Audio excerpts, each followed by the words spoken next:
Chapter 9:16. At dawn, a horse carriage drove out of Huangnam County. Hong Shuwen rode a horse to escort the carriage. His expression was languid. Beside him were two other white horses. Su Fengnian sat in the horse carriage. Huyen Guanyin was curled up in a corner with sleepy eyes.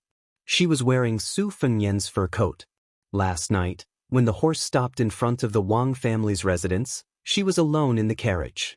She lifted the curtain a few times, but she did not see him, who was blocked by the stone lion. She only saw the tall coachman who cherished his words like gold. Later, when she returned to the side room in the courtyard, she probably did not sleep well. On the contrary, she could sleep soundly in the carriage. If she was a female servant, she really did not know who was taking care of who. Huyen Guanyin opened her sleepy eyes. She forced herself to open her eyelids. Through a small gap, she secretly sized up the man who had turned the city upside down overnight. On the way to Huangnam County, she noticed that he would lift the curtain every few hours. It was almost like he had obsessive-compulsive disorder. She also did not know what he was looking at. In her eyes, other than the same willow tree, there was nothing new on the road. However, he never seemed to get tired of looking at it. Occasionally, when he heard the sound of horse hooves brushing past him, he would be even more attentive. Or perhaps it could be said that he was in a daze. Could it be that he could see a flower from a stranger? When they were about to leave the border of Huangnam County, a horse suddenly rushed over. It was the Peregrine Falcon team leader Song Gu who had entered Shiitake Inn. When Su Yanbing heard the order from behind the curtain, he let out a sigh and slowly stopped his horse. Song Gu flipped off his horse and knelt by the side of the horse carriage. When he looked up, he saw the curtain. Hong Shuwen turned his horse around and leisurely circled around Song Gu. He looked down at him and laughed. "Leader Song, why are you here to ask for money back?" In the entire Baoyang Peregrine Falcon team, Song Gu was considered a middle-ranked player. Putting aside Jiyu and other literary spies, military spies were men of sacrifice. In the Peregrine Falcon team, there was rarely a change in their official ranks. This was because martial arts could not be achieved overnight. Peregrine Falcons relied on their fists to speak. The capable ones were mediocre while the mediocre ones were at the bottom. Song Gu had the strength of the third rank and was once a commoner in Lietsong County, Baoyang. Martial arts were the norm in Lietsong County. There were 7 major surnames and each of them had their own unique skills. Spear Immortal Wang Xiu's wife was from the Qi family in Lietsong County. Song Gu's martial arts training was a legend in the marketplace. When he was young, he met a foreign spear master who came to Lietsong County for a martial arts competition. That spear master's enemy put a huge bounty on his head, and an ambush began. Not to mention the 2 groups of Jianghu killers who were paid to eliminate disasters, there were even 2 big shots from Lietsong County who participated. The master who was close to the Vajra realm killed most of his enemies. After all, it was difficult for a single person to save the situation. Before his death, he escaped to an abandoned house in Lietsong County and coincidentally met the young Song Gu who was there to stew dog meat. He taught Song Gu all his life's work. Unfortunately, Song Gu didn't even learn half of it. Later on, when he was impulsive, Song Gu revealed his moves and was recognized by his master's enemy. He had no choice but to join the Baoyang Peregrine Falcon. After 10 years of hard work, he was finally able to make a name for himself. Only Chu Lushan and Su Weisheng knew how many first-grade martial artists there were. However, everyone in Baoyang knew that there were 14 second-grade martial artists. 2 years ago, there were as many as 20 second-grade martial artists. However, Lu Qiantang died in the battle at the Reed Marsh, and Xu Xiu withdrew. 1 died at the border, 1 went missing, and 1 died on Chen Jibao's way of entering Shu. 1 person retired successfully and was conferred the title of general. He founded a sect in the southeast of Lingzhou and made a living by transporting grain. In fact, it was a case of the big fish eating the small fish, and the small fish eating the shrimps. Whoever lived to the end would be able to hold the fat bowl of grain transportation. There were no outsiders around. Song Gu, who was kneeling on the ground, said in a deep voice, "I, Song Gu of the second room of Whist Club, am risking my life to report to your highness." The curtain did not move at all. Song Gu gritted his teeth. In the matter of Shitakin, Song Gu went against the established plan and made a mistake first. Song Gu does not dare to deny it. However, I beg your highness to listen to my explanation of the reason. Shitakian spies were recorded in the second room of Whisk Club.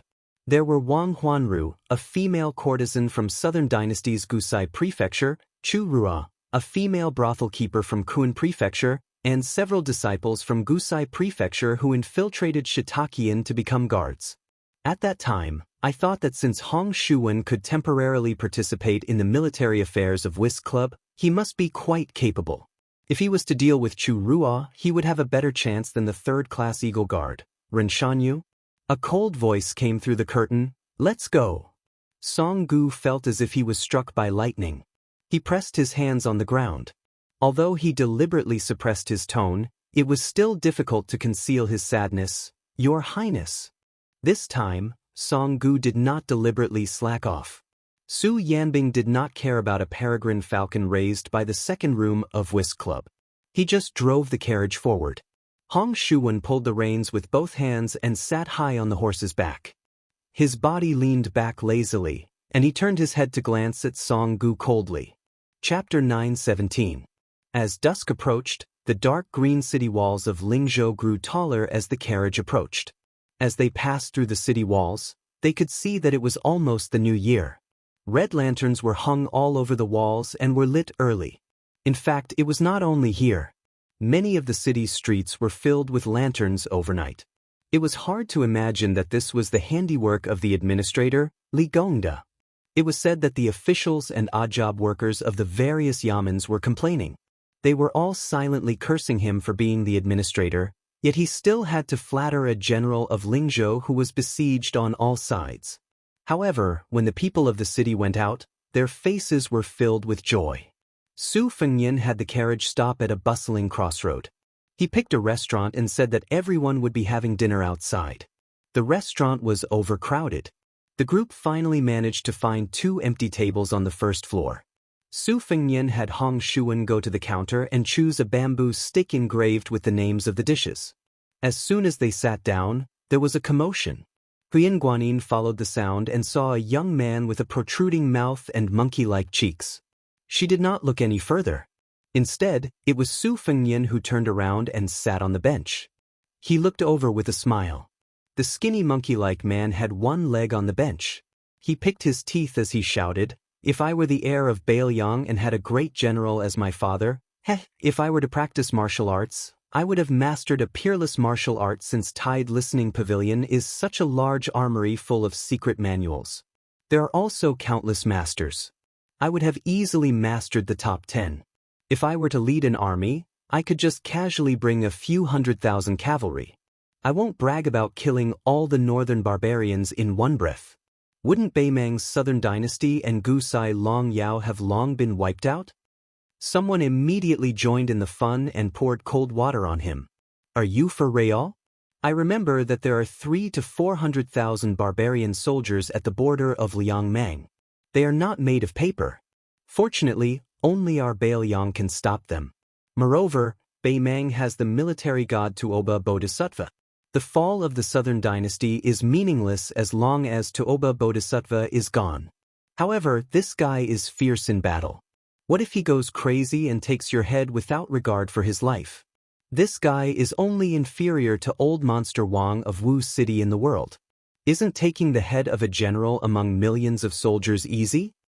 The skinny monkey-like man shrank his neck when he heard the name Tuoba Bodhisattva.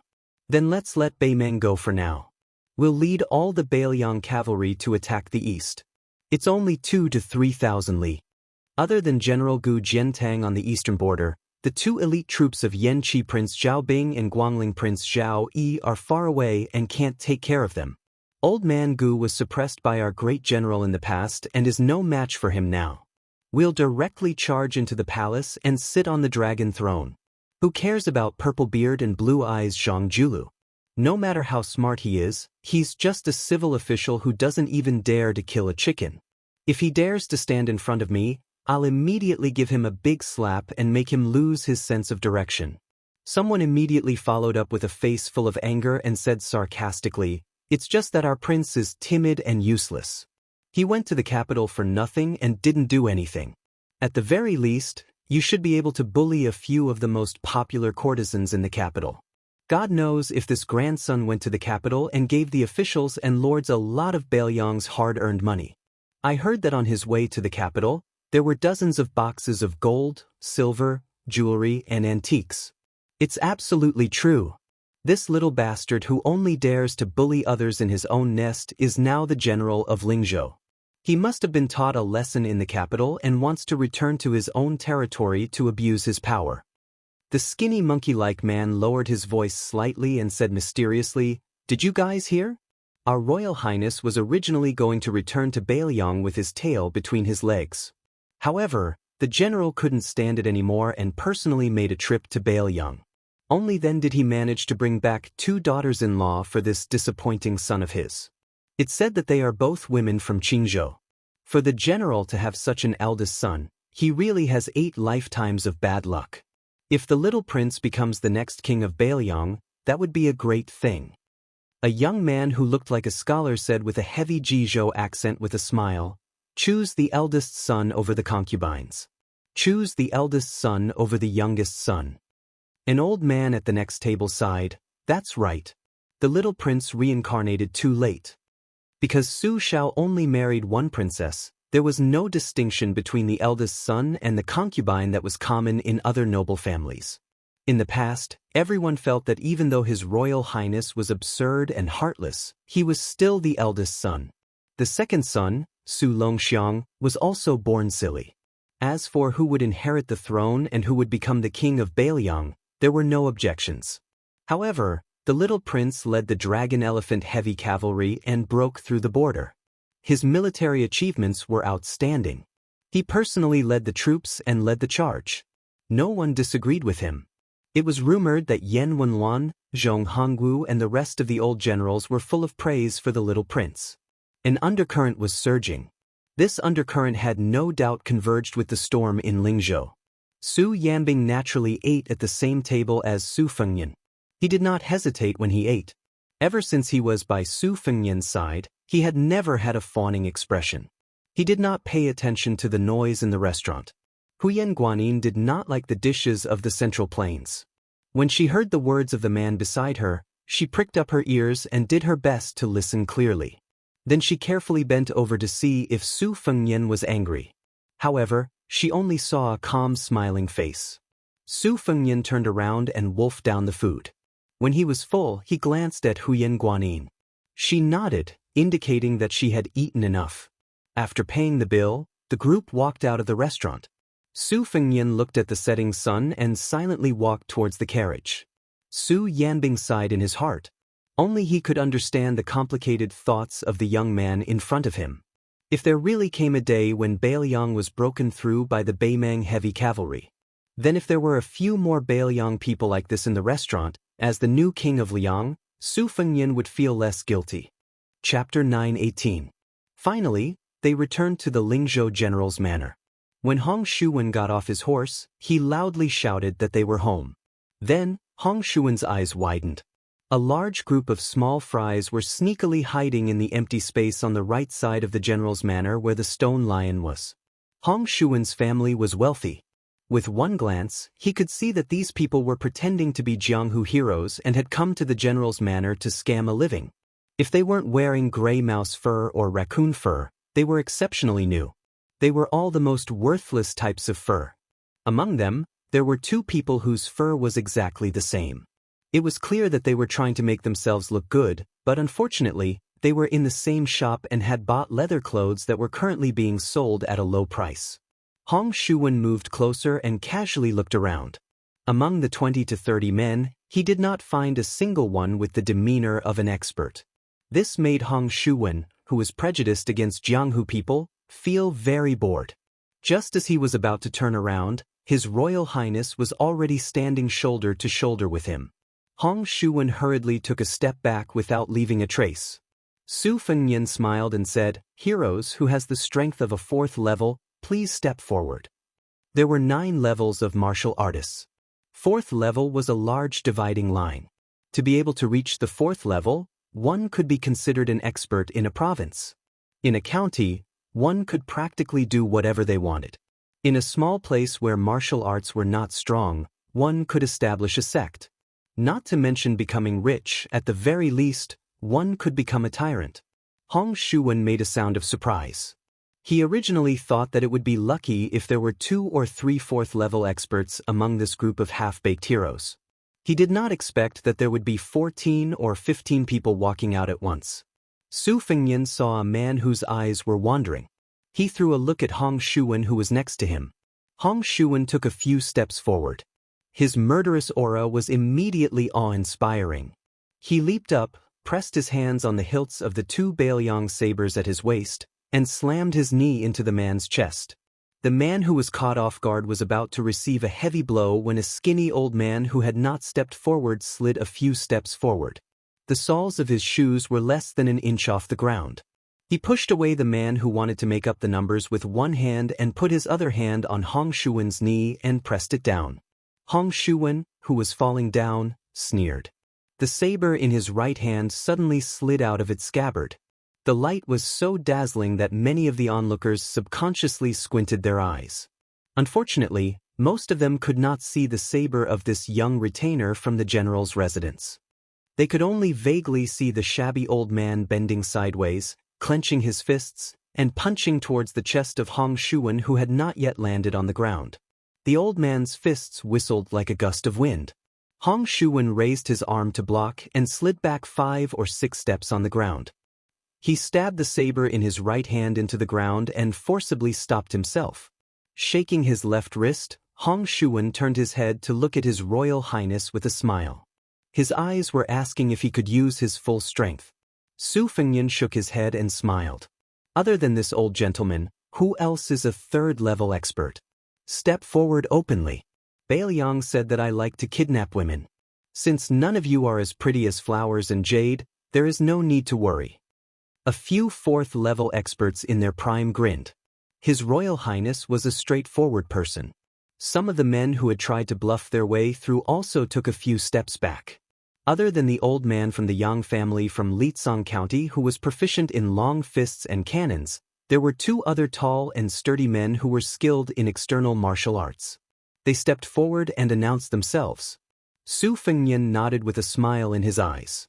Then, he gently raised his chin and called out to the crowd behind him, "Brother, you clearly have the strength of a second-level expert. Since you are already here, why are you not willing to show yourself? Could it be that you want me to open the door for you before you are willing to come in?" The crowd parted.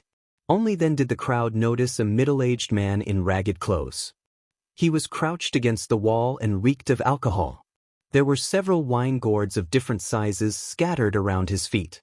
When he raised his head, the scars on his face made him look like a ghost. This ugly man seemed to have damaged his throat from years of drinking too much. He hoarsely said, "May I ask if your highness has truly entered northern Mang alone, carried 2 heads, and retreated unscathed?" Su Fengnian smiled. Everyone felt their eyes blur, and then they heard a loud explosion. After the dust rose up, they saw His Royal Highness standing at the foot of the collapsed wall and clapping his hands. The drunkard who was pushed into the wall by His Royal Highness sat on the ground with a calm expression. Many people found it strange that the Crown Prince was so polite to everyone except for this rank 2 master, who should have been worshipped highly, to be so merciless. There were some Jianghu people with bad eyesight who felt that His Highness hired someone to act. If not, if that drunkard was really at Master Realm, why would he be forced back into the wall so easily? The few grade 3 experts saw through the rough situation and were shocked to the extreme. Su Fengnian turned around and smiled at everyone. Everyone is a guest. No matter if you want to enter or not, everyone will be given 300 silver. He then instructed the 3 white horse followers, Tianguan, Yenru, the 2 of you go and collect the silver from the steward. Then, have the steward help the brothers who have entered the residence find a place to stay. Shuwen, later on, take the righteous men to find the best restaurant in the city for a meal. If you spend too little money, I will not forgive you. The men who weren't able to enter the Lingzhou general's manor looked at the people who entered and were filled with envy. Su Fengnian wasn't in a rush to leave. He just stood on the streets and chatted with these people who weren't even grade 4. He asked them where they were from, what sect they were from, and whether or not they were planning to join the army. Regardless of whether these people had slandered Su Fengnian in private in the past, when His Highness was standing in front of them, they all felt uneasy. Those who were lucky enough to speak 2 or 3 sentences in front of them almost blushed. They were extremely flattered. The gray-haired young man in front of them was the future local emperor of northern Liang. He had hundreds of thousands of soldiers in his hands. When he talked about it with his family members, especially his brothers in the underworld, they would be so shocked that their eyeballs would fall to the ground. Some people couldn't help but be confused. They all said that His Royal Highness was not just tyrannical in Baoyang. In reality, he was tyrannical everywhere.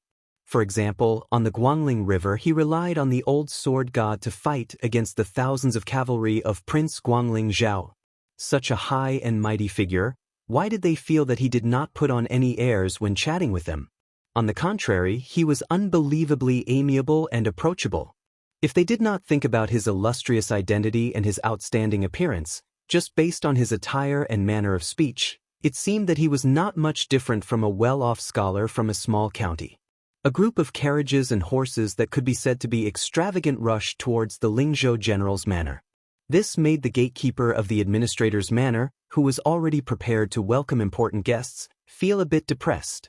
Coincidentally, someone lifted the curtain and looked toward the Li manor.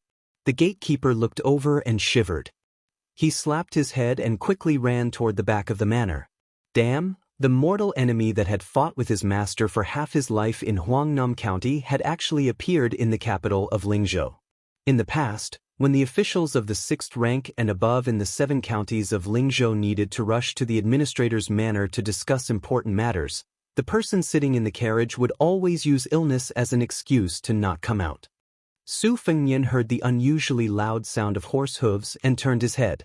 Seeing the 3 carriages in a row, he understood. In the end, he told the good men of the Jianghu who were not able to become retainers of the Lingzhou general's manor. The general idea was that there were 2 paths they could take. One was to join the army. As long as they passed the test, it would be easy for them to become a squad leader. The other path was even easier. The various yamens of Lingzhou were in urgent need of a large number of Jianghu men with great martial arts. They would come out of the mountains to temporarily take up a position that was not considered to be an official. It was similar to the military and penal departments that were directly under the jurisdiction of the county magistrate.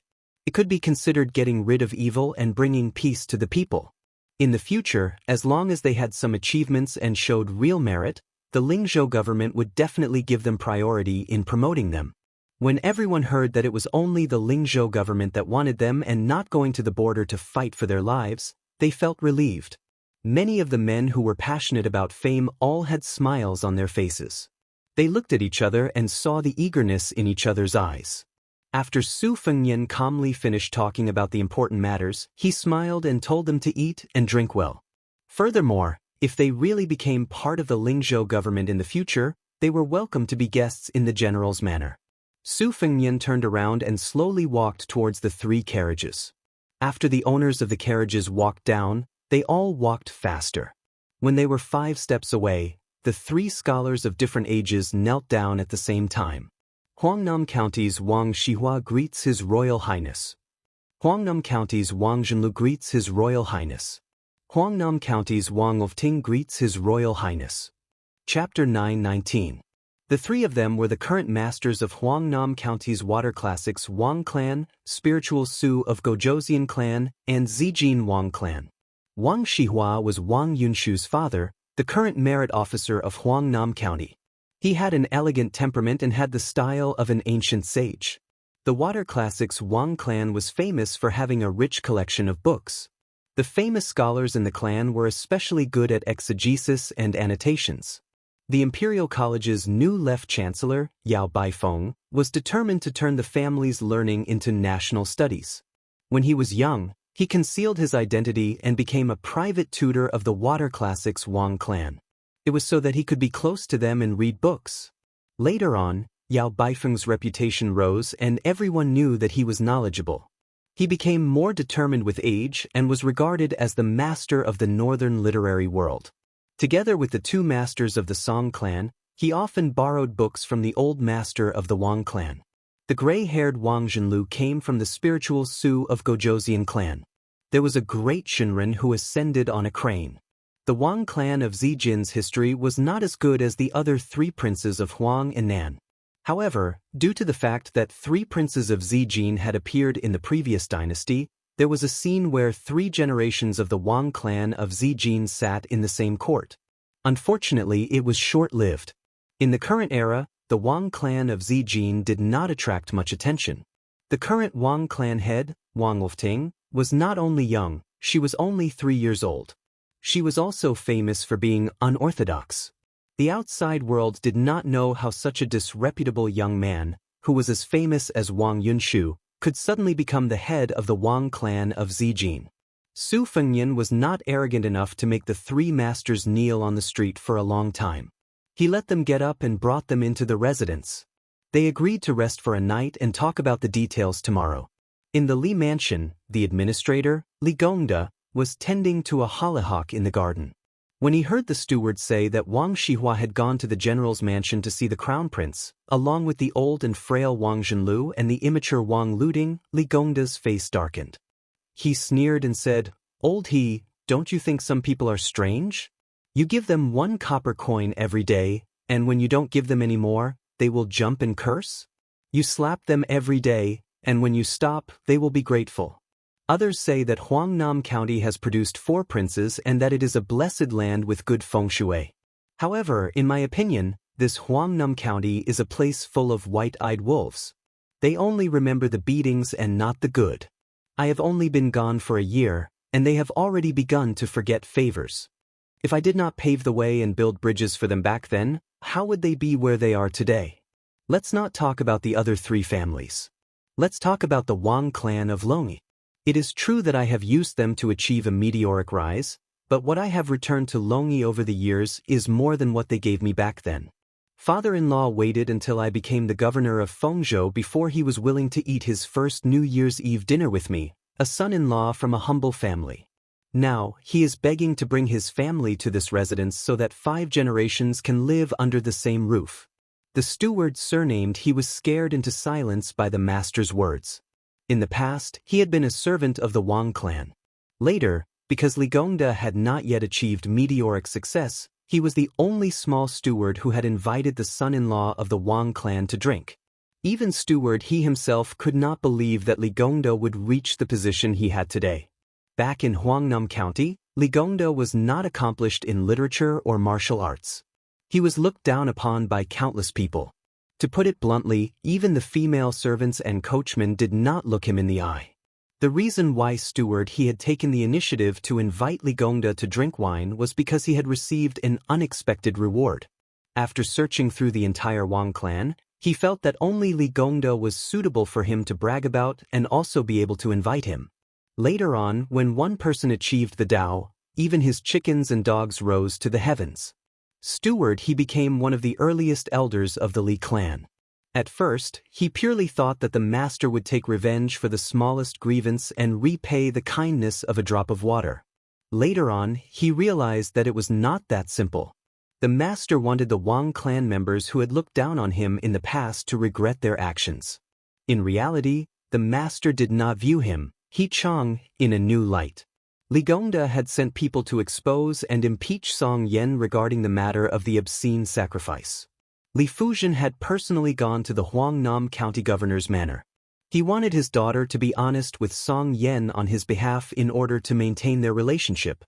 Li Gongda originally believed that Song Yen would understand his good intentions. Of course, he also had the intention of knocking Song Yen down. If Wang Shihua became the Huangnam County governor, Li Gongda, who was about to lose the Lingzhou provincial governor, did not want to implicate the Li clan's backyard in Huangnam County. However, his daughter did not have much experience in politics, but Li Gongda predicted that she would definitely bring Guo Fufeng along to Huangnam County to meet Song Yen and Song Huangmei. With him personally negotiating, It was better than his muddle-headed daughter doing bad things out of good intentions. Also, Li Gongda already knew that many of his students, who were familiar with the dog hole, had begun to flirt with Guofufeng. This young man looked shrewd, but he was actually impatient. Li Gongda also wanted Song Yen to give him the cold shoulder so that Guofufeng would know that if he truly wanted to enter the Li clan circle, he would not be able to put in enough effort. The hearts of parents in the world were really pitiful. It was because before children became parents, it was very difficult for them to understand this painstaking effort, which was why they were pitiful.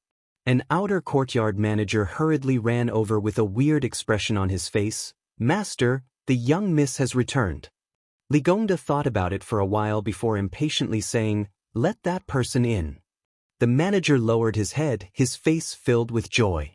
Unexpectedly, Li Gongda laughed. "Jia, that young man gave you a few dozen taels of silver?" Jia Gui immediately took out a silver note from his sleeve and bowed as he ran over to the administrator. He did not waste any time and honestly said, 50 taels. Li Gongda waved his hand and glanced at the note. His face was helpless as he muttered to himself, "This silly girl, using the silver that father gave you to fool him." Li Gongda's eyes narrowed as he slowly placed the note into his sleeve. "Surnamed Gua, you dare to accept this note? Aren't you afraid it will burn your hands?" One of the managers of the inner courtyard, He Chang, took the initiative to leave. Li Gongda, who was alone, continued to deal with the hollyhock that was as tall as a person. He stretched out 2 fingers and broke off branches and leaves, sometimes nodding and sometimes shaking his head. After the general's mansion housed the first batch of Jianghu people to follow the dragon, the 3 Wang family heads from Huangnam County State. Finally, there was some life. Su Fengyan sat in the study, using the afterglow to appreciate a precious calligraphy and painting with dense inscriptions. Huyen Guanyin tiptoed into the study, holding the pot of phoenix spirit that was criticized as a chrysanthemum made, with both hands and placing it on the window. With the light blocked, Su Fengyan did not raise his head and waved at her. The calligraphy and painting on the table were the original works of the former Bailiang tycoon, Yao Baifeng. Yao Baifeng had been out of power for a long time and had only been in the court for a short time. It was not that Su Xiao did not think of asking him to come out of retirement, but Yao Baifeng had always ignored him. Su Fengyan touched the calligraphy and painting with his fingers and sighed softly. What did it mean to win the hearts of the people to rule the world? That was all fake. The real thing was to win the hearts of the people to rule the country. Su Fengyan raised his head and saw the back view of Huyen Guanyin. She stood by the window in a daze. The yellowish afterglow scattered, making her look like a flying angel in the painting. Su Fengyan was well aware that she was his bait. There were also a few qi cultivators in Bailiang. They must have noticed that she was not ordinary. The reason why Su Xiao hid her here was partly because she was a rare commodity worth hoarding. More importantly, he wanted to let her carry the fate energy and transfer it all to Su Fengyan, who had no fate energy. Fate energy seemed illusory, but it was actually very simple. For example, the so-called husband and wife look alike in the world. That was the result of a married couple living together day and night and complementing each other's fate energy. Huyen Guanyin was often listless. Other than the surface feeling that she was not acclimatized to the environment, the root of it was because her abundant fate energy was stolen by Su Fengyan. Su Fengyan kept the scroll and mocked himself. It's hard to guard against a thief in the family. As for those Jianghu people who took the initiative to rely on the Lingzhou general's manor, whether or not there were loyalist spies outside of northern Liang, Su Fengyan had plenty of methods to expose their identities and make them wish they were dead. Huyen Guanyin exclaimed. Su Fengyan raised his arm to stop a messenger falcon. The contents of the secret letter caused Su Fengyan's pupils to suddenly contract. The Lu family in Qingzhou had encountered an assassination attempt. Just to protect Lu Qingyan, 4 of the first-class falcons of the Fushui Society had died. The Taming Cloud Inn, which had been in charge of setting up the situation in Qingzhou, had suffered even greater losses. Almost all of its elites had died.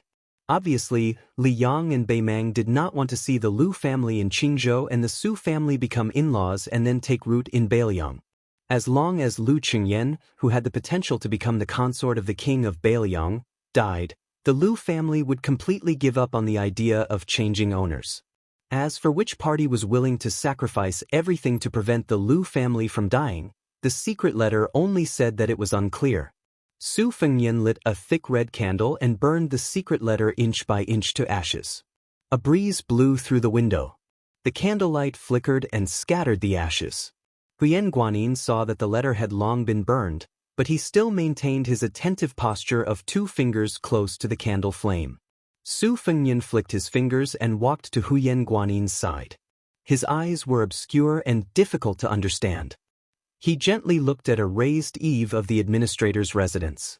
Huyen Guanyin heard him say to himself, "Perhaps I was wrong from the beginning." Chapter 920. The 3 family heads of Huangnan County stayed in the Lingzhou general's manor. They were not far from each other. Other than their trusted retainers, the 3 of them did not bring anyone else into this brand new official residence with a horizontal board. His Royal Highness allowed them to rest for a night, which made Wang Xihua's heart tighten. This was clearly to give the 3 families enough time to communicate. Wang Gongchao, Ling Su of Gozhouzian Zenolf, and Zijin Wang Lifting all rushed from their families to Lingzhou City at dawn. Apart from a careless lunch midway, they roughly communicated. Although they agreed to take care of each other, they were still wary of each other in their hearts. It was very difficult for them to advance and retreat together.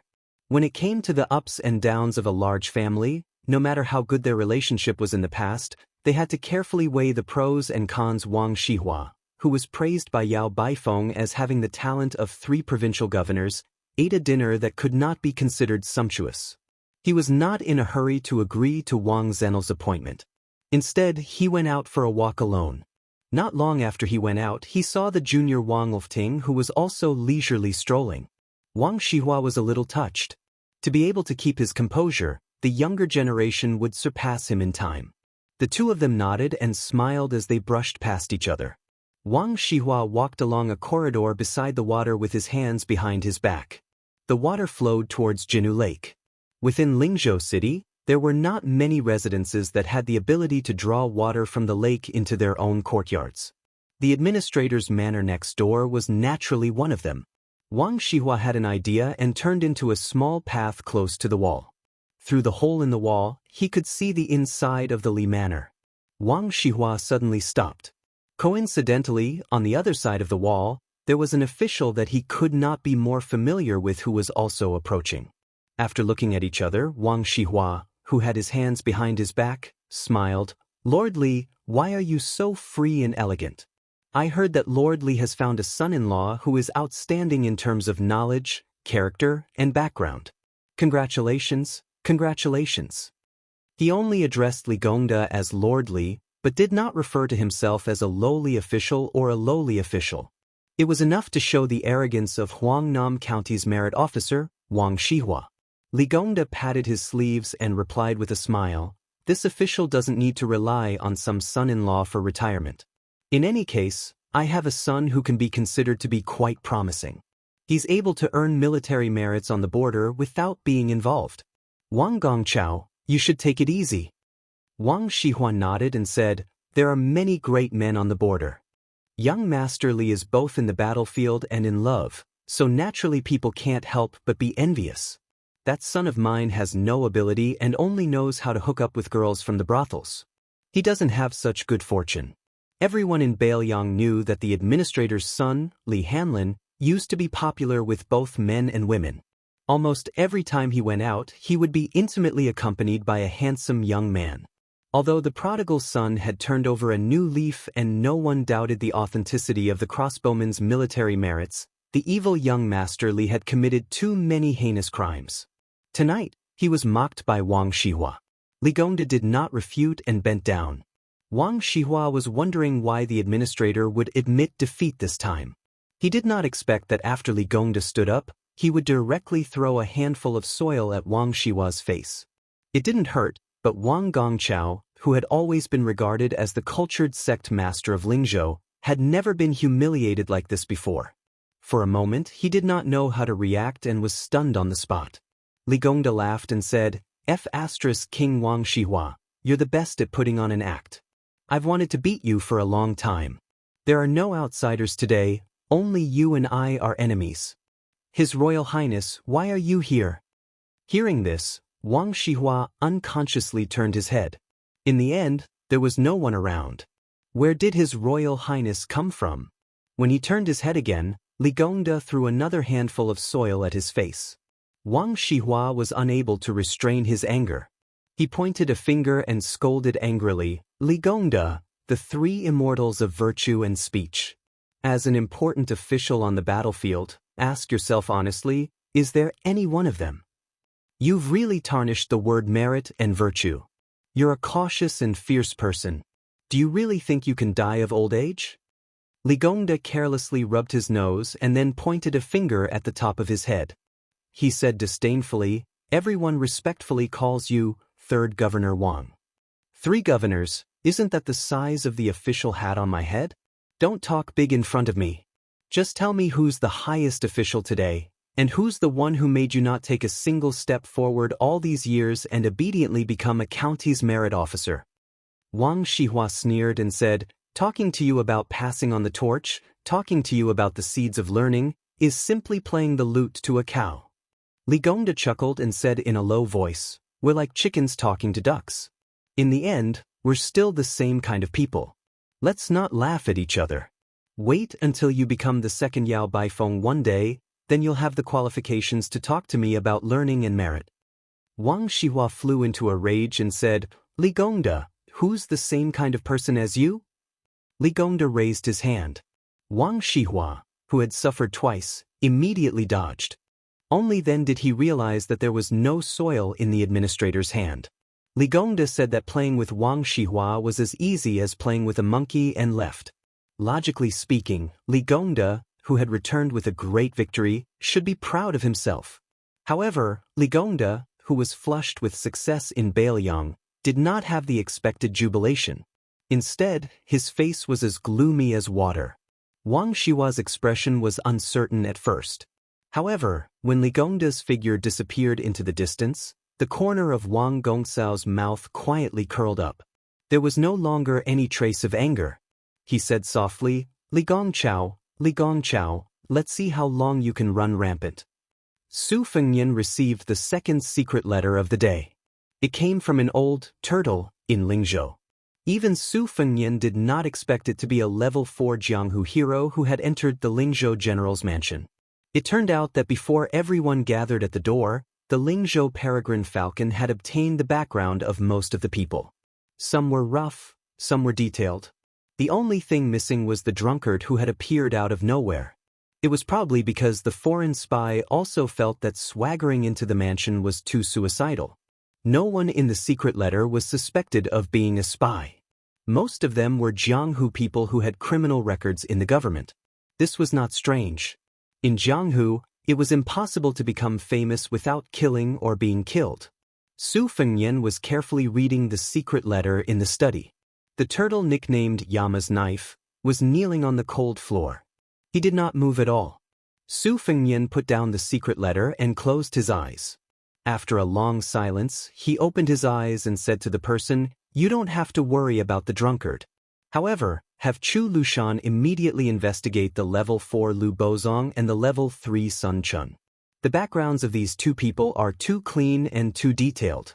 From birth to practicing martial arts to becoming famous, it seems that there are traces that can be traced. However, the more it is like this, the more uneasy it is. Of the 2 people, Sun Chun looks older. However, he is only 29 years old. Lu Bozong is 32 years old. They are the 2 youngest. Although I am not a spy, I know that as long as you are willing to put in the effort, it is easy to get an identity before the age of 15. Then, you can train them carefully for more than 10 years. It is almost impossible to leave behind any traces. I even suspect that there is a problem with their family. I will have to trouble you peregrine falcons to put in more effort. The man was terrified. His back was drenched in sweat. He said respectfully, protecting your highness is the most important duty of the peregrine falcons. It is not troublesome at all. The man would undoubtedly respect the special identity of this young Lingzhou general, But he was even more afraid that he could directly call out the name of the head behind the peregrine falcons. Chu Lushan's fearsome abilities were all rumors. If one was not a peregrine falcon, they would not understand the terrifying abilities of the head of the Chu Lushan family. Su Fengyan walked around the desk to the man. He bent down to help him up. He laughed softly. Bailiang has many civil and military officials. Compared to you, it is also 100 less. Without you, Bailiang will be even more unstable. Help me pass a message to Chu Lushan. This year, tell him to reward all the peregrine falcons. He does not need to pay for this. Take it out from Mount Qingliang. If anyone wants secret manuals or similar things, they can boldly ask. The Wang Fu will try to satisfy them. In my opinion, there is nothing in the world that is more valuable than life. Since you have pawned your lives to the Su family, then the Su family has no reason to treat you badly. Chapter 9:21. After the man stood up, his eyes turned red. He hesitated for a moment, then scratched his head, feeling a little shy.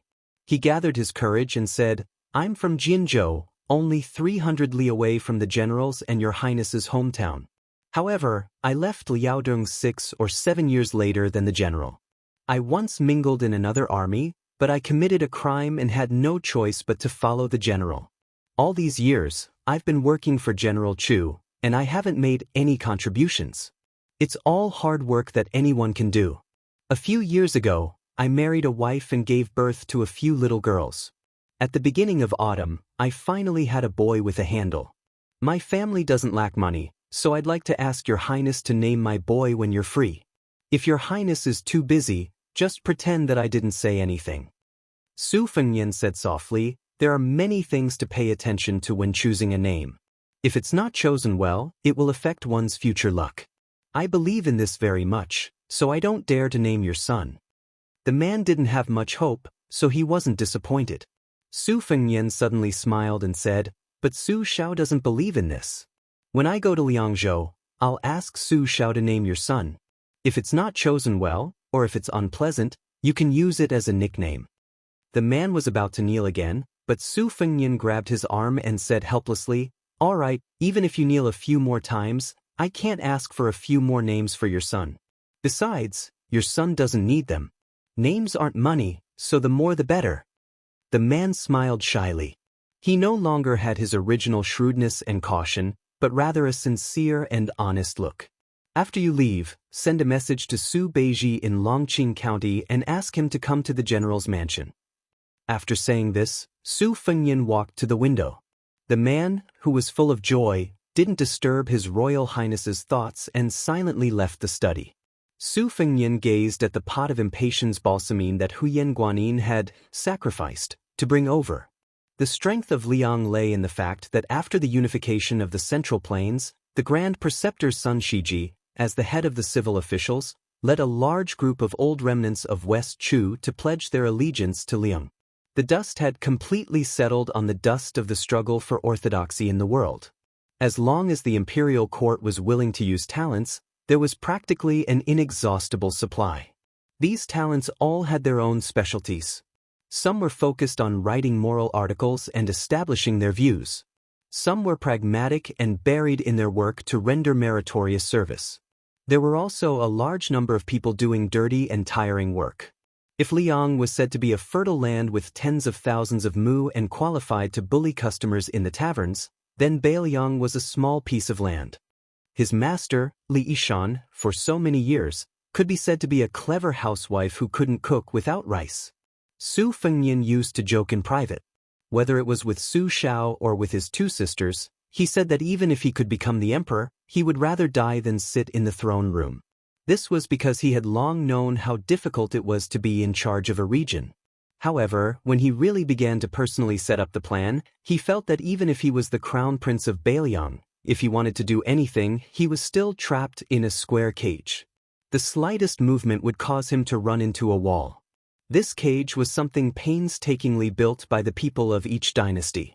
Su Fengyan returned to the writing desk and picked up the brush to write down the loosely structured 3 words, "Only tell corpses." Then he added a side note next to the word "Only tell corpses," completing the word "weave."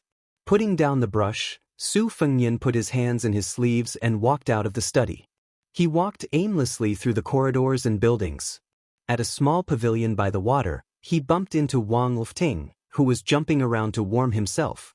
This fellow, along with Li Hanlin, Wang Yunshu, and a young master who committed crimes in Amei County, were known as the Four Tyrants of Lingzhou. Not to mention Wang Shihua, who could not be underestimated, but compared to the lifeless Wang Zhenlu, the head of the Su of Gozhouzian family, Su Fengnian was undoubtedly more interested in this new master of the purple gold Wang family, Wang Lifting. Because of the hereditary succession, Beiliang was now in an unavoidable era of turmoil. A new emperor would bring in new officials. Those who should have fallen had already fallen, and those who should have risen had yet to rise. Many families were following the general trend and moving around, but the timing was different. Zhong Hongwu, who was born into a noble family, let his only son, Zhong Qingxin, take the path of a civil official in order to seek change. Wang Shihua, who was already a famous scholar, let Wang Yunshu take the path of a military general in order to seek change. However, most of these people had good fathers, so they could get twice the result with half the effort. Su Fengnian only knew that the purple gold Wang family had not produced any great talents for several generations. He originally thought that Wang Lifting's generation would also fall into decline. He did not expect that this time, he would have the courage to come to the general's mansion. If he returned empty-handed, the first target to be dealt with by the administrator would definitely not be the two families of Wang Shihua and Wang Zhenlu, but the purple gold Wang family, whose foundation was not stable. It could be imagined that the young Wang Lifting was shouldering a lot of pressure. Seeing His Royal Highness approaching, Wang Lifting just turned his head and smiled, continuing to jump and jump. Su Fengnian stood beside Wang Lifting. The latter opened his mouth and joked, "Knowing that your highness is a straightforward person, Lifting will speak bluntly. This time, I followed behind my two elders here to ask for a reward from your highness. I'm really cutting off all means of retreat. If I don't get an official position, when I return to Huangnam County, I will definitely be criticized by those old men behind my back. Your highness, please do me a favor and take pity on Wang Lifting." Su Fengnian looked at the narrow ripples that were only slightly rippled within the rules, and calmly said, "First, tell me what kind of official position you want. If it's too big, I can't afford it. If it's too small, I can't take it out. If I try to fool the purple gold Wang family, I will also be drowned in the spit of those old men behind my back." Wang Lifting laughed heartily and said, "It's not big. Beiliang's weaving bureau only has this kind of official position. The two weaving bureau in Gangnam-do are 4th rank positions. Our Beiliang's golden thread weaving bureau is only 5th rank. Anyway, the old weaver Li Shifeng has worked for 12 years. He should have retired long ago." Su Fengnian said calmly, "5th rank isn't small." Wang Lifting was indeed thick-skinned. He stopped jumping and exhaled a mouthful of smoke. He turned his head and looked at His Royal Highness with a bright smile. "Lifting knew that it would be difficult to get an official position, so I have the intention to buy one from your highness. The purple gold Wang family is willing to take out 180,000 taels of silver, all in cash. If it's not enough, the family still has some rare antiques and calligraphy rubbing, which can be converted into silver. As long as your highness is generous, we can probably gather another 100,000 taels of silver. There's no other way. We can't be compared to the other 3 princes of Huangnam County. Our purple gold Wang family is poor." Su Fengnian sat on a long bench and gestured at Wang Lifting. The two of them sat facing each other. Su Fengnian smiled and said, "I can sell you a golden thread weaving bureau for 180,000 taels of silver. However, there's an additional condition." Wang Lifting smiled and said, "Your highness, my sister is indeed famous for being virtuous. However, her beauty is only average. Furthermore, she has a matchmaker. Your highness, please don't have this idea." Su Fengnian was stunned. He didn't know whether to laugh or cry. He smiled and said, "Don't try to be glib with me. Let's be serious. I know that you have a good friend who comes from a poor family. He is a teacher in the purple gold Wang family. Yao Baifeng said that as long as this person is willing to take the imperial examinations and obtain scholarly honors, He will definitely become the top scorer of the Lingzhou Imperial Examinations, as well as the Huiyuan Imperial Examinations of the 8 prefectures. He might even become the Zhuangyuan Imperial Examinations of the 3 prefectures.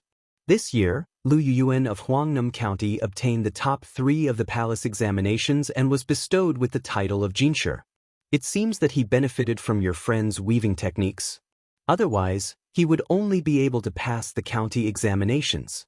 Not to mention the palace examinations, even the metropolitan examinations would be an extravagant hope. If you can persuade this person to leave the mountain, I will let you become a golden thread weaving bureau. If you can't persuade him, then you will have to obediently return to the purple gold Wang family. Wang Lufting held his stomach and laughed loudly. Su Fengnian was indifferent. Wang Lufting stopped laughing and said with a cunning expression, "Your Highness, please don't worry. This fellow has already been forcefully kidnapped by me and brought to the city. Should I call him over for your Highness now?" Su Fengnian shook his head and said, "There's no need to meet him. Tell him to come to Lingzhou's capital after the new year.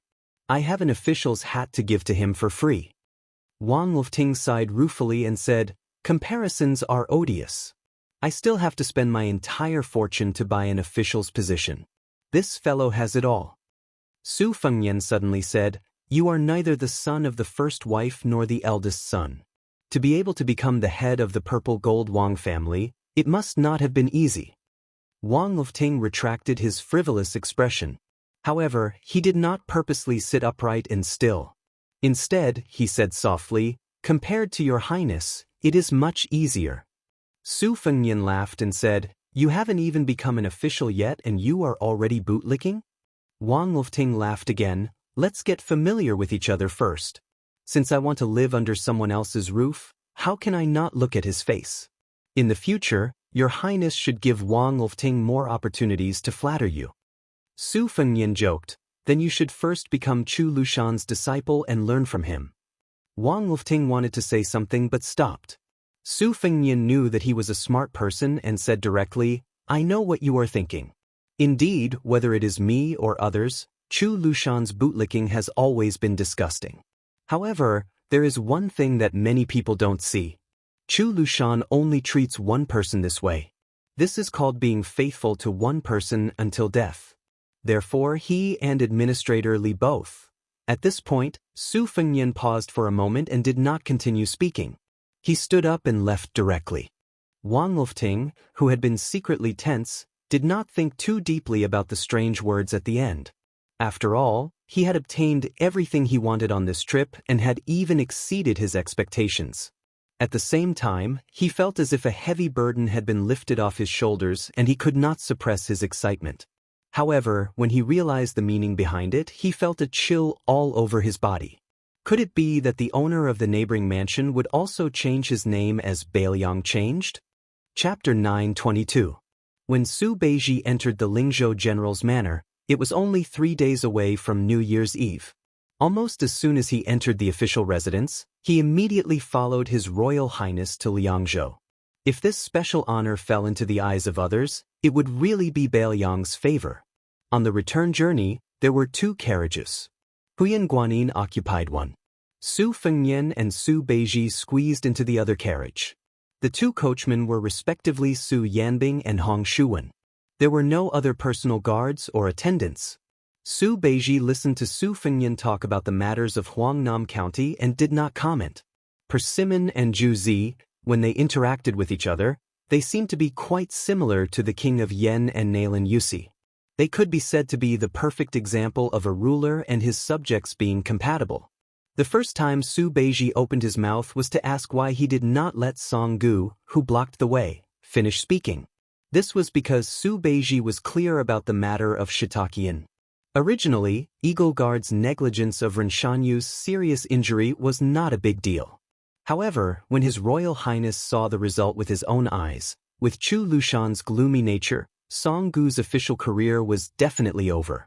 Whether or not he could keep his life was another matter. If Su Fengnian scolded and kicked him a few times and got angry, Chu Lushan could use this as an excuse to get off the donkey. He only needed to heavily reprimand Song Gu. In the end, he could still forgive Song Gu. At most, he would temporarily teach him a lesson and give face to His Royal Highness and the Eagle Guard. In the future, he would not hinder Song Gu's appointment. However, Su Fengnian did not say anything. How could Chu Lushan dare to take the initiative to minimize the matter? Su Fengnian's answer at that time was that he would never interfere in the affairs of Bailiang's spies. He could even tolerate the Peregrine Falcon and the Eagle Guard, who had turned from a colleague to a rival after the Bailiang spy agency split up. However, he would never allow the two to be like fire and water and take advantage of each other to hit each other when they were down. Bailiang could not afford this kind of internal friction. On this matter and all the disputes in the future, Su Fengnian would not be partial to his second sister, Su Weisheng. He would not deliberately support the Eagle Guard to suppress the Peregrine Falcon. Similarly, he would not take the initiative to side with Chu Lushan. He would not beat the paste 50 times and settle the matter with 50 strokes of the paddle. When Su Beiji heard this answer, he smiled generously. Obviously, he was quite satisfied. It was difficult for an upright official to settle a family dispute. The root of the problem was that the person who held the bowl of water was not impartial. If he was not impartial this time, it would be difficult in the future. However, being impartial also had its difficulties and disadvantages. If he was not careful, he would be in a difficult position. This depended on whether Su Fengnian could persist to the end. Su Fengnian told him everything he knew. In addition to the 3 princes of Huangnam County joining hands to come to the general's residence to express their loyalty, he also mentioned that each of them wanted to be an official. The way they wanted to be an official was also very different. He also mentioned to Su Beiji that Wang Lufting had offered to spend money to buy the golden thread weaving. Hearing this, Su Beiji frowned and said, "Can this person take on a big responsibility?" Su Fengnian shook his head and said, "I've only met him once. I only feel that Wang Lufting's conversational style is not bad and very much to my liking. As for whether or not he can take on the golden thread weaving, I still need to get a few more detailed reports on the purple gold Wang family. Then, I'll bring Wang Lufting out for a walk to know whether he is a mule or a horse. However, the golden thread weaving is in Lingzhou. When the time comes, the one who will have a headache will be you, the provincial governor of Lingzhou." Su Beiji asked, "Then what about the old weaving, Li Shifeng?" Su Fengnian said shamelessly, "I haven't thought about it yet. Why don't you decide when the time comes?" Su Beiji glared at him. He was probably too lazy to pay attention to His Royal Highness and sank into deep thought alone. Every Dao in the world had a weaving bureau. Even the Bailiang Dao was no exception. On the surface, it was for the imperial family and officials to weave and distribute the silk produced in various places. However, in secret, it was very powerful. In the previous dynasty, the Weaving Bureau had a habit of sending secret reports to the capital every month. It could reach the emperor's desk directly. Passing this kind of information on the courier route was even more careful than normal military information. The king of Jiaodong, Zhao Sui, and the king of Huainan, Lu Ying, had been severely punished by the emperor several times because of the secret reports from the Weaving Bureau. Currently, the Liyang Imperial Court had set up the Dao level. Although the Weaving Bureau of the various regions had not raised their ranks, all the smart people in the court and in the field were well aware that other than the Jingshi sent out from the capital to impede the vassal kings, these dozen or so low-ranking Weaving Bureau officials were the most sinister and disgusting. However, Li Shifeng, the Golden Thread Weaving Bureau, which belonged to the Bailiang Dao, was nearly 70 years old and had been mediocre for many years. He had never had any interactions with the king of Bailiang, Su Shao. He neither took the initiative to flatter nor was he too estranged. Once, there was a twice-yearly, half-year discount that was inadvertently intercepted by a group of audacious horse bandits on a post-house road.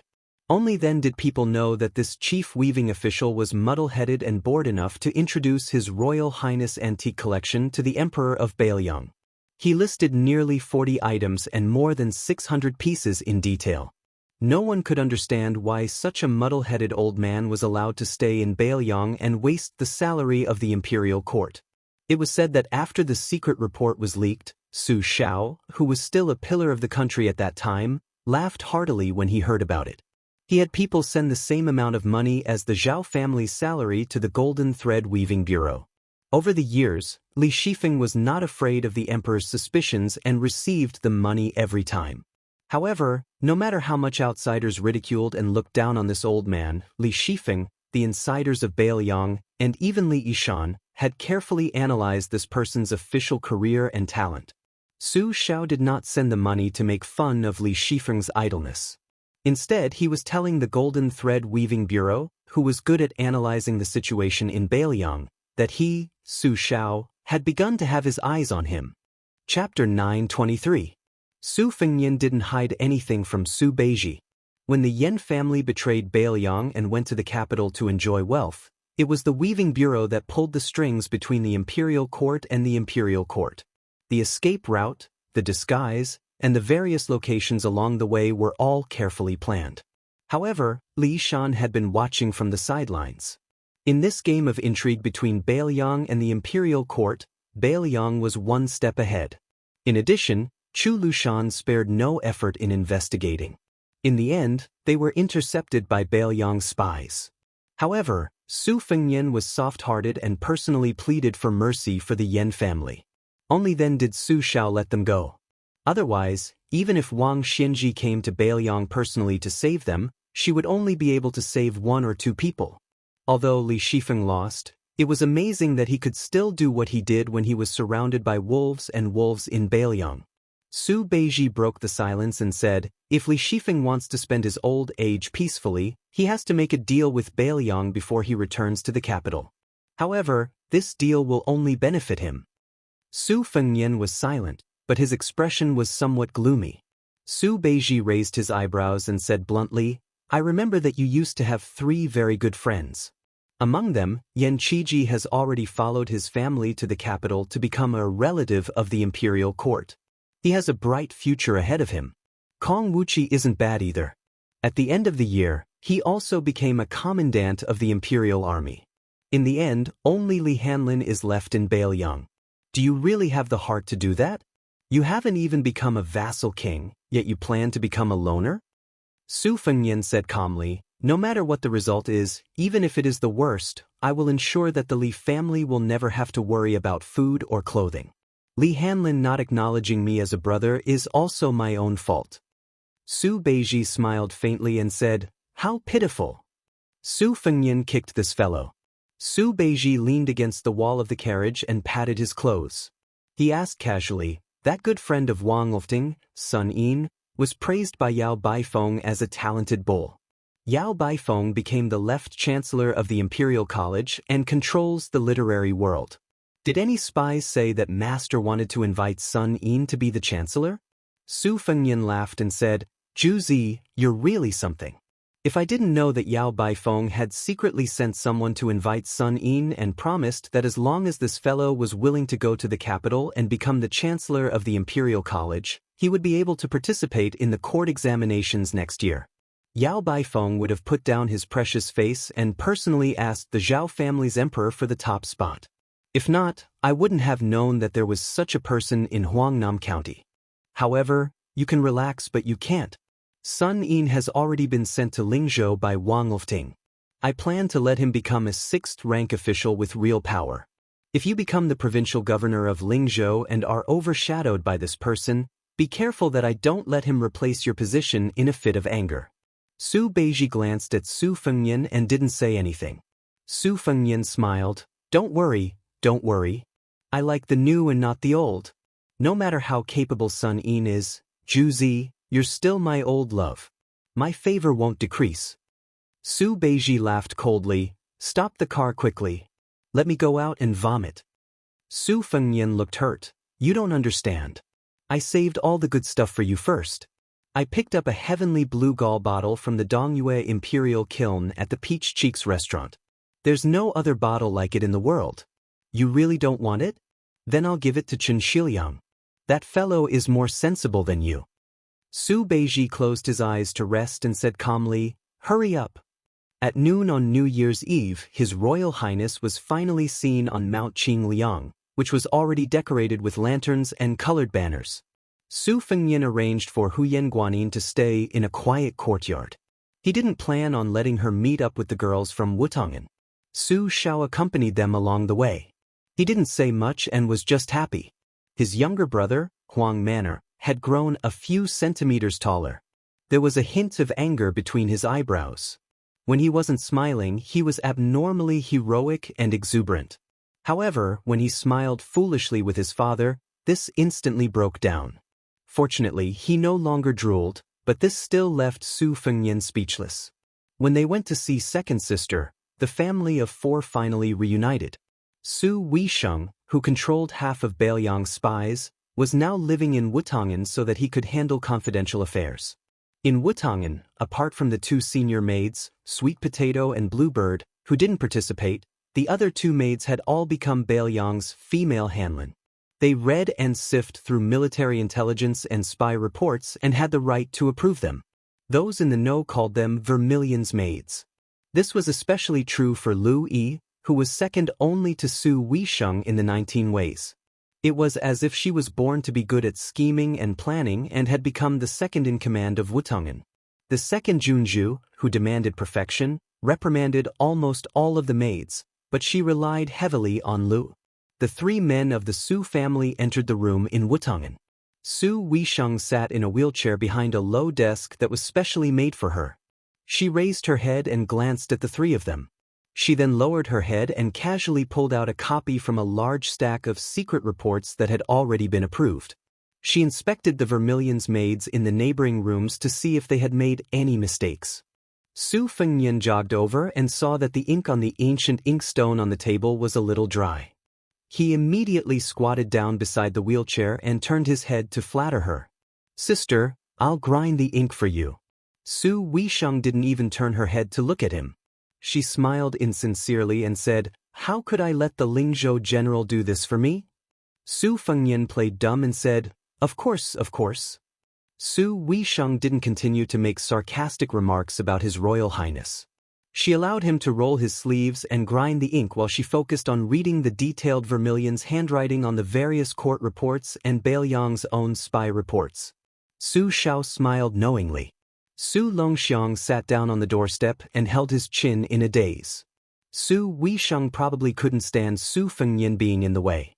She didn't even raise her head and said, "Didn't you see that we haven't put up the Spring Festival couplets and peach talismans?" Su Fengnian slapped his head and said in realization, "I'll go write the couplets right now. Let's put them up together later?" Su Weisheng didn't make a sound. Su Fengnian went to the empty desk next door and began writing rapidly. It still took him an hour to finish writing the 100 Spring Festival couplets that the prince's estate needed. Every time he finished writing one, Su Xiao and Su Longxiang would gently dry them. Then they would call Su Weisheng.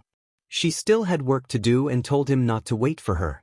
Su Fengnian and Huang Manor could only each carry 50 or so Spring Festival couplets. Su Xiao was responsible for carrying a box of slightly lighter couplets. They began to put up couplets from top to bottom on Mount Qingliang. When they reached the main gate, they found Su Weisheng sitting in a wheelchair, quietly waiting outside the gate. Su Fengnian smiled and asked Su Xiao to see if the couplets were crooked. He and Su Longxiang put up especially wide and large Spring Festival couplets. The two brothers finished putting up the couplets at the same time. When they turned around, they saw Su Xiao smiling from ear to ear. Second sister also had a smile that she hadn't seen in a long time. Chapter 9:24.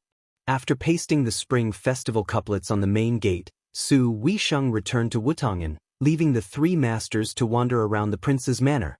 Su Fengnian and Su Xiao talked about the affairs of Lingzhou in bits and pieces. Su Xiao occasionally talked about some interesting news that had recently happened in the imperial court. For example, Gu Jiantong's son-in-law went on a killing spree in Jizhou.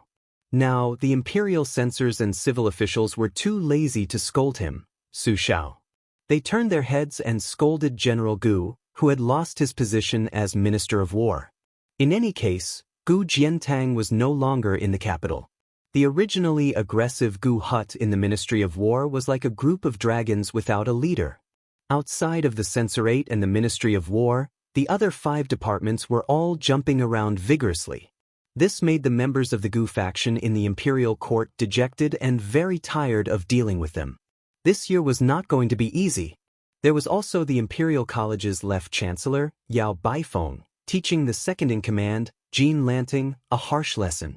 This even alarmed the emperor, who personally went to the Imperial College to be a peacemaker. Only then did he barely manage to settle the matter. The situation within the Imperial College was well known to everyone.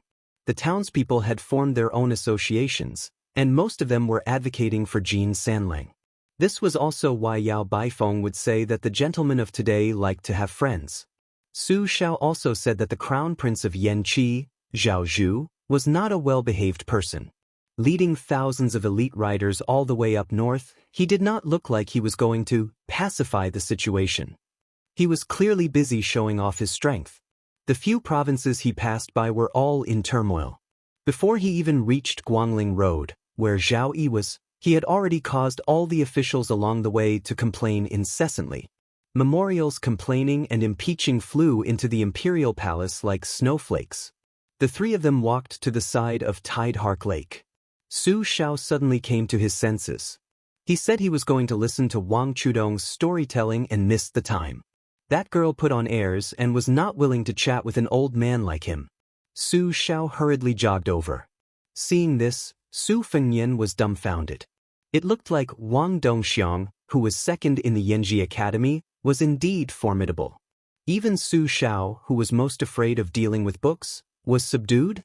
Previously, a letter from home had been sent to Lingzhou. Su Xiao had said that Wang Chudong was very witty and clever. She was not afraid of an old brute like him at all. She gave him a lesson the moment they met. Acting like an elder, she told him, the illiterate king of Bailiang, that reading was actually very interesting and not boring at all. She told Su Xiao to read official history. Winners were kings and losers were bandits, so it was better to read unofficial history. Reading about scholars and beauties was the same. No matter how many twists and turns there were, they would eventually grow old together. In reality, it could not compare to reading classics. It was like seeing an old gentleman sitting upright from start to finish. You would feel that he had been rigid for too long, but one day, you would feel that he had his own adorable aspects. Other than that, Wang Chudong also said that reading military books and poetry books was different. Su Fengnian felt great admiration. This girl was really daring to teach Su Xiao how to read. It had to be said that neither Li Yishan nor Zhao Chongling had been able to get Su Xiao to read more books in the past. Su Fengnian looked up at Tide Listening Pavilion. Qin Shiliang should be in the side room on the top floor right now. Everyone in the Wang Fu said that this young man was increasingly similar to that state scholar who had died without a grave. Su Fengnian looked away and saw Su Juzi sitting alone in the pavilion, throwing a large amount of bait into the lake. The koi fish rolled in a grand scene. Su Fengnian squatted at the edge of Tide Listening Pavilion's platform and said to Huang Man, beside him, Lu Qiu, said that the section of willow whose body I tore apart did not die. He probably used an unorthodox chi cultivator's ability to cunningly escape before he died. I think that this person's identity is not as simple as a spider's web. It's fine, we will definitely have a chance to interact with him in the future. Huang Man, nodded earnestly. Su Fengnian said self-deprecatingly, I'm puzzled. That section of willow was like that, but that little celestial master who changed his name from Zhao Jingxi to Zhao Ningxin was also difficult to deal with. He was suppressed half to death at the Spring Lake. I originally wanted to use him as a useless person to make the Taoist ancestral court unhappy. I didn't expect that when I returned to Mount Longhu, I heard that Zhao Ningxin's realm had advanced by leaps and bounds again. The young chief of Wudong, Li Yufu, killed the evil dragon at Mount Xiafei and became famous all over the world. The old celestial master, Zhao Shi, who had been in seclusion for many years, did not stay idle either. He built the Jade Emperor Tower that was as famous as the Great Yellow Court. His ascension was imminent and countless people had already gone to Mount Longhu to worship him. Even the crown prince, Zhao Zhuan, went to Huizhou to watch the show in disguise. It's very likely that it's true. And that heartless woman from Mount Huizhou, who became the chief of Wulin, changed her attitude faster than flipping a book. She said that after sending the copies of Mount Huizhou's secret manuals to Bailiang, she would draw a clear line with me. Su Fengnian turned his head and patted Huang Manor's head. He smiled gently and said, "Let's not talk about these annoying things. Huang Manor, you don't have to worry about anything. Father and your brother are here." "That's right. Ever since your brother seized and transported back the 4 talisman general armors from the Xiang Fan Reed marshes, he began to let the Mahis giants in Bailiang's machine-making bureau work to restore it to the level of Great Grandmaster Yi Hongting's number 1 talisman armor. Last time at the Iron Gate Pass, the golden armor was also in our hands. Moreover, this time, from the killer cat outside Shenwu City, I learned some secrets from Han Diaoxi's skull through Su Ying. One of them was the details of how he skinned Yi Hongting. After the new year, I will go to the machine-making bureau and tell those giants the details of the process. In the future, when you put on that talisman armor and charge into enemy lines, at least you don't have to worry too much about being killed by a section of willow. Also, Huang Manor, on the Great Bull Hill, Xinyuan Jingqing once said that you can't easily enter the Xian Finger realm. You must remember, other than helping you make the talisman armor, I'm also flipping through some obscure secret manuals of Buddhism and Taoism in the building. That white fox face also agreed to help me find it. So you have to wait for your brother to find a shortcut that will let you smoothly become a Xian Finger expert. Before that, even if the sky falls down, you can't enter the Xian Finger realm. Do you remember?" By now, Huang Manor wasn't stupid. His intuition told him that he couldn't agree, and he wasn't in the habit of lying to his brother. All he did was raise his head and nod without saying a word. The young man with polychoria moved his eyes but didn't dare to look at his brother. Su Fengnian knocked Su Longxiang on the head with a chestnut. "Nod your head for your brother." Su Longxiang turned his back to Su Fengnian and, for the first time, didn't agree to his brother's request. Su Fengnian tugged at Huang Manor's ear for a long time but couldn't get his Vajra realm brother to turn his head. With a sigh, he let go of his hand and stared blankly at Tidehark Lake, which had calmed down after Su Beiji's departure. Huang Manor turned around and sat cross-legged on the ground. He reached out and gently stroked his brother's eye-catching grayish-white hair. Su Fengnian narrowed his eyes and gazed into the distance. There were fish in Tidehark Lake every year, and there was an abundance of Bailiang every year. Su Fengnian lay down slowly and rested the back of his head on his hand. He gazed at the clear sky and fell asleep peacefully.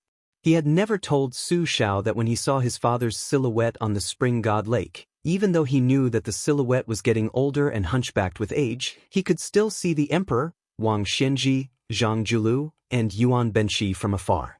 Su Fengnian wasn't the least bit afraid of these fellows appearing together on the lake. He felt very at ease. 2 much stronger tiger kuei scuttled out with a whoosh and ran towards Su Fengnian with all their might. In the end, Huang Manor pressed them down to the ground with 1 hand each. The 2 strange beasts were only a few feet away from Su Fengnian, yet they couldn't escape from Huang Manor's palms. Their gazes actually contained a hint of hidden bitterness.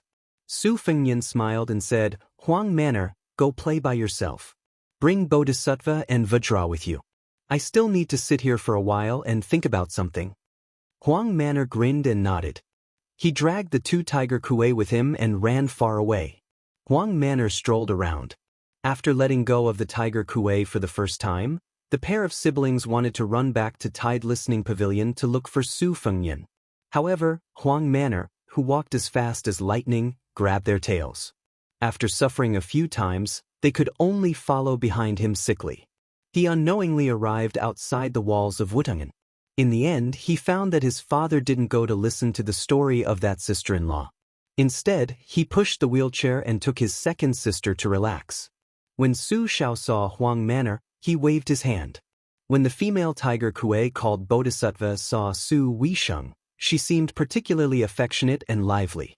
Su Shao continued the previous topic and slowly said, "In the future, you, as the older sister, have to keep an eye on the matter of Bailiang's official consort. Xiaonian knows what she's doing. Father isn't just more at ease, he's the most at ease. It's only when it comes to matters of the heart that this child easily disregards the consequences once he falls in. Wei Xiong, it's not that I'm worried about the military and politics of Bailiang being affected. I've worked so hard to build up such a large family business. If in the end, my son can't even afford to squander it, then how am I supposed to be a general? How am I supposed to be the king of Baelyang after the new year? It's just that I'm very afraid that you, my younger brother, will get hurt. I'm a rough man, but I've seen many people come and go. I also know that this kind of invisible injury is more hurtful than a serious injury caused by a knife or arrow. Perhaps you won't be able to recover from it for the rest of your life. Su Weisheng grunted in acknowledgement. Chapter 9:25. Then there are the future concubines. To be honest, of the two women that have been temporarily decided, Wang Chudong, who is already in the Fu, and Lu Qingyan, who is in Qingzhou, father does like the little girl Wang Chudong more. However, there are different ranks of concubines. Wang Chudong can only be after Lu Qingyan. After all, the Lu family is full of talents. Compared to Wang Linquan, who relied on Chu Lushan to climb to the position of the richest man in Qingzhou, Wang Chudong is definitely more important to Baelyang in the future. Therefore, in the future, if there is a dispute between the two families, as long as it doesn't involve major issues, you have to side with the Lu family. This can be considered father's compensation to Lu Qingyan as his daughter-in-law. Because father knows that Xiaoyan may not be able to open her heart to this poor woman in this lifetime. Treating each other with respect only sounds good, but for a married couple who will spend the rest of their lives together, it is actually a kind of suffering. Father has been going to Wang Chudong's place every day to listen to her stories. First, it is interesting. Second, it is an opportunity to let Baelyang know that this girl is the first daughter-in-law that Su Shao approves of. In the future, if anyone wants to use the Wang family as a stepping stone to curry favor with the Lu family, they have to first consider whether their flattery will backfire. As for Pei Nanwei, father knows that you don't like this Princess Jing'an. You don't have to go against your heart and deliberately interact with her. Just let her be. In this world, there is only the saying that the elder brother is like the father and the elder sister-in-law is like the mother. There is no such thing as the elder sister taking care of the family. The reason why father nags you about this and wants you to bear this thankless responsibility is because father is selfish. He is afraid that Xiaoyan won't have any relatives to take care of her, so you can't marry in this lifetime. Wei Xiong, if you want to resent father, father will accept it. Father is a man who values boys over girls. He dares to take responsibility for his actions. Even when I was living with your mother, even if I had to brace myself, I would still say it so bluntly. Before Jihu was born, he was beaten by your mother. After Jihu was born, he was beaten so badly that it was unbearable to look at. Your mother made father, a rough man who was used to holding swords, spears, and sticks, to carry the child. No matter how much father loved his daughter, he couldn't bear the fact that the child insisted on crying. Your mother was reasonable to everyone, but she was unreasonable to your father. There were several times when I had to attend a military meeting every other day.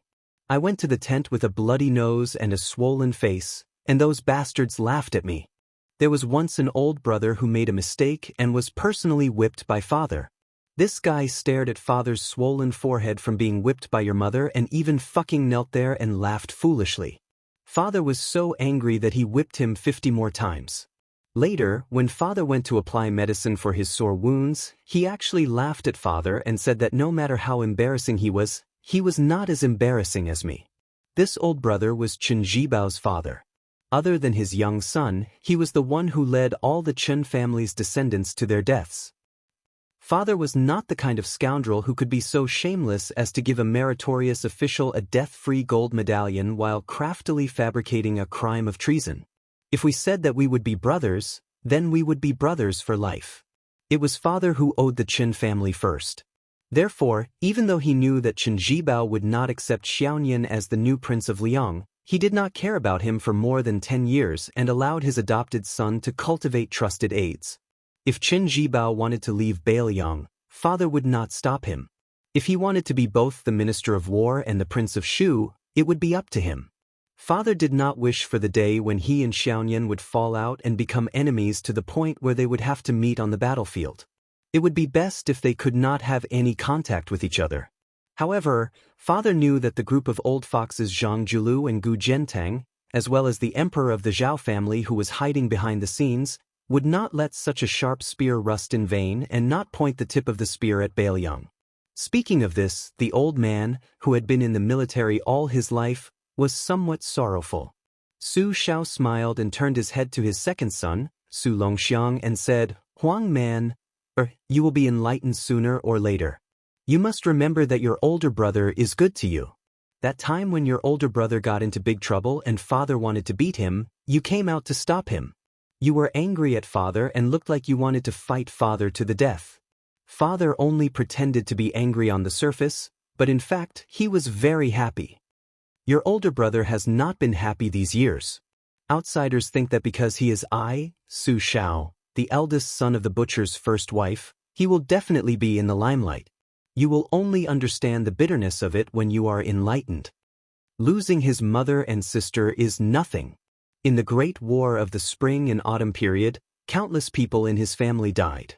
However, he was cursed by people for 18 generations and had to guard the gate for these heartless bastards. Perhaps one day he would have to sacrifice the lives of hundreds of thousands of his steel cavalry in exchange for peace of mind. Later, when the Central Plains changed masters, he would be cursed and scolded by the new masters in the history books. Furthermore, there would be a large group of scholars and common people who had never suffered any hardship. This is the most pitiful part of your brother. In his youth, before His Royal Highness chose to hide, the entire Bailiang Palace knew that His Highness doted on His Royal Highness from the bottom of his heart. As long as there was something fun, no matter how precious or rare it would be sent to Huang Manor before it was warmed up.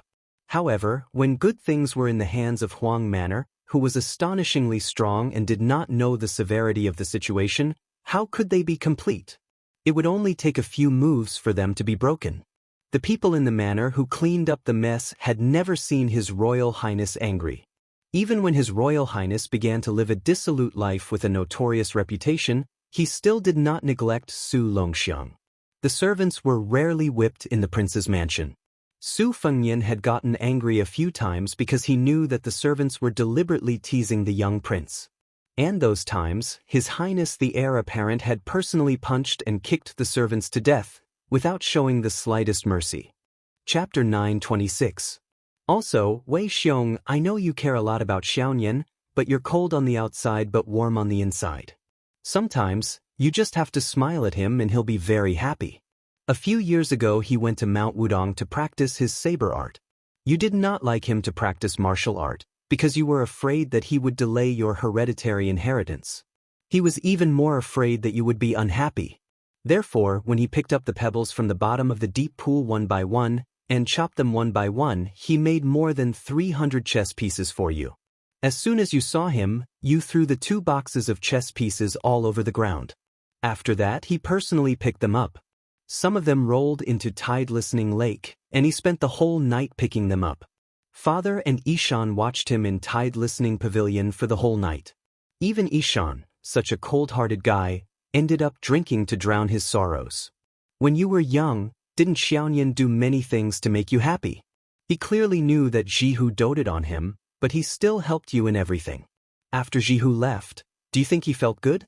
Who saw him tearing his heart and lungs apart with their own eyes? Originally, with his temperament, he would have gone to Mount Wudong to pay respects to the old chief, Wang Zhonglo, in gratitude. He was afraid of Mount Wudong, afraid of that lotus peak. He was afraid that he would be a scourge, afraid that the people around him would leave because of him. Fengnian had always given his favorite things to his sister or brother since he was young. The things he kept for himself were only things that outsiders would find valuable. Su Weisheng lowered his head, his expression unreadable. In today's world, people in high positions cherish their lives and reputation. The more they read, the smarter they become. Each one of them is so smart that they don't seem human anymore. Who would be willing to carry the coffin of an old soldier who has no relatives or friends? Who would be willing to guard the city gate for a maidservant in a foreign land with no one to rely on? Ishan is such a smart person, so why is his vision so high that even Chen Zhibao doesn't think highly of him and instead thinks highly of him? Why did old Huang leave without any attachments on his trip to Martial Emperor City? Why was it that Li Chungang had clearly fought with Wang Xinji and was still willing to use the Battle of Guangling River as the closing battle of his Jianghu career? Why was it that Huanwen, who was now the second assistant, who had always spoken a few words of justice for the Bailiang, now went against his conscience and did not hesitate to tamper with the transport of grain, racking his brains to make things difficult for the Bailiang? It wasn't that Feng Yan's talent in martial arts was higher than those rare great grandmasters in Jianghu. It wasn't that Feng Yan's intelligence was so great that it was close to demonic. In fact, it was very simple. As long as he sincerely treated people as people and slowly gathered the people's hearts, he would win the overall situation. Back in the day, Dad had gone step by step from a ruffian in the marketplace to a little lieutenant who dared to fight and risk his life. Then he became a general who could easily massacre cities. In the end, he became the king of Bailiang with hundreds of thousands of cavalry. Along the way, he had stumbled and stumbled. In the eyes of many smart people who didn't think highly of Dad, he had made it this far. Dad's opponents, the later they got, the smarter and harder to deal with. But many of these smart people died without understanding why Dad had the last laugh. Dad believed that most of them could only comfort themselves before they closed their eyes that this was the will of the heavens and that Su Zhao's life was too tough. This saying was both correct and incorrect. Dad wasn't very literate, but he knew one thing. If you didn't let anyone down, many people might not understand. Or perhaps they understood but didn't care. They might even treat you like a fool, thinking that they had taken advantage of you. This didn't matter. In the end, there would still be people who would remember. Even if there weren't many people who remembered, they would all be willing to put in effort and then fight to the death. Even if it was 1 against 2, he would still be unrivaled. If he lost, it didn't matter. He could still make a comeback. There were more than 600 memorial tablets below the Tide Listening Pavilion, as well as Feng Yan's old soldiers respectfully sending him off before he entered the capital. All of this was proof. Therefore, Dad was more certain than anyone that the Bailiang in the future would be even more of a headache for Beimang than when it was in Dad's hands. When her father was still young, it wasn't that he didn't want to be a stable rich man. That way, he could at least give his children a peaceful life. But Chen Zhibao was good at everything, except that he was too smart. Once a smart person made a mistake, it would be a huge mistake that no one could reverse. Feng Yan was also smart, but he was far better at listening to others than Chen Zhibao. Now that Dad was dead, Chen Zhibao wouldn't put anyone in his eyes, nor would he believe that anyone was qualified to be on equal footing with him. If one day he wanted to become emperor, he wouldn't hesitate to sacrifice all of the Bailiang cavalry to achieve his goal. After Li Yishan's death, Su Xiao didn't even seem to be able to deceive himself and others. At this point, the hunchbacked old man couldn't hide his weariness. He stopped talking and gently reached out to help Huang Man, tidy up his collar. Finally, he said softly, "Huang Man, in the future, don't risk your life so easily. If you die and your brother survives, how sad would he be? Dad will tell you he would be even sadder than if he were alive. But you still have to do more things that can make your brother's life easier. Although your brother was reincarnated into the Su family earlier than you, so he is destined to bear the burden in the future. In Mount Qingliang, the only man left in the Su family who can talk to him is you. No matter if it's Su Beiji or Chen Shiliang, no matter how loyal they are still not as close as family members. Huang Man, this is the first time your brother left home in a fit of anger to travel to Jianghu. His greatest wish wasn't to become a hero, but to snatch back a great beauty for you. When you went to Mount Longhu, every time you received a letter, your brother, who has a photographic memory, clearly knew that it wasn't written by you, but he still read it over and over again. Wei Sheng, this time when he saw you sitting in a wheelchair, you purposely didn't look at him grinding ink, but Dad saw that his hand was constantly shaking. The old man reached out and patted Su Wei Sheng's head, but didn't say any words of comfort. Su Longxiang clenched his fists tightly, his eyes resolute. The 2 tiger kuei were so frightened that they instantly fled. They paced back and forth in the distance restlessly, not daring to approach the unfamiliar black-clothed youth. The old man slowly walked back to the courtyard. The loquat tree was still green in the winter, but the old man stood alone, all alone. But the old man wasn't sad. He smiled and said, Wife, our Su family has already been supported by Fengyan. Wait for me, I won't make you wait too long. Chapter 927.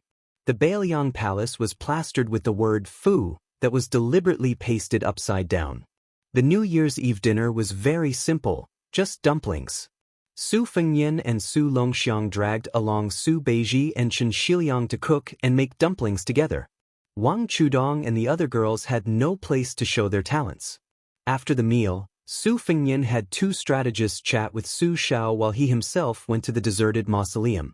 When he returned, a large group of people sat in the Wutangen to celebrate the new year. Everyone was happy and harmonious.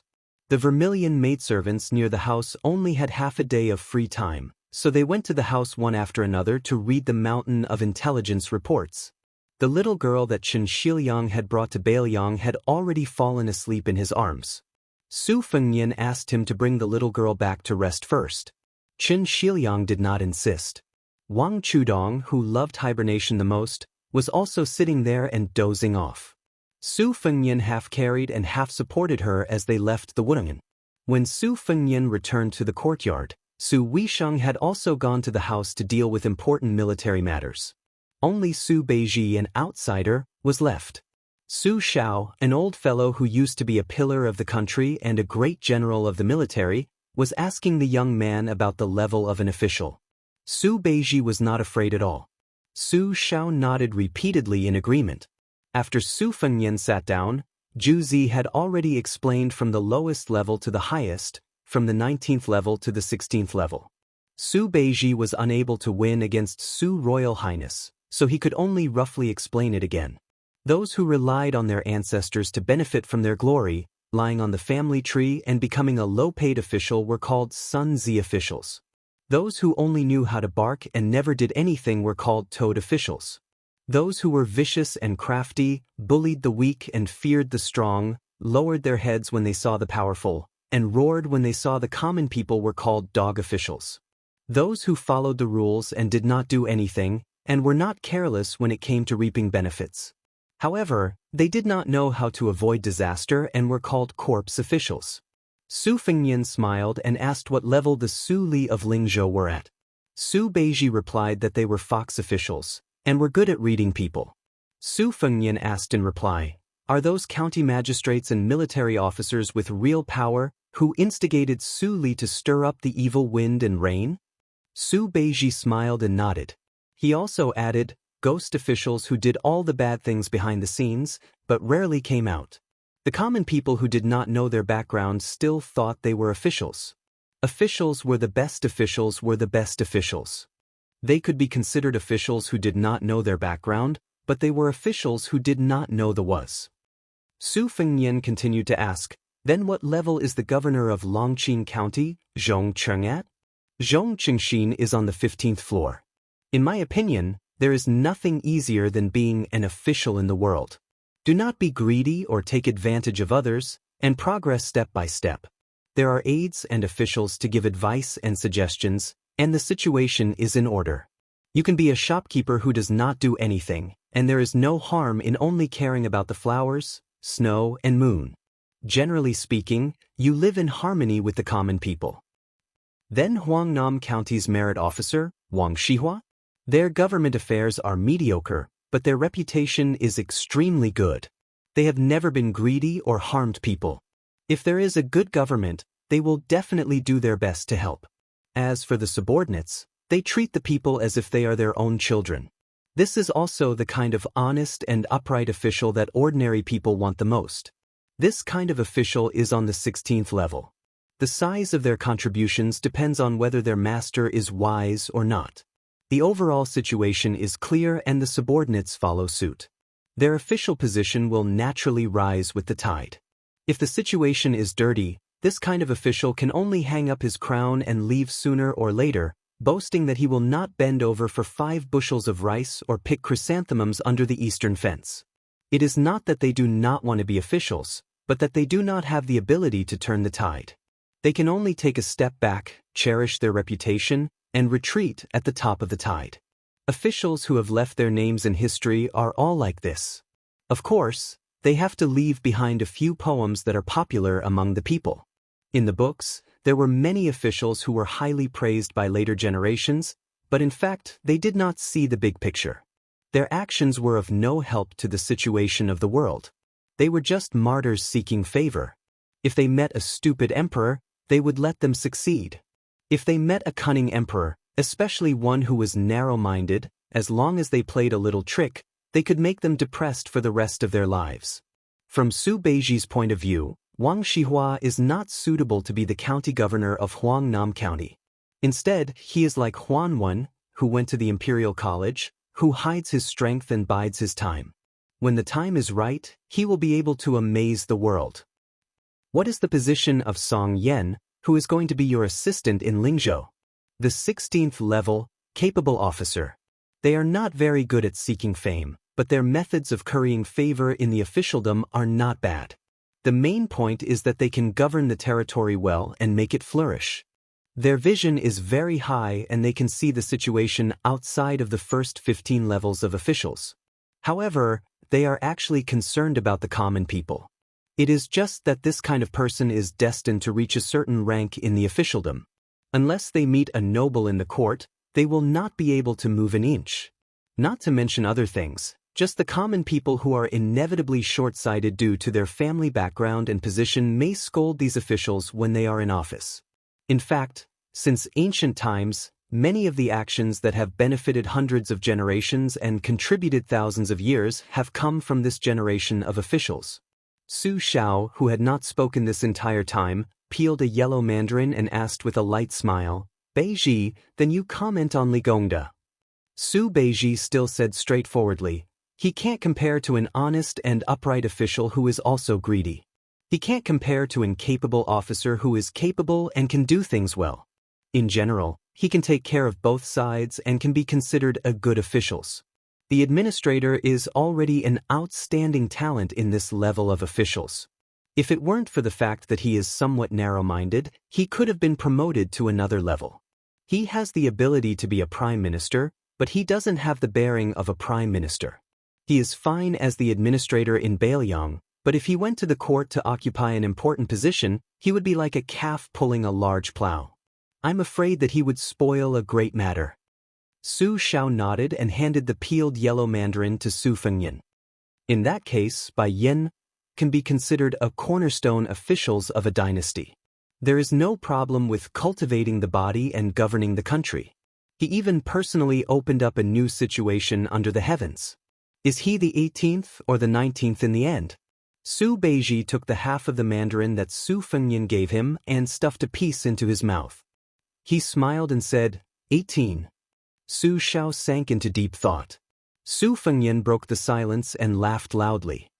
Su Xiao, you really don't know what's good for you. If you say 18, then there will only be 19 left. Zhu Zi put in so much effort to leave you such a big bootlicka. You, on the other hand, have your horse's head turned to our Zhu Zi. How is this fellow supposed to bootlick you? Su Xiao was stunned and felt a little awkward. He smiled apologetically and said, I always thought that I was at the level of a ghost official at the very most. Beiji, I'm sorry. Su Beiji smiled and shook his head. After eating the mandarin, he took his leave. He had just stepped out when a fat pig followed him and rolled into the room. Su Fengyan immediately raised his hand and shouted, Shut up. The fat man forcefully swallowed the sobs that were about to escape his mouth. Su Xiao waved his hand and said, Lu Shan, take a seat. Chu Lu Shan, who had been promoted to grade 2 Bailiang Protector General, smiled and rubbed his hands. He sat down on the floor that was not cold even though the floor was covered with floor tiles. He had a guilty look on his face and said softly, Godfather, I'm here to ask for forgiveness from His Highness and the second princess. However, it's the new year, and Lu Qiu is topless. I'm afraid it'll bring bad luck. Su Fengyan said helplessly, It's fine as long as you know what's going on with Songgu. There's no one smarter than you in the world. Also, don't go to my sister's side and annoy her. Chu Lushan sighed and did not say anything else. Upon hearing this, Su Weisheng walked out of the room and said coldly to Chu Lushan, You're the Protector General of Bailiang. Aren't you bored of doing those petty and dirty things for half a year? Chu Lushan shrunk his neck that was so short that it was almost invisible. He did not dare to talk back. In fact, back in the days of the Su family, eldest Princess Su Weisheng had always hated this fat man. On the other hand, Su Weisheng did not have any prejudice against him. Su Weisheng turned to Su Shao and said, "Father, I'll make a secret assessment of the Bailiang officials' levels that Su Beiji mentioned. It will not be made public. It will only be given to Fengnian for reference." Su Shao nodded. Su Fengnian asked in a low voice, "Lu Qiu, what kind of heinous business did you do to make my sister so angry? Did the peregrine falcon and the eagle guard gang up on you?" Chu Lushan said embarrassedly, "I wouldn't dare. It's just a little joke when I'm bored. It's not worth mentioning." The more secretive Chu Lushan was, the more curious Su Fengnian became. He asked, "Tell me about it." Chu Lushan scratched his head and said carefully, "In the past, Lu Qiu was in charge of the spies in Bailiang. Therefore, Lu Qiu knew a little about some of your highness's 3 trips. On the 3rd trip to Beimang, foster father told me more, so..." Su Fengnian laughed and scolded, "Spit it out." Chapter 928. Chu Lushan had probably come to the realization that if he stretched out his head, he would also be stabbed if he retracted his head. He spilled the beans from a bamboo tube, leaving Su Fengnian speechless. It turned out that the current situation in Bailiang was vaguely unstable, and there was a clamor everywhere. After Chu Lushan became the Protector General of Bailiang, he did not make any big moves. The more he felt that he had nothing to do, the more he randomly picked up a few unlucky fellows and threw them into the whisking room, giving them a miserable beating. Among these fellows, there were villagers, scholars, officials, Jianghu people, and soldiers. 7 or 8 of them were the type that could not keep their mouths shut. They were similar to Su Fengnian when he heard Skinny Monkey and the others boasting in the restaurant some time ago. Even if he heard them, His Royal Highness would not be bothered to make a fuss about it. However, it was clear that Chu Lushan did not have such a good temper. He sent them all to the whisking room, and according to Chu Lushan's imaginative and meticulous plan, he began to make them suffer a fate worse than death. One of the villagers, who was in the prime of his life, gathered a group of people to drink wine and said that Su Fengnian, the heir of Bailiang, was too easy to be. He had never suffered in his life, and His Royal Highness lived a life of luxury. How could it be as difficult as him burning charcoal and taking care of the crops in the mountains? In the end, when he arrived at the whisking room, he was stabbed more than 160 times. The number and severity of each stab were different. After he was injured, he would immediately apply top-grade wound medicine. During this period, he would be served with fine wine and beautiful women. After he recovered, he would be stabbed again and again. The reason why there were so many stab wounds was not because Chu Lushan had set this rule for no reason. Instead, it was based on the number of stab wounds that His Royal Highness had received before he came to Mount Wudong. He had received 16 stab wounds. Including the Eastern Yu entourage that Wudong's enemy, Princess Suizhu's Dong Yu entourage, the Reed's Marsh, the Duckhead Green Forest, the Ro Ran Mountains, the 5th Raccoon, the Tai Men Pass, the Divine Martial City, and the Lu Haoshi. Before Chu Lushan sent them to the whisking room, he told them that as long as they suffered enough, according to their different backgrounds, they would each receive 100,000 taels of silver, a rank 7 official, and so on. If they could not endure, they would be released. In the end, without exception, no one was able to withstand more than 200 strikes. The 2 strong-willed men of Jianghu were unable to withstand the strike from the saber that was stabbed diagonally into their abdomens. They shouted that they did not want to be the grandmasters of the Northern Liang sect who had founded their own sect. This saber strike was an imitation of Bo Er's lightning spear that was stabbed into the abdomen. Among the 7 or 8 people, the scholars all left crying for their parents after the stab. Surprisingly, this villager was the one who could grit his teeth and endure. It was a pity that he could not endure it.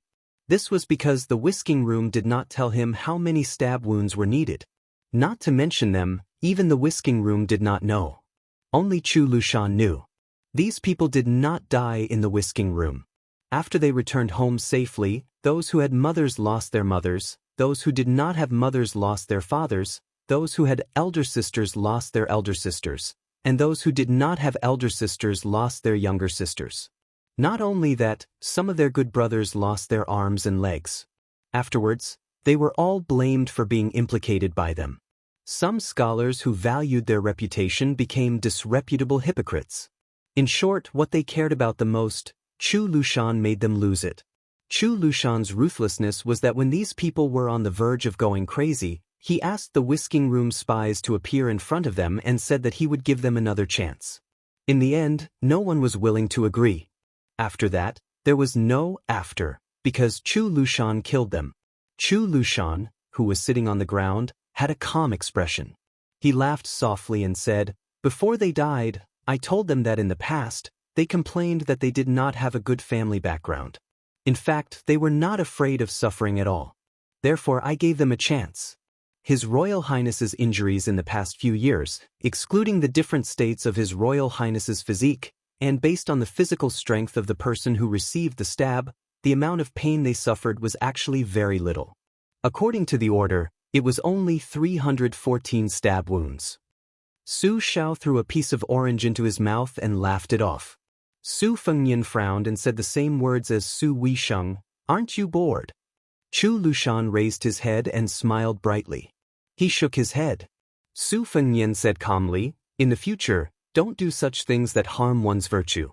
Chu Lushan, who was obedient to His Royal Highness, said for the first time, "It's fine if I don't see or hear them. If I, Chu Lushan, see them, I will take care of them." The whisking room does not lack torture tools and people. Some newbies need some practice anyway. Su Fengnian turned his head and stared at Chu Lushan. He said slowly, "They are all Bailiang people." Chu Lushan restrained his smile and raised his head to meet His Royal Highness's eyes. "Although I, Chu Lushan, do not have the surname Su, I am still a member of the Su family. In this lifetime, I will be the general's adopted son. I have never heard of Li Yang, and I don't even recognize Bailiang or Bailiang." Su Fengnian said angrily, "Chu Lushan, I told you to stop." Chu Lushan clenched his fists and placed them on his knees. He gritted his teeth and said in a low voice, "Your Highness." Chu Lushan had to support himself with one hand to get up. When he bent over, he laughed and said self-deprecatingly, "I, Chu Lushan, am obsessed with cleanliness. Every day, I have to change into a set of luxurious clothes. I like luxury. Every day, I have to change horses. I am addicted to good food. Every day, I have to have the chef make new dishes." He would change everything except for his master. Chu Lushan wished that he could let all the Bailiang ingrates who were indebted to the Su family know a simple truth. There are two kinds of bitterness in life. You can't get what you want, and you can lose what you have. As long as Your Highness allows Chu Lushan to be in power, Chu Lushan will not be able to bear the sight of anyone talking without feeling any pain. After he got up, this talented and shrewd Chu Basha lowered his head. His eyes were red as he said slowly, "Chu Lushan's master is only foster father.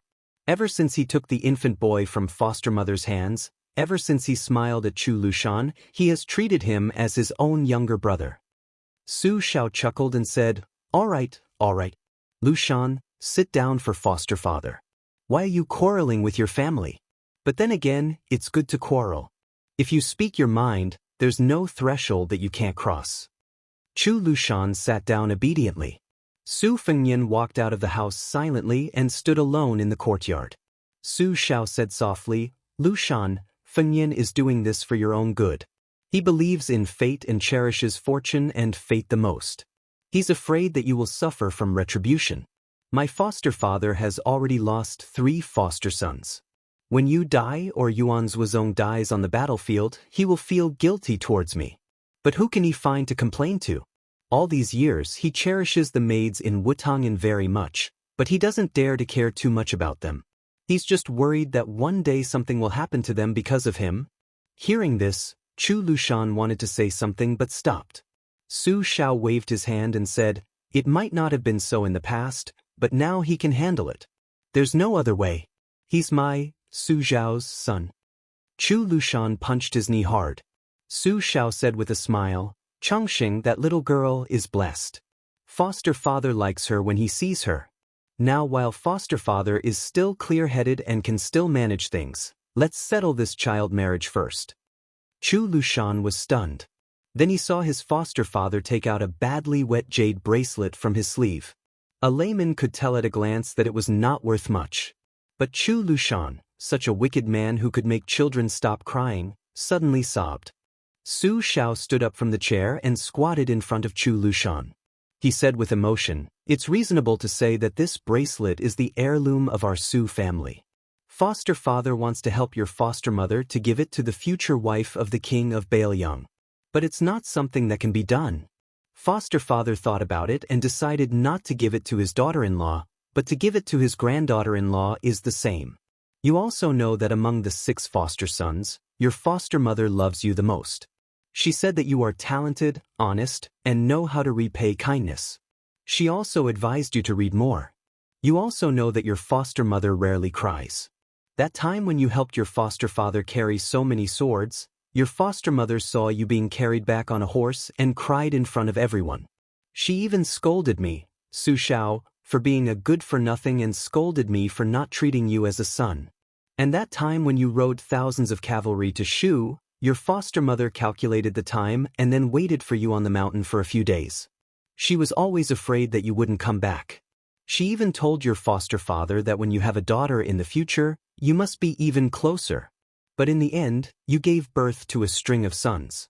Before your foster mother passed away, she was still worried about this matter and said that she would most likely become his granddaughter-in-law. Chu Lushan held the bracelet that his foster father gave to his foster mother as a token of love. He cried like a child.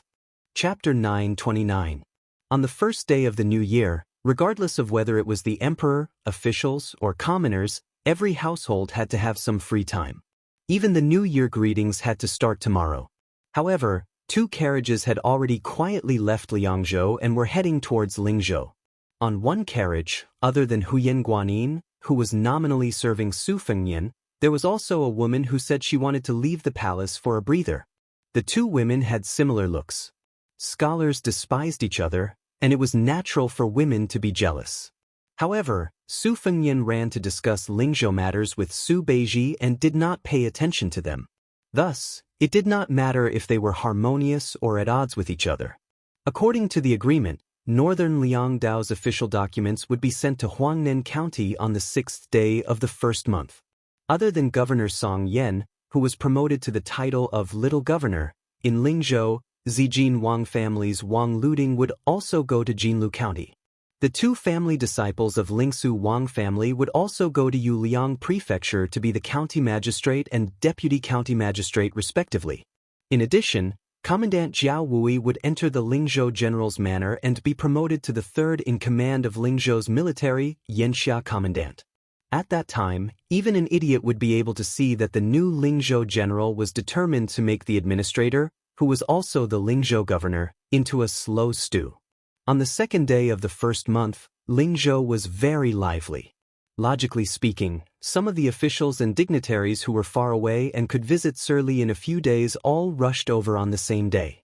The administrator's manor was filled with people and carriages. The housekeeper and gatekeeper of the Li Manor could be considered particularly slick and clever, but they still couldn't handle the social interactions. They all wished they had 3 heads and 6 arms. Li Gongda did not rest for a moment in the morning and was busy until dusk.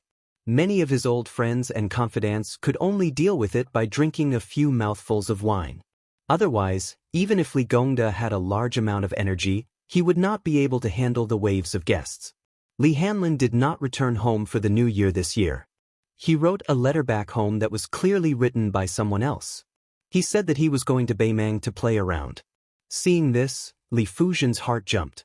She wanted nothing more than to grab her brother's ear and drag him home. She put down the letter, picked it up, and put it down again. Li Fujian felt a bit of hidden bitterness. She was indeed as her father had said. She did not understand what men were thinking. Why were they able to enjoy their father's achievements and have a smooth career in the officialdom, but they had to take risks and fight for fame? Li Fujian offered her father a cup of hangover tea when he finally caught his breath. She helped him rub his shoulders and asked softly, "Father, why are there so many people here? Is it because you have become an official and have no choice but to fight to be the first?" Are you afraid that if they come late, you will make things difficult for them? Li Gongda shook his head with a bitter smile. Didn't you see that the old scholar, Yuan Deqing, came today? With his arrogance, even if your father became the head of the 6 ministries, the minister of personnel, this old man would still be the last to visit. Only then would he be able to show his noble character and unquestionable integrity. The reason why they all came together is because the owner of the house next door is not around. They are afraid that His Royal Highness will return to the Lingzhou General's manor in 2 days. If they show their faces again, it is better to be safe than sorry. What if the new Lingzhou General coincidentally bumps into them? Wouldn't they be looking for trouble? Your father making things difficult for them is just to suppress their rise in their official career. However, the neighbor can directly make them lose their official status. Li Fuzhen said mockingly, he is indeed capable of doing such a rude and unreasonable thing. Li Gongda smiled and said, wrong, very wrong. Father knows that you have never taken father's words seriously. Since father has allowed Guofufeng into the family this time because of you, then you should seriously listen to father's heartfelt words this time. How about it? Li Fuzhen made a sound of acknowledgement. Li Gongda drank a mouthful of tea and let out a breath. Only then did he say leisurely, as the Beiliang Taoist administrator, you are the head of the civil officials. According to the law, the Lingzhou provincial governor should be someone else. However, why do you insist on having this position as well? Father's desire to be an official is not false, but His Highness the heir apparent has come to be the general of Lingzhou next door to our family. Logically speaking, no matter how thick-skinned father is, it would be wise to take the latter and step down. However, father is truly worried. Nearly 1,000 scholars have entered northern Liang, and most of them are from Lingzhou. In the future, northern Liang's civil and military officials will be separated, and the two sides will be clearly separated. This is the general trend. If father doesn't have the position of Lingzhou's provincial governor, then his words will still be effective, but it will definitely be greatly reduced. Father's talent and learning are shallow, and he doesn't have an advantage like Wang Shi was.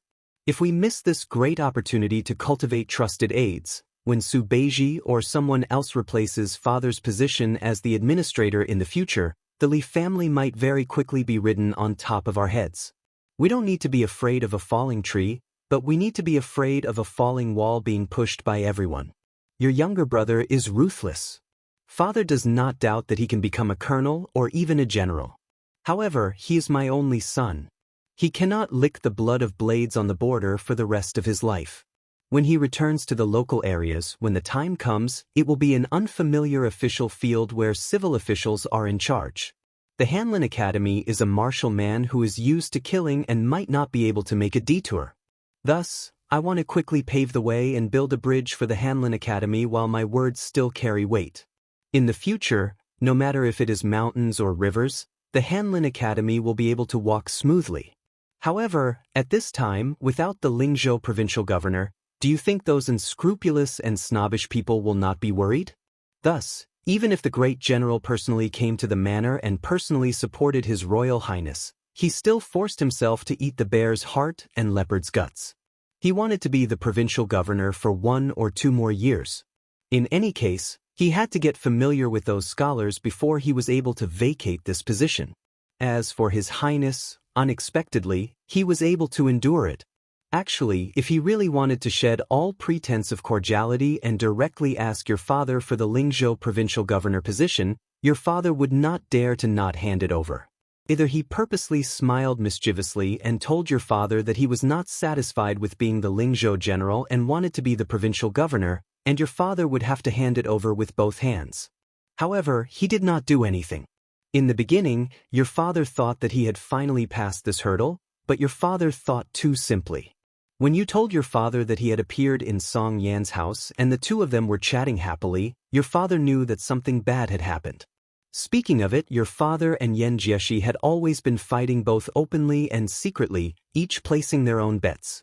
Yan Jieshi was unlucky and placed his bet on Chen Jibao, while your father had exceptional insight and placed his bet on His Royal Highness.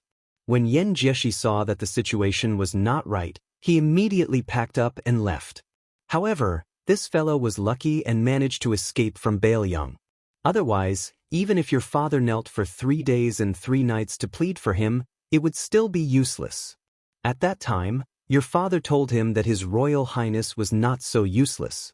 In private, your father always liked to criticize Yen Jieshi's lack of insight. As a result, your father only knew that he was just a pot calling the kettle black. His Royal Highness went to Hwangnam County this time and abducted 3 family heads in Hwangnam County, plus Song Yen, who was estimated to be the provincial governor of Lingzhou soon. Jenner, you always felt that Hanlin went to the border to join the army, and it was His Royal Highness who harmed him. However, have you ever thought about why Hanlin, such a stubborn ghoul, suddenly changed into another person? The reason is actually not complicated. You also know it in your heart, but you just don't want to admit it. You told your mother that your younger brother felt that Hanlin had lost face when he went to Yanqi Bazaar in the capital, and that kid from the Kong family became officials and had a bright future ahead of him, so he gritted his teeth and worked hard. You really don't know that in the past, Hanlin couldn't wait for the 3 brothers to become undisciplined and out of control, so that he would be the only one to freeload. Then, he would be able to eat and drink freely and live a carefree life in a muddle-headed way. For him at that time, when his brother became successful, he was prouder than himself. Why did he go to the border? Why did he become a crossbowman? There was no other reason. It was because Hanlin knew that among the 3 brothers, His Royal Highness, who he admired the most, could already be independent. Hanlin only began to realize at that time. In addition, he had always been learning from His Royal Highness. When His Royal Highness was messing around, he messed around. Since His Royal Highness stopped messing around, he naturally felt bored. Therefore, he became the Li Hanlin that his father and sister did not know. Jenner, do you dare to say that the Li Hanlin today does not make you feel gratified? Do you not feel honored? So, what do you have to complain about His Royal Highness? In the end, it's because for so many years, your heart. Li Fuzhen said plainly, "Father, the tea is cold. I will help you change a cup." Chapter 930. Li Gongda passed the teacup over and sighed softly. Forcefully picked melons are not sweet, then what about the melons you picked yourself? Li Gongda collected his thoughts and muttered to himself, "Forget it, since things have come to this, it's good to not be the provincial governor of Lingzhou. If I give it up quickly, the Su family will remember this favor. It's time to return Lingzhou to a stable officialdom." When Li Gongda turned his head around, he said, "Master, there is a fellow who claims to be Master's junior and wants to see Master no matter what. He gave me 20 taels of gold right away, scaring me. If it was a normal day, this gold would have been earned by Master. But today, it is not his turn to bother Master. A scholar with no scholarly achievements, no family background, and only some money, is worthy of showing off in our Li household. He really doesn't know what's good for him. Today, even a 6th-ranked official can't say more than a few words. Even a rank 6 official can't say anything." Li Gongda waved his hand and He Chang turned to leave. He then exclaimed and said, "That's right, Master. That 30-something-year-old junior said his name is Su Hun and he is from Lingzhou's Danyang County. He even said shamelessly that as long as he said this, Master will definitely meet him." Li Gongda was absent-mindedly drinking tea with his head lowered. His fingers trembled. Just as the old steward He Chang was about to drive the young man who did not know the immensity of heaven and earth out of the mansion, the administrator raised his head and calmly said, "Bring him here." The old manager acknowledged and did not dare to say anything. He turned around and heard Li Gongda ask softly, "Is the Lingzhou general's residence still empty?" He Chang nodded, "It's empty. The Lingzhou general has not returned yet." Li Gongda nodded and waited for the loyal old manager to leave before placing the teacup on the table. He stood up and joked with Li Fuzhen, "Father still needs to entertain guests. Didn't you always complain that I looked down on that poor scholar Guofufeng? Bring him to see your mother. A grown girl cannot be kept at home. Father will turn a blind eye and treat it as me forcing you out of the house." In the past, Li Fuzhen would have been overjoyed. However, at this moment, based on his intuition, he asked softly, "Father, is this Danyang County guest called Su Hun?" Li Gongda smiled indifferently and said, "An old friend's disciple. I have to meet him." Li Fuzhen was skeptical and left the house with a worried heart. The old steward quickly brought in Su Hun, who did not look like a noble at all. The administrator, who had already sat back in his chair, squinted his eyes and looked at him carefully. He hesitated for a moment, held the cup lid with 2 fingers and shook the slightly cold tea. The old steward left tactfully. Su Hun, who looked ordinary, stepped into the house and closed the door without asking for permission. He smiled and said, "Su Hun thanks the late uncle." Li Gongda did not speak from the beginning to the end. He lowered his head and drank his tea. This Su Hun was very unfamiliar to the entire Lingzhou. Probably not many people could recognize him. Even if they had met him once, they would not remember him. However, Li Gongda was different from ordinary people. When the Golden Weaving Bureau was established in Bailiang, it was located in Danyang County. According to the original intention of the imperial court, the Golden Weaving Bureau should have reported to the imperial study in the capital. He should have reported everything to the military officials in Bailiang, as well as the scholars' recommendations and customs. However, Li Shifeng was probably living under someone else's roof and knew that Su Shao was not to be trifled with. He had been doing nothing and turned the Weaving Bureau, which had a gloomy authority, into a government office with few visitors. He only symbolically paid a visit to Li Gongda and Yan Jieshi during festivals. Li Shifeng often traveled around Bailiang and did not deliberately hide anything. There was once when he met Li Gongda, who was the governor of Feng province at that time. At that time, Li Shifeng let a coachman appear for no reason and introduced him as a distant relative of his called Su Hun. Li Gongda was silent for a long time. He finally raised his head and looked at Su Hun. Su Hun handed something to the administrator. "This is the handwriting of the Grand Secretary Zhang Julu." Huan, one of the province, also wrote a note. Su Hun saw that Li Gongda had no intention of taking it. He smiled and carefully placed it on the table. He said calmly, "If you don't trust the secret letter, don't worry. You can find a way to verify the handwriting and seal in private. If you don't trust Li Shifeng, you can take Su Hun and send him to the Lingzhou general's mansion next door. If you don't trust Su Hun, you can send him to the Golden Weaving Bureau and then send him to Chu Lushan. If you don't trust the imperial court, you can take a look at the secret letter before making a decision." Li Gongda responded with a cold smile. Su Hun took it calmly. After a while, Li Gongda glanced at the table and asked calmly, "Why are there 2 secret letters? What's written in them?" Su Hun smiled. "Su Hun is just a messenger. Even if I die, I won't know what's written in the letter." Li Shifeng didn't touch the secret letter from the beginning to the end. As for why there are 2 secret letters, since you asked about it, it means that they are sincere. Then Su Hun has to die. Li Gongda frowned. "What do you mean?" Su Hun said calmly, "Su Hun has avoided all the spies in Lingzhou. Please don't worry about this. I might as well tell you the truth. The Lu family in Qingzhou was attacked. Bailiang's peregrine falcons suffered heavy casualties. Zhaogo suffered even more. The main reason was not to stop the Lu family from dying. It was to attract Lingzhou's attention so that Su Hun's trip would be foolproof. But this is not enough. The imperial court wants me to tell you why there are 2 secret letters after you have the intention to accept the secret letter.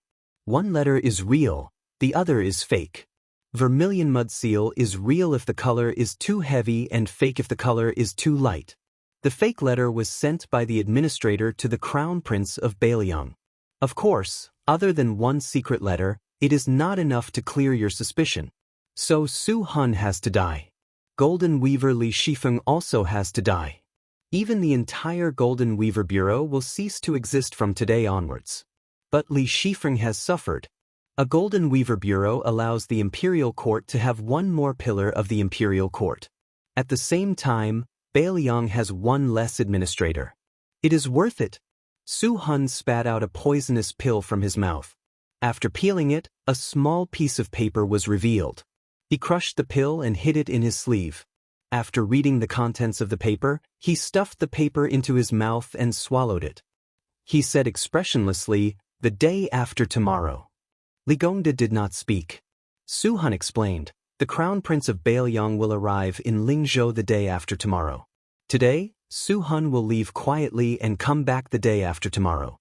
The administrator will kidnap Su Hun and send him to the general's mansion in Lingzhou. After Su Hun's death, there will be a group of death warriors and a group of elite Zhaogo left Bailiang with the administrator. But they can only bring 18 people at most. In order to leave smoothly, Sir Li will have to cooperate with us. He will first give up his position as the provincial governor of Lingzhou and stay in Lingzhou for at least half a year.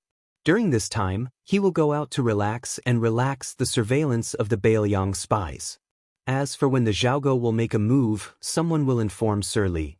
Li Gongda sneered. The imperial court seems to have forgotten about my son, Li Hanlin. Su Hun smiled. Young Master Li has received a military order to go to the south to carry out a secret mission. He will first stay in Gusai Prefecture. Then he will go east along the northern border of Yuliang and enter Ji Prefecture. Finally, he will meet Sir Li in the capital. Li Gongda closed his eyes and tapped the teacup lid lightly. He said with slight self-mockery, "Last time, Yan Jieshi only brought 16 people out. The imperial court is really concerned about me." Su Hun was silent. Li Gongda smiled and said, "Let me do the math. I, Li Gongda, am now a rank 2 border official. If I want to advance any further, I can forget about northern Liang. However, there aren't many positions in the capital. Among the 6 ministers, other than the Minister of Personnel, who was recently promoted, the rest are nothing. The fake secret letter must have said that the Minister of Personnel is too full. Who knows, it might be even more petty, like the Minister of Revenue or the Minister of Justice. However, I am very curious as to what kind of reward was written in the letter before I opened it. Zhang Julu is in charge of the minister's department and cannot be changed. Huan Wenkai is promoted to the minister's department and cannot be changed either. That leaves only the Hall of Secretaries. Other than becoming the lord of this place, it seems that I will also be given the title of Grand Secretary of the Imperial Cabinet. Li Gongda has been addicted to being an official all his life, but I never thought that I would be able to be on par with Sun Shiji and the others." Su Hun remained silent when he should not have spoken. Li Gongda smiled and asked, "Are you not afraid that I will send you and the letter to His Royal Highness now?" Su Hun said indifferently, "I will die anyway. So what if I die 2 days earlier?" Li Gongda stared at his face for a moment and nodded. "Thank you, Sir Li, for letting me die a worthy death." Su Hun bowed deeply and gently opened the door. Then, he quietly left the administrator's mansion. Li Gongda stood up and walked to the side of the table. He stretched out a hand and quickly retracted it as if it was hot. Then he slowly stretched out his hand again. However, his hand stopped a few inches above the 2 secret letters. His expression was gloomy. Chapter 931. On the 2nd day of the 1st lunar month, at the border between Liang and Ling provinces, at the intersection of 2 post-house roads, a group of carriages with escort flags mounted on them turned into the spacious north-south post-house road, following behind the 2 carriages. Escorting an escort was dangerous and unpredictable. As long as there was a relatively safe official road, one would have to ride at full speed to make up for the time spent on careful escorting on mountain roads and rivers. This group of carriages carrying the banner of the Golden Gate Escort Agency was quite ostentatious. There were more than 30 burly men, most of whom were young and strong. When the escort team passed by the 2 carriages in front of them, one of the carriages suddenly lifted the curtain. A gray-haired head poked out and smiled at one of the escorts. "Hero, do you still remember me? Last time, when we were entering autumn, we drank green ant wine together at the roadside wine shop." After the escort recovered from his shock, he slowed down his horse and approached the carriage. His face full of joy, he nodded and said loudly, "I remember, how could I not? Young Master's handwriting is good, and your father is also very loyal. He treated us brothers to 2 large jars of green ant wine and 5 caddies of beef.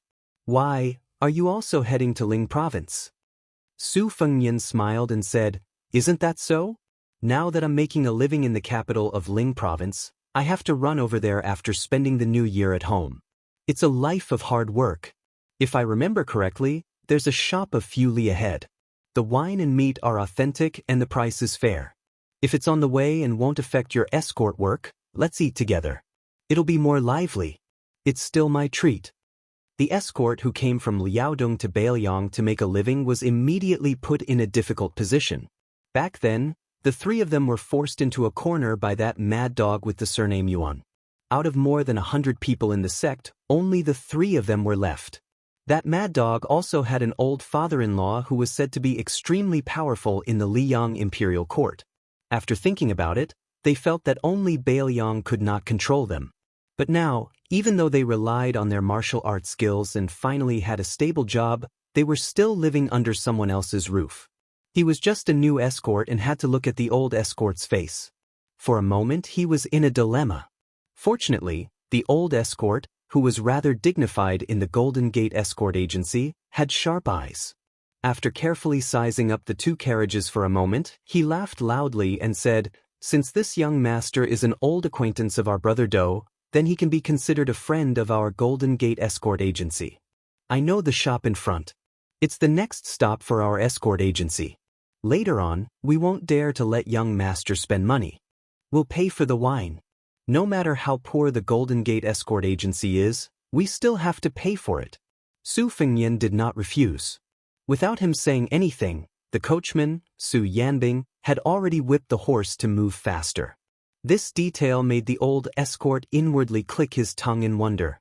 He did not expect that not only did this young master, who should be from an extraordinary family, look so friendly, but even his retainer was a sensible person. The two groups of people arrived at the familiar shop that was very clean for the escort agency.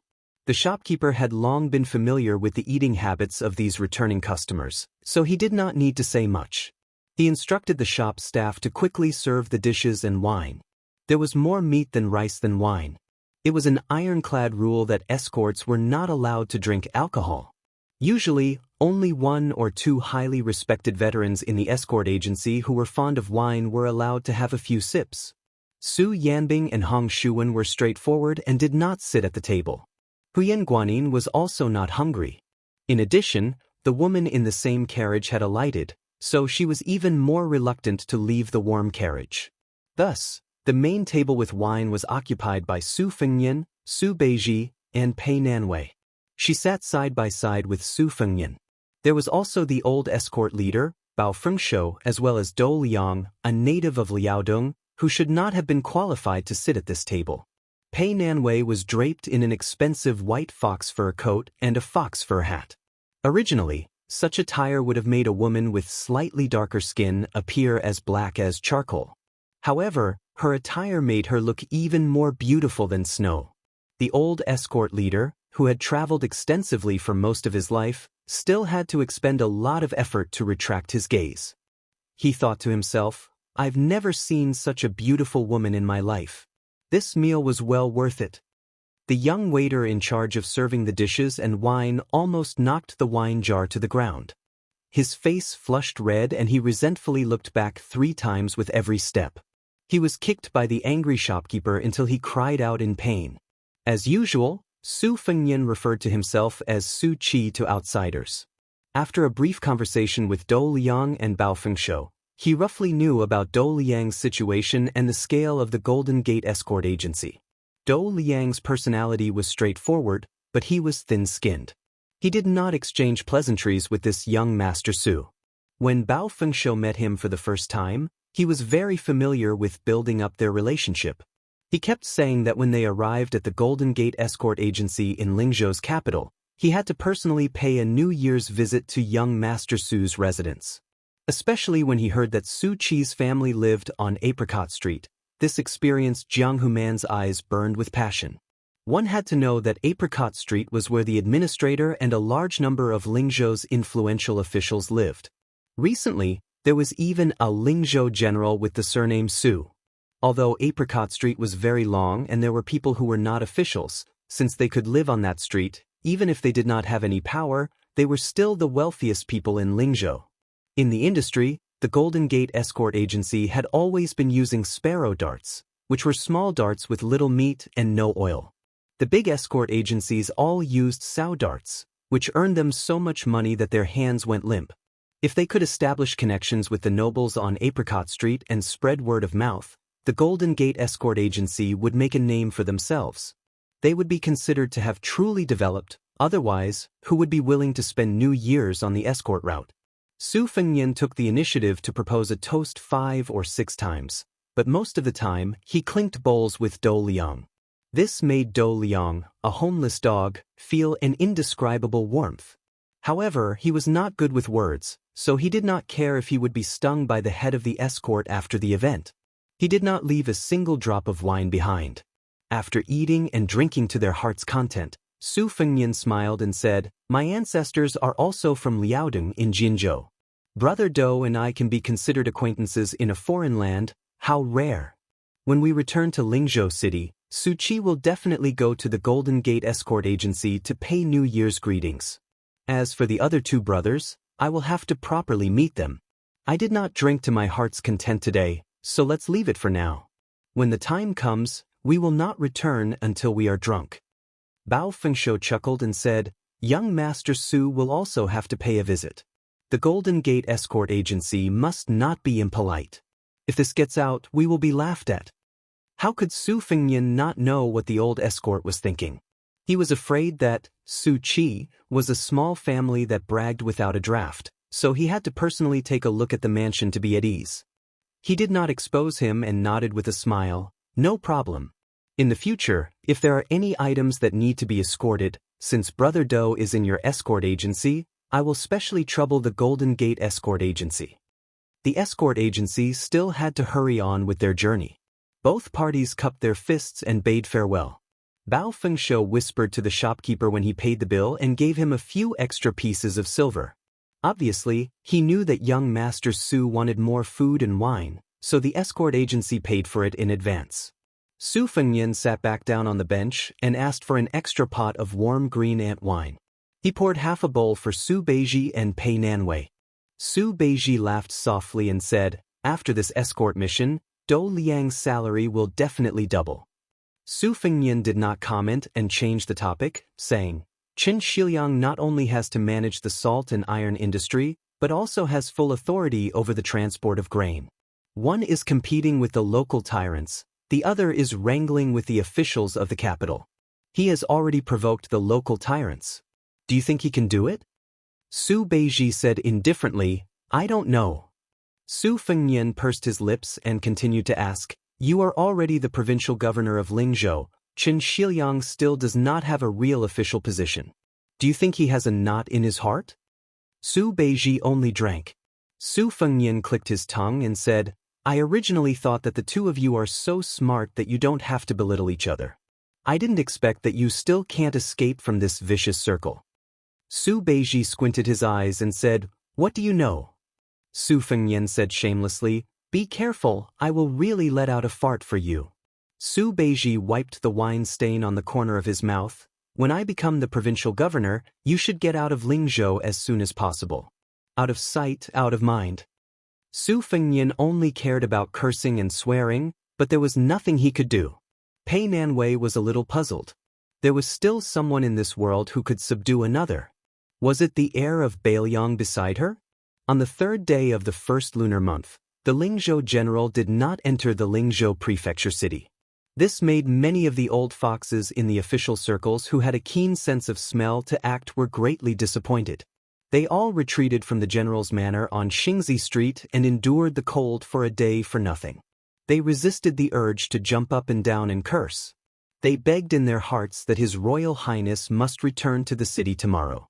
Otherwise, when would this suffering end? Chapter 932. In the dusk of the 4th day of the 1st month, most of the visitors to Apricot Street had left. Only a few officials and nobles who lived on the street remained. When they saw the 2 carriages slowly approach, they almost burst into tears. "Old ancestor, you are finally willing to come." Regardless of whether they were old or in the prime of their lives, they all quickly rushed toward the carriages and inquired about the well-being of the young people who slowly got off the carriage. Everyone's flattery, other than the same title, His Royal Highness, did not repeat a single word. If the inexperienced officials had the chance to stand to the side and listen, they would definitely benefit greatly. They suddenly realized that flattery could be done to the point of perfection. Some of the old masters, who used to be arrogant, were now as respectful and reverent as they were when they saw the ancestors in the paintings during the ancestral worship ceremony. Su Fengnian greeted them one by one with a smile. Even if he did not report his official position, he was still able to say it word for word. While these important people in Lingzhou with a large age difference were putting honey on their lips, they could not help but have mixed feelings in their hearts.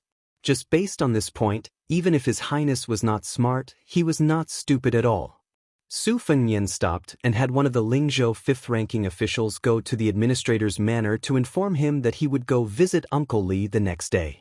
The old man, who was so old that he would always return home to recuperate every time he encountered a difficult situation, was so strong that it made his colleagues speechless. Su Fengnian brought everyone into the general's official residence. Then he had Su Beiji, who was not of high rank, accompany him in the study to catch up with the loyal officials of Lingzhou one by one. Then, those at the back saw the people in front of them all leave with stiff faces without exception. However, there was unconcealable joy between their brows. They slowly walked to the corner of the corridor and immediately moved like the wind. They were most likely going home to report the good news. Most of the guests entered the manor nervously and went out in high spirits to return home. Su Beiji, who His Royal Highness had placed on the table to support him, did not have any joy on his face. He stood at the window and looked at the administrator's manor with a serious expression. Su Fengnian sat behind the desk with one hand supporting his cheek and the other rolling the copper coin between his fingers. Su Beiji said, "Relax." Su Fengnian thought for a while. "All right, accompany me to the Golden Gate Escort Agency to drink. Since the wine in Lingzhou doesn't have any worldly and bloody smell, do you want to drink more?" Su Beiji, who had only gotten drunk once in Beimang, nodded. Su Fengnian and Su Beiji got into the carriage. Su Yanbing drove the carriage to the Golden Gate Escort Agency on the other side of the city. Earlier, when they crossed the threshold of the side door, Su Fengnian paused for a moment and raised his head to glance at the gray sky. After a while, he could no longer see the peak of the mountain that only appeared when the weather was clear. When they arrived at the entrance of the Golden Gate Escort Agency, Su Fengnian introduced himself as Su Qi from Apricot Street and said that he knew the old escort leader Bao Fengshuo and the new escort leader Dou Liang. The eyes of the young man guarding the door lit up. Hearing the words Apricot Street was enough. It was even more useful than mentioning Bao Fengshuo. His impatience was swept away and he subconsciously bowed. However, when he saw the warm and smiling face of the young master, he immediately straightened his back. Who knew if this fellow was bragging? Of the young masters who lived on that street, how many of them had not trampled and injured people in Lingzhou before? How could they be smiling so happily with a small guard like him? Who would believe that? Bao Fengshuo, who lived in the escort agency, hurried over. He was extremely friendly and polite. Not only him, even the first and second masters of the escort agency were alerted. Su Qi was also tactful and directly revealed the identity of the young master beside him. He had served as a soldier in Longqing County and was currently doing some miscellaneous work for Governor Zhong Qingxin. However, he was about to be promoted to the provincial government office in small steps. As a result, not only were the two masters happy, they were also somewhat in awe. Who in Lingzhou didn't know about Huaihua Great General Zhong Hongwu and his eldest son, Zhong Qingxin? Although it was rumored that His Royal Highness had extinguished some of his arrogance, a starving camel was still bigger than a horse. The Zhong family was undoubtedly still a first-class family in Beiliang that ordinary people felt was unreachable. To be able to get along with Governor Zhong day and night, how could the Golden Gate Escort Agency, which was as small as a sesame seed, be neglected? Dou Liang and his two brothers hadn't moved into the escort agency for the time being. Instead, they rented a small, remote, and simple residence outside. The escort agency hurriedly sent someone to invite them over to drink. The first master personally set up a large charcoal brazier. After the group of people sat down, they drank to their heart's content. When they were drunk, the two masters were emotional people and were not as restrained as before. They chatted and laughed without restraint. Because Dou Liang's two brothers, Wei, Tang, and Fan Yuyang, had met before, they had a good impression of them at that time. In addition, their eldest brother, Do Liang, had come back from his escort mission to pave the way. They had already said a lot of good things about Su Qi, so they were even more open when they drank. The first master, Yu Xiuzai, had a slightly scholarly name. It was probably because his parents had hoped that he would be able to pass the imperial examinations in the future. However, it was very rough, and there was a shocking scar on his face. When he talked about this old story with Su Fengyan and Su Beiji, he didn't have any complaints. It was just that more than 10 years ago, he had been slashed in the middle of the street by a man who had kidnapped a woman. He didn't dare to fight back. In terms of martial arts, he could beat that son of a bitch 10 times with one hand. However, in terms of backing, Yu Xiuzai, lost by 1,000,000 miles and admitted defeat. To this day, this old man could only laugh and curse. Su Fengyan smiled and turned his head to Su Beiji and said, "In the future, I'll have to rely on you to be impartial and be the bad guy in this kind of situation." Su Beiji was indifferent and only drank in big mouthfuls. The men of the Golden Gate Escort Agency didn't take it too seriously. Even if the two young masters with the surname Su had a good status, Lingzhou City was deeply intertwined. Even the Lingzhou general couldn't do anything and was fooled by everyone. They all said that the administrator wanted to give His Royal Highness a show of strength. Therefore, as long as it was an outsider, no matter who it was, even if it was a young official from a landowning household, they couldn't casually make trouble here. Su Fengyan raised his bowl. It was probably the 7th or 8th bowl, but he still drank it all in one gulp. The people of the escort agency couldn't help but cheer from the bottom of their hearts. This alcohol tolerance and alcohol tolerance were both excellent. Su Fengyan casually wiped his mouth and said with a smile, "Before I get drunk, I'll quickly say a few words of seriousness. Old Brother Do, Old Brother Wei, and Old Brother Fan are all Su Qi's friends. In the future, I'll have to ask the two masters and old escort leader Bao to take care of me. Su Qi's bowl of wine is my thanks." The second master, Zhang He, was tongue-tied. He raised his big white bowl and said loudly, "Young Master Su is straightforward. Our escort agency is small, but no one is a bashful woman." Zhang He also poured out his heart to young Master Su. It's not that Dou Liang's 3 brothers don't have any ability, but they are too great. Zhang He has seen it all. Take Wei Tang and Fan Yuyang for example. In fact, not to mention becoming an escort like Dou Liang, even becoming an escort leader is a matter of course. But in our small place, the rules are the same as other places. It's just that there's no way around it. Everyone has to endure it bit by bit, from a daughter-in-law to a mother-in-law. Otherwise, other people won't be convinced and will have resentment in their hearts. I, Zhang He, don't dare to say anything like I'll let my 3 brothers become escort leaders tomorrow. I can only apologize to Dou Liang's 3 brothers. First Master, shall we all drink this bowl of wine in our hands? Yu Xiuzai raised his bowl and laughed. Everyone is a good man. Let's drink and leave. Cheers. In the end, Su Beiji was also a drunken mess. He was already leaning on Su Fengyan's shoulder. The rough men of the Golden Gate Escort Agency were all over the place. Yu Xiuzai hugged the wine jug and mumbled in his drunken stupor. He was vaguely talking about how he hadn't been able to kill a few northern barbarians in his life. The number 1 steward of the general's estate, Sun Falu, appeared at the door, sweating profusely. Before he left, His Royal Highness had told him to come to this small escort agency. Su Fengyan, the only one still sober, had no choice but to carry the unconscious Su Beiji on his back and bid farewell to the escorts who were cleaning up the mess with a smile.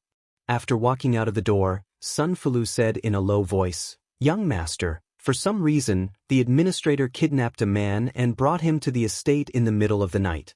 What kind of trouble is this?" Su Fengyan made a sound of acknowledgement. The extremely drunk Su Beiji was blindly tossing and turning. He slapped His Royal Highness's head with one hand and casually smeared His Royal Highness's face with the other. Sun Falu was so shocked by this scene that the corner of his mouth twitched. This Su Beiji, who had wandered from Beimang to Bailiang, if he couldn't become the administrator of Bailiang in the future, he, Sun Falu, would directly change his name to Sun Tzu. Su Fengyan slowly walked towards the carriage with Su Juzi on his back. It was difficult to walk. Chapter 933. Li Gongda was placed in the corridor outside the study by Sun Fulu. Su Hun was tied up and heavily injured. His clothes were stained with blood. Beside him was one of Li Gongda's trusted retainers who stared at Su Hun. This person was a true master and his cultivation was naturally not bad. He was as famous as the Liantong gang leader in the Lingzhou Jianghu. However, one enjoyed wealth in the administrator's manor while the other had his entire family wiped out in one night. One could see that being a guard dog was much more comfortable than being a stray dog with no one to rely on. Li Gongda looked calm. He closed his eyes and focused.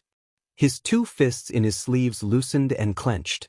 At the end of the corridor was Hong Shuwen, who was from the White Horse Righteous faction. He was like a poisonous snake waiting for an opportunity to strike. When Hong Shuwen stood up, Li Gongda suddenly opened his eyes. When he saw His Royal Highness carrying Su Beiji back, the scene was too different from what he had imagined. He was stunned. Li Gongda was someone who had been through a lot in the officialdom. He immediately calmed himself down and let his retainer leave first. This time, the old man didn't act like an elder. He solemnly shook his sleeves and knelt on the ground. He said in a deep voice, "Li Gongda came to apologize to His Royal Highness. I hope Your Highness can save Li Hanlin on account of our 20 years of friendship." Li Gongda couldn't see Su Fengyan's expression.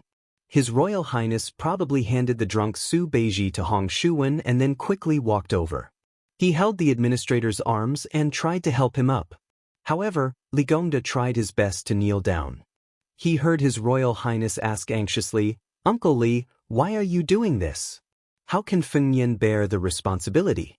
So what if he is Hanlin? Uncle Li, get up and talk." Li Gongda said with a faint sobbing tone, "Your Highness, if you don't agree to save my son Hanlin, even if Li Gongda dies kneeling here, I will not get up." Su Fengyan, who reeked of alcohol, said angrily, "I don't have to save anyone but Hanlin. How can I let Hanlin fall into danger?" "Uncle Li, why do you have to be so pretentious? Could it be that as the dignified Taoist administrator of Beiliang, you have done something to betray the Su family?" Li Gongda raised his head and said with tears running down his face, "Your Highness, Li Gongda has been loyal to Beiliang for 20 years. Heaven can be my witness. The general's cultivation of the Li family is as good as giving us a new lease on life." Li Gongda admits that he can't deny the crime of corruption. He is absolutely loyal to Beiliang and the Su family. Su Fengyan squatted in front of the administrator, who had lost his composure, and said softly, "In this case, Uncle Li should get up and talk. First, tell me who the kidnapped person is and why Hanlin wants me to save him. There are no outsiders here. You and I can speak frankly. If I can't do something, then I will beg Su Shao. I don't believe that anyone in Beiliang can hurt Hanlin. Who can wrong the Li family?" Only then did Li Gongda stand up shakily, wiping away his tears with his sleeve. He pointed at Su Hun and said sternly, "This person's surname is Su and his given name is Su Hun. He is the trusted aide of that gold weaver Li Shifeng and is also a secret agent of the Liang Imperial Court. A few years ago, he took his family out for a spring walk. Li Shifeng, that sly old fox, actually pretended to meet me and purposely mentioned that this person was a descendant of his distant relative. Tonight, this Su Hun actually snuck into the mansion and delivered a secret letter personally written by that green-eyed man, saying that as long as I, Li Gongda, am willing to betray Northern Liang, my position in the imperial court would only be higher than that old bastard Yan Jieshi. Furthermore, Zhao Go had already arranged for the Li family's escape route, so how could Li Gongda be so ungrateful? I immediately apprehended this thief, but my poor son Hanlin has already been transferred to the Northern Mang Southern Dynasty by a military order and is now being forcefully escorted eastwards along the northern border. I'm afraid that it won't be long before he enters the capital from Ji Province. Your Highness, although Li Gongda has no intention of betraying Northern Liang, since he was targeted by Li Shifeng and Su Hun, these treacherous villains, it must be because Li Gongda, as the administrator, is not a proper one. No matter how Your Highness and the great general deal with Li Gongda will not complain at all. However, Your Highness knows Hanlin's character very well. Su Fengyan let out a sigh as he replied with a smile, "Oh, I see. Uncle Li, don't worry too much. Come on, have a cup of tea in the study. Fengyan will send a message to Su Xiao, Chu Lushan and Huangfu Cheng, the general of Yuzhou province. I promise to return a safe and soundly Hanlin to Uncle Li. Li Gongda was about to nod and express his gratitude when he suddenly widened his eyes. His Royal Highness, who had always been smiling in front of him, directly pushed Su Hun, a gold nugget who might be able to dig out a lot of secrets from him. His 5 fingers formed a hook and directly tore off half of Su Hun's face. Then, as if he still found it too troublesome, he used the immortal's touch on the head. Poor Su Hun died on the spot without saying a word. Su Fengyan, whose hands were covered in blood, casually wiped them on his sleeves. Then, he carefully supported the administrator with one hand and pushed the door open with the other. The two of them stepped over the threshold together. Su Fengyan stopped and leaned back. He smiled at Su Yanbing and said, "Uncle Su, please ask Hong Shuan to quickly send out 3 secret letters. The last one is to be sent to Huangfu Cheng. Tell him that I allow him to privately mobilize 2,000 light cavalry to intercept me. By the way, ask someone to send a pot of hot tea." Su Yanbing nodded. Li Gongda said in a low voice, "Your Highness, Su Hun is clearly not an ordinary spy. Li Gongda tried to get information from him before. It seems that when Yan Jieshi escaped from Bailiang, he was also personally involved.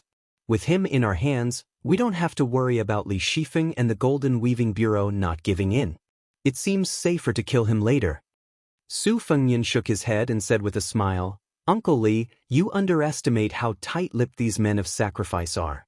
Besides, I don't care about Li Shifeng or the Weaving Bureau in my own territory of Bailiang. Even if there are spies from Zhaogo, as long as there is a reasonable reason, I can kill them as I want. I'm not their relative. Anyway, it's a life-and-death battle between 2 sides, so there's no need to care about family ties. When doing this kind of thing, it depends on who's ruthless." The Peregrine Falcon Eagle Guard fell into Zhaogo's hands outside of Bailiang and ended up in the same way. Otherwise, why would they be called men of sacrifice? They're not called men of sacrifice for nothing. Li Gongda listened to His Royal Highness' casual and indifferent words. When he sat down, he looked at the young man's unfashionable gray hair and did not say anything. Su Fengyan smiled and comforted him. "If Uncle Li thinks that Huangfu Cheng and 2,000 elite cavalry are not enough, you can send another 200 crossbowmen and 1,000 cavalry." Li Gongda hurriedly agreed. "Okay, Sigh, this foul situation is really making things difficult for your highness."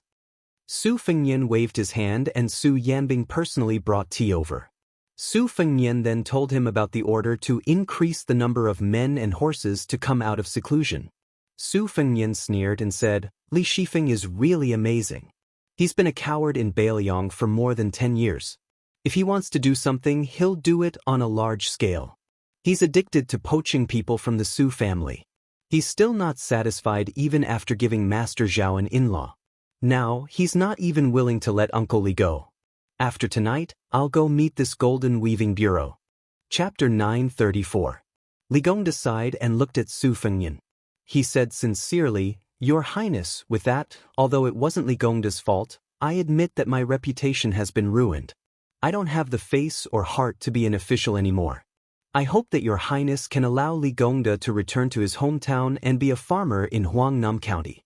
Actually, when Your Highness came to Lingzhou, Li Gongda already had this thought. In the Great River, each new generation surpasses the previous one. The hearts of the people in Bailiang had already reached the level of scholars. Li Gongda knew that his talent was shallow and his reputation was extremely bad.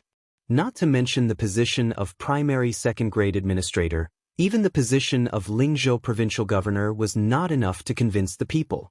In the beginning, when Your Highness became the general of Lingzhou, Li Gongda wanted to help Your Highness for a year or 2 before retiring.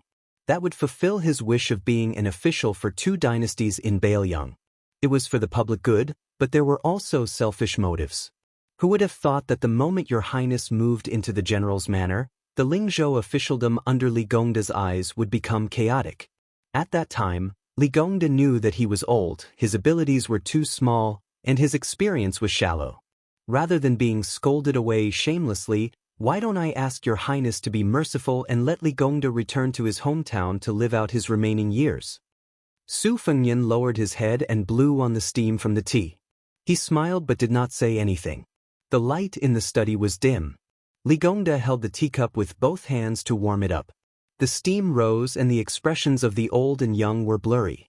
Li Gongda chose his words carefully and slowly said, "Your Highness." Li Gongda resigned from his position not because he wanted to avoid arousing suspicion, but because he knew that it was difficult for him to take on such a big responsibility. Being the first administrator of Bailiang was like forcing a duck onto a perch.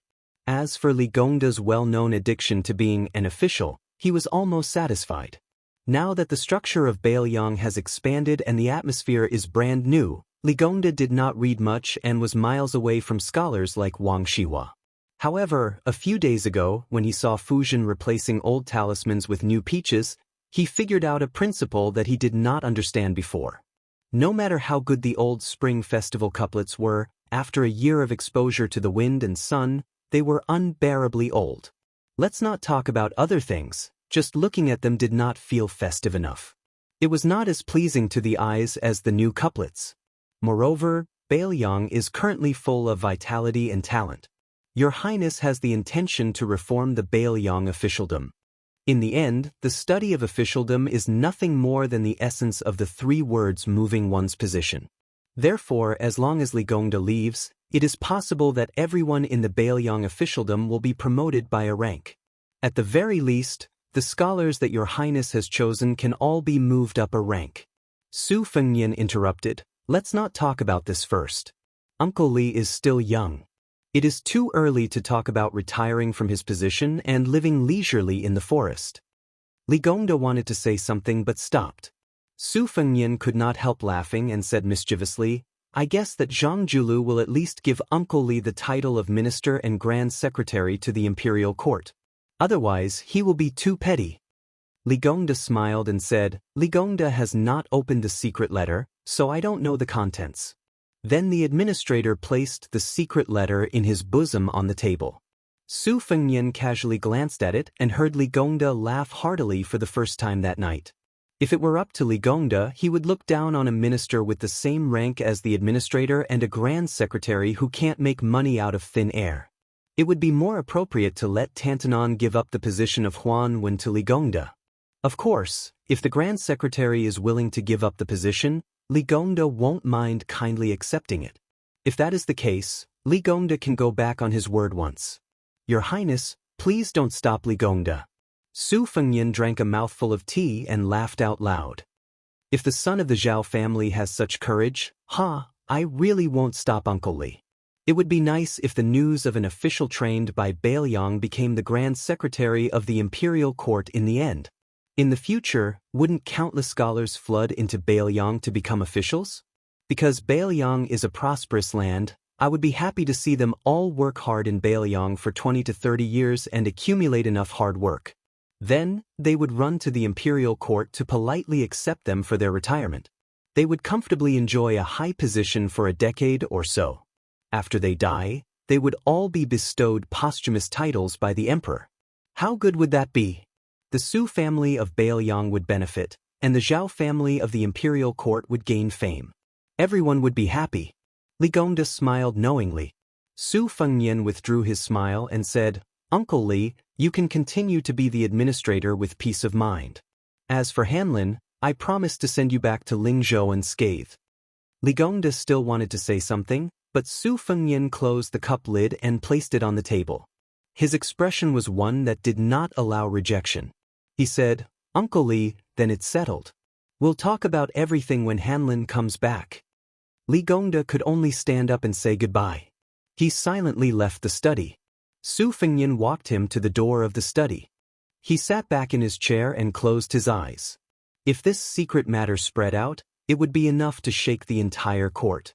He had planned the entire situation single-handedly. Su Weisheng and Wutangen were in charge of every detail.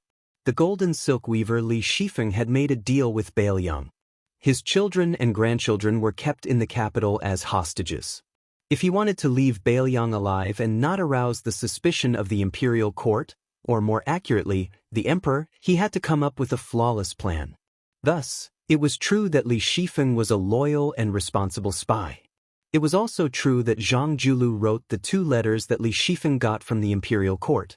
It was also true that Li Hanlin was sent to the southern court of Beimeng. True and false, it was tangled and complicated. During this period of time, the interests intertwined. Everyone's actions, big and small, were enough to dazzle one's eyes. Bailiang could not afford to make a single mistake. Li Yang could afford to lose, but Bailiang could not afford to lose. If they won, the Golden Silk Weaver would go from an organization of the imperial court to Bailiang's private property. Large amounts of spies hiding in Bailiang and around Bailiang would be tracked down. Many of the Liyang spies who had infiltrated the military at the border would also be uprooted. In this way, the mud in Bailiang could be cleaned up. When Su Fengnian became the general of Lingzhou, his ambition was not in the military affairs of Lingzhou. Instead, he wanted the Bailiang officialdom to be completely free of worries. Only then could those scholars be at ease and settle down. If Li Gongda resisted the temptation, then Su Fengnian had told him before that he would let this Uncle Li enjoy his official life. If he did not, then it would be the worst situation. Even with the Yan family's betrayal first, Su Fengnian still had no plans to destroy the Li family. He would only nominally let Li Gongda resign and return home with the excuse that he was unwell and peacefully be a rich man in Huangnam County. Just as the administrator had said tonight, once he retreated, the Bailiang officialdom would do its best to act according to His Royal Highness' wishes. Whatever Su Hun did, it was Li Shifeng's wishes. And Li Shifeng's guidance to Su Hun was Su Fengnian's intentions. As for crossbowman and marksmanship leader Li Hanlin, he had a large group of Bailiang's most elite Eagle Guard following him. There were also 6 Master Realm retainers from the Wang Manor mixed in. Those Xiaogo death warriors who were in charge of receiving him outside the pass were destined to die. However, Su Fengnian knew that if this happened, the 4 brothers who grew up together, went to brothels, and took the blame together, none of them would be left. The administrator brought his trusted retainer and slowly walked out of the general's manor. Li Gongda turned his head and looked at the slightly eerie official residence in the night. He smiled and asked, "What kind of person do you think His Royal Highness is?" The Master Realm retainer hesitated and said, "An expert." Li Gongda laughed and did not force this careful Jianghu expert. He muttered to himself, "Although a great man has to be ruthless, but it doesn't mean that he isn't a hero." The retainer did not dare to say much. Li Gongda walked to the door of his own manor and was about to step onto the steps. He suddenly retracted his foot and smiled, "Let's take a walk. It's rare for Apricot Street to be so peaceful." Li Gongda walked to the empty and lonely street and sighed. Everyone is suffering, it's all about finding joy in the suffering. Others may pity you, but you don't know that you are suffering. That is true ability. I, like the general, am old. No matter what I do now, it is for my descendants. In the study room, Su Fengnian reached out and grabbed the teacup. The white porcelain cup shattered. Half of the tea splashed all over him. They were set to arrive at the Lingzhou general's manor on the 3rd day of the 1st month. He purposely mentioned the 3 secret letters in the corridor. Su Fengnian gave the Li family time and time again. At this moment, there was still only 1 secret letter on the table. In this game of chess, Bailiang, who had the geographical advantage, would not lose no matter what. It was only a matter of winning more or losing less. However, to Su Fengnian, he would lose no matter what. He asked for it. He was alone. Su Beiji said it well. Chapter 935. Because the imperial court had appointed a crown prince and conferred titles to various kings, the emperor had personally decreed a general amnesty and changed the name of the year to Xiangfu. In the first year of Xiangfu, when the sound of firecrackers welcomed the new year, there were still court officials on duty. An old man in his 60s walked unsteadily toward Zhang Hut with wine and a bag in his hand. Along the way, he occasionally met him. Regardless of whether it was the son of heaven's personal attendants or the eunuchs who could wear bright red python robes, when they met this old man, without exception, they all took the initiative to stop and throw the rules and regulations of the palace to the back of their minds. They all exchanged a few pleasantries with a smiling face. If it were an ordinary person, once they were discovered, they would definitely be remembered by the head eunuch of the ceremony directorate, Han Diaosi. Sooner or later, they would not be able to bear the consequences.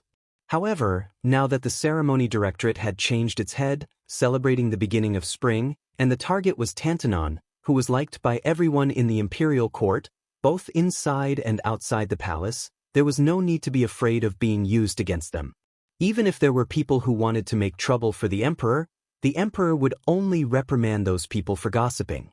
Huan Wen, who had replaced Sun Shiji as the new head of the province, greeted everyone along the way and arrived at Zhang Hut. From a distance, he saw the Minister of Revenue, Wang Xiongui, standing under the eaves, rubbing his hands and exhaling.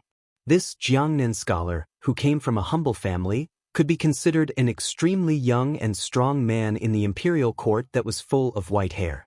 Along with many of the pillars of the imperial court, he had relied on the imperial examination to become a carp jumping over the Dragon's Gate during the Yonghui era. Furthermore, in that year's imperial examination, Wang Xiongui, who ranked first and third, was the youngest of the top three. The teacher who presided over the imperial examination was the Grand Secretary Zhang Julu. The teacher who read the examination papers was coincidentally the left chancellor of the Imperial College at that time, Huan Wen. Relying on his talent in running the country and helping the world, he had climbed up the ranks to become the Minister of Revenue. Wang Xiongui was undoubtedly part of the Zhang faction. Even though he had become a minister, he had always treated Zhang Julu and Huan Wen as disciples. At this moment, without waiting for Huan Wen to approach Zhang Hut, he hurriedly ran down the stairs to help Huan Wen take the wine jug and cloth bag. Huan Wen joked, "Fuding, why is that blue-eyed boy shutting the door to you again? This old fellow is really something.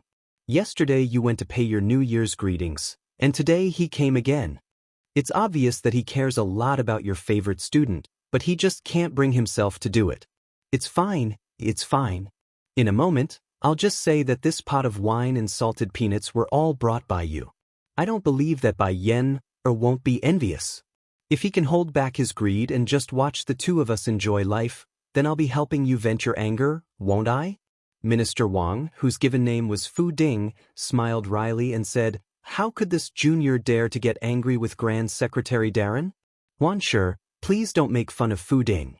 Besides, this junior didn't discipline him properly and let that good-for-nothing son of mine get into trouble. The entire capital is watching as a joke. This junior truly has let down Grand Secretary Darren and Huan Shi's expectations." Huan Wen smiled. This Tantanon wasn't quite the same as those shrewd pillars of the imperial court who couldn't help but be suspicious of their dark temperaments. When the old man smiled, it wasn't a fake smile, and it didn't make people feel that there was a knife hidden in his smile. Instead, it made people feel that Sir Huan had truly encountered a happy occasion. Over the years, some of the senior ministers who had fallen on hard times liked to run over to Huan Wen to reminisce about old times, bringing along a few pots of good wine. Whether or not this old man of the Huan residence could help was another matter. In short, if it was something that made people feel like there was still some leeway after he spoke of it. There were two things that Huan Zhuo didn't do. He didn't add flowers to brocade, and he didn't hit a person who was down. With Huan Wen leading him into Zhanglu, Wang Xiongui had the courage to enter. Huan Wen stopped in front of the door. Wang Xiongui had already put one foot in and could only obediently take it back. He heard the old man say softly, "Your youngest son is called Yuan Ran, right? Even an old man like me who doesn't leave the house has heard of his great name. It can't be said that he has done a basket of bad things, but at least half a basket of bad things. Last autumn, he had a dispute with the heir of Bailiang at the Jiujiu embassy. He was praised to the heavens by his accomplices, saying that he was the #1 silk pants in the capital and that he was the only one who dared to go against the heir. This originally wasn't much. Whether it was me or Bai Yen, we were all hot-blooded when we were young. Who didn't have a bit of vanity? It's just that your child is too bold now." He actually went to the Ministry of Personnel to bully Zhao Yuling's daughter. This daughter is even betrothed to Yin Maochuan's only son. Not only that, the son of the Ministry of Justice's Han Lin came out to say something fair and gave your son a beating. He even scolded his father for being a mere assistant minister in the Ministry of Justice. Fuding, if you count with your fingers, in the 4 years of Yonghui, it was actually only the few of you who stood out together. Your relationship was generally not bad. After this incident, how are you going to meet Yin, Zhao, and Han, who are all officials at the same time? You and I both know that next year's imperial examinations will be presided over by Yin Maochun.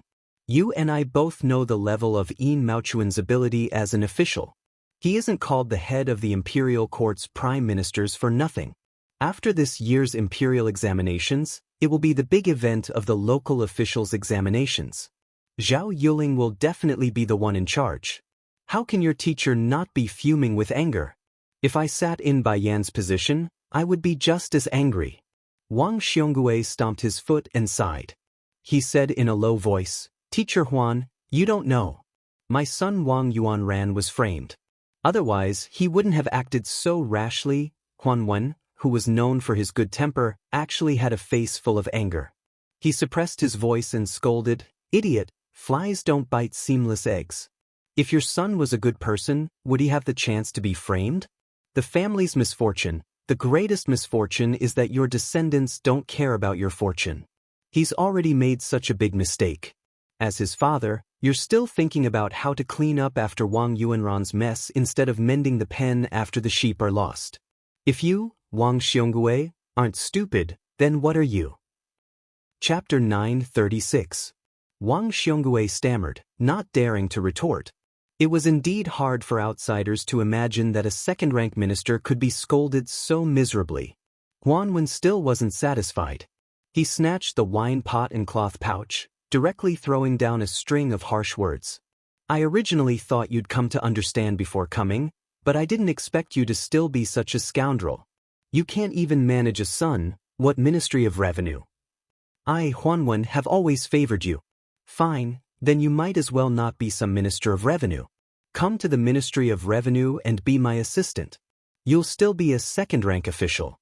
How about it?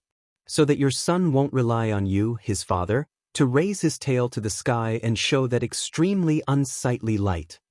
Wang Xiongui was so scared that his face turned pale. Everyone in the court knew that Grand Secretary Zhang Julu was in charge of the Zhang faction, which was actually of the same origin. It was just that the banner was swapped with the character Zhang. In fact, it could be traced all the way back to Zhang Julu and Huan Wen's benefactor teacher, who was the old Grand Secretary's benefactor teacher. Wang Xiongui was undoubtedly the most popular candidate to take over Zhang Julu's position, both inside and outside the Zhang faction. To speak plainly, even if the emperor was dissatisfied with Wang Xionggui's position as Minister of Revenue and demoted him, even demoting him to a provincial post, as long as the Zhang and Huan elders were still there, even in the court and outside, they still had great prestige. Wang Xiongui wasn't afraid of not having a chance to return to the central government. However, if the Zhang and Huan elders felt that Wang Xiongui couldn't bear the heavy responsibility and wasn't enough to support their branch, then Wang Xionggui's career in this life could be considered to have come to an end. Huan Wen gave a cold snort. Wang Xiongui was dejected and didn't say anything. After careful consideration, he said bitterly, "Teacher Huan, this junior knows his wrongs. I won't enter the room and make the Grand Secretary worry. While there's still snow on the ground, I'll go back now and have Wang Yuanran kneel in front of Zhao Yuling's gate. I'll also personally pay a visit to Zhao Yuling to apologize." Huan Wen nodded and laughed. "Fuding, you slippery fellow. What dog farts snow on the ground? Zhao Yuling's gate is filled with a sea of people, it's very clean. Why don't you find a handful of snow for me? Fine, fine, it's good that you know your wrongs. It's good that you've caused such a ruckus. It'll teach your son a lesson. Wang Yuanran is not stupid. Even if you keep a straight face, he can still see the love in your eyes. Plus, your wife is soft-hearted. She can't stand the crying of her young son. This time, she made him lose a layer of skin. Sooner or later, she will secretly compensate him more. Tell Wang Yuanran that if he dares to cause trouble again, I'll tell Yao Baifeng to throw him into the Imperial College for 3 to 5 years. The Minister of Revenue, who had Tantanon personally intervened to help him deal with his family affairs, had tears in his eyes. His lips trembled as he said, "Teacher Huan's kindness, this junior is unable to repay." Huan shook his head and sighed, "These small favors I've given you are nothing. The one inside is the one who really thinks highly of you. Fuding, you must not disappoint him." Wang Xiongui nodded heavily. Huan returned the wine jug and cloth pouch to him. "My trip into the palace this time was for you. There is a beginning and there is an end. Come, let's go in and meet our Grand Secretary." Entering Zhang Lu, the purple-bearded and blue-eyed Zhang Julu still did not give the Minister of Revenue any face. However, he reluctantly accepted the wine and peanuts.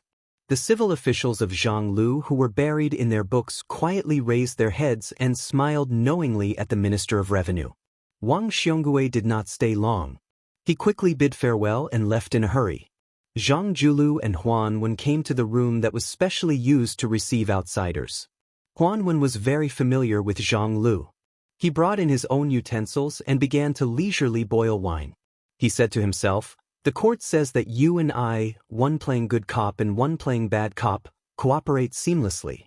I didn't think so before, but now I can only pinch my nose and admit it. Tell me, Fuding is such an ambitious, capable, and intelligent official. He has already reached the high position of Minister of Revenue. The Ministry of Revenue is well organized, so why can't he manage his own residence well?"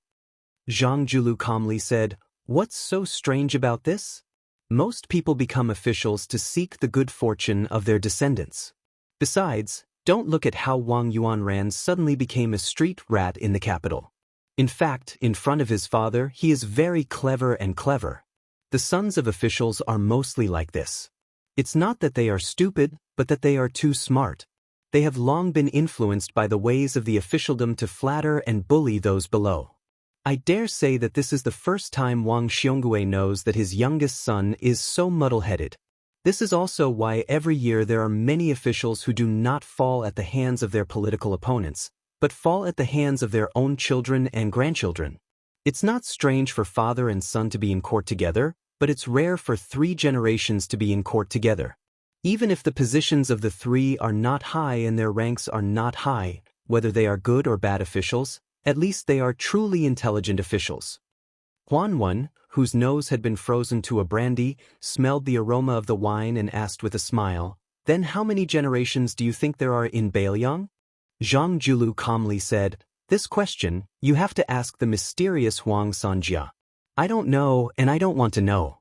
What's done is done, and that's more important than anything else. As for how far you can see, in the end, it depends on how far you can walk." Huan laughed heartily. Zhang Julu stretched out his hand. Huan said in surprise, "You want to drink wine? Bai Yen, you want to get a concubine? Congratulations, congratulations." Zhang Julu glanced at him unhappily. He poured himself a bowl of hot wine, drank a mouthful, and said with a smile, "I've thought about it." Huan nodded and said, "Me too. As soon as the 2 letters were sent, I felt some regret. It seems that you and I have both been tricked. That kid, the younger generation, will surpass us in time." Borrowing our hands, he began to deal with Bailiang. "However, I'm now quite curious, did Golden Thread Weaver Li Shifeng also get deceived, or is he already in cahoots with Bailiang?" Zhang Julu asked in return, "Is there a difference? Of all the civil and military officials in the imperial court, only he, Tantanon, could keep up with Grand Secretary Zhang's thoughts." He nodded and said, "That's true. Li Shifeng has made great contributions in the end. Moreover, he even made Yan Jieshi owe him a huge favor. We still need to let him return to the capital with dignity. However, based on your unyielding nature when dealing with Ji Province's Han family 20 years ago, Li Shifeng doesn't have this type of fortune." Zhang Julu said with a laugh, "Only after giving my grandson New Year's money did I remember that I am already an old man in my 50s. It is also time for me to have this type of temperament." Huan released an "oh" sound, saying teasingly, "What, you're finally starting to seek a path of retreat?" Zhang Julu shook his head, his eyes firm and resolute. He slowly spat out 2 words, "I won't." Huan said quietly, "Don't worry, I won't let your Bai Yen die without descendants." Zhang Julu swayed the wine bowl, saying in self-mockery, "It's difficult." Huan Wen suddenly said with a deadly earnest expression, "Don't you still have a daughter who hasn't married yet? In the future, Beiliang still lacks an official consort. What do you think of this idea?" Zhang Julu was so angry that he laughed and said, "Get lost." In the distance, Zhang Julu's important ministers all clearly heard the Grand Secretary's vulgar words, looking at each other in dismay. Chapter 937. The officialdom of Lingzhou originally thought that His Highness the Crown Prince, who had suffered in Lingzhou, would most likely have asked the great general for an imperial sword and was going to start a massacre in Lingzhou. They never thought that Lingzhou city would still be as calm as before. This made people wonder. Could it be that the administrator was really so highly regarded that he was so powerful that the great general had no choice but to look at him differently and give him a completely different ending than Huaihua great general Zhong Hongwu? Many fence-sitters who wanted to squeeze their way into the Lingzhou general's manor thought about it carefully and felt that it was best to first go to the Li manor to pay a New Year's visit. Adding on the fact that the housekeeper of the general's manor, Sun Fulu, was famous for being unreasonable, he spread the word that the manor would not be welcoming visitors, so there were not many officials who went there to look for trouble. However, at noon on the 6th day of the first month, when Huangnam County Governor Song Yen moved his family into Lingzhou City, he did not stay in the administrator's manor of his teacher, Li Gongda. Instead, he moved into the general's manor. This made many people confused.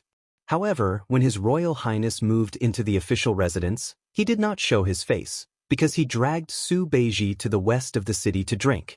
The coachman was changed from Su Yambing to Han Laozhan, who was from the same sect and was also the deputy general of Lingzhou. Other than the pair of persimmons and oranges, there was also Pei Nanwei, who had taken off her snow-swept fox fur coat and changed into plain clothes. However, she still kept her loose mink hat. Then there was Wang Ulfting and his close friend from the same hometown, Sun Yin.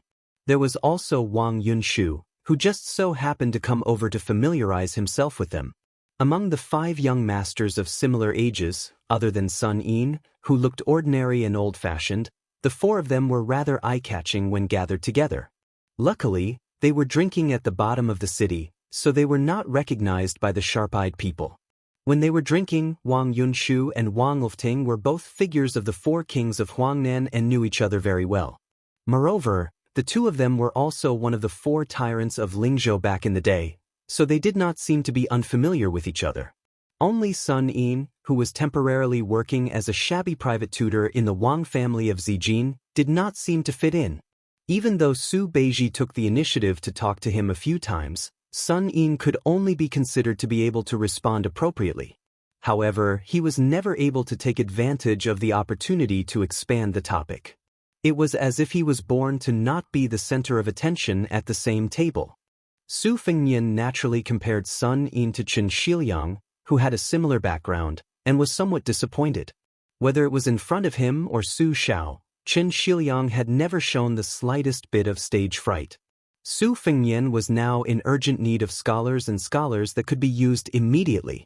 People like Su Beiji could be casually tossed into any county and he would be able to flourish on his own. There was no need for him to worry about him at all. If not for this, Su Fengnian was not a deity. How would he be able to take care of everything? Wang Ulfting, who had good observation skills, had secretly stepped on Sun Yin's feet a few times under the table. The stubborn Sun Yin was still as stubborn as before.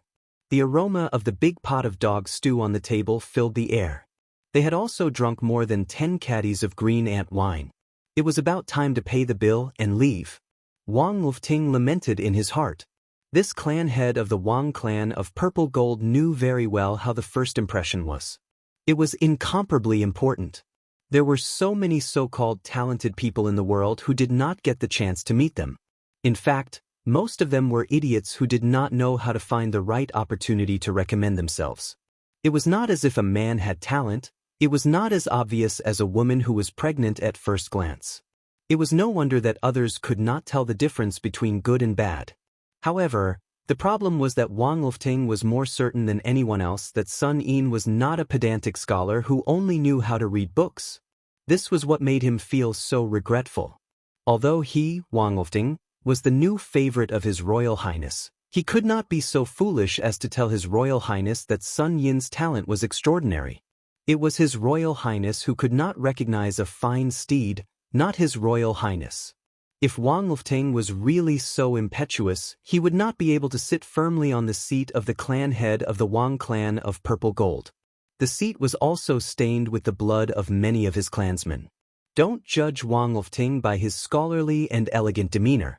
With one hand, he lured the bandits into having evil thoughts at the sight of wealth. With the other, he used a large sum of money to hire the authorities to suppress the bandits.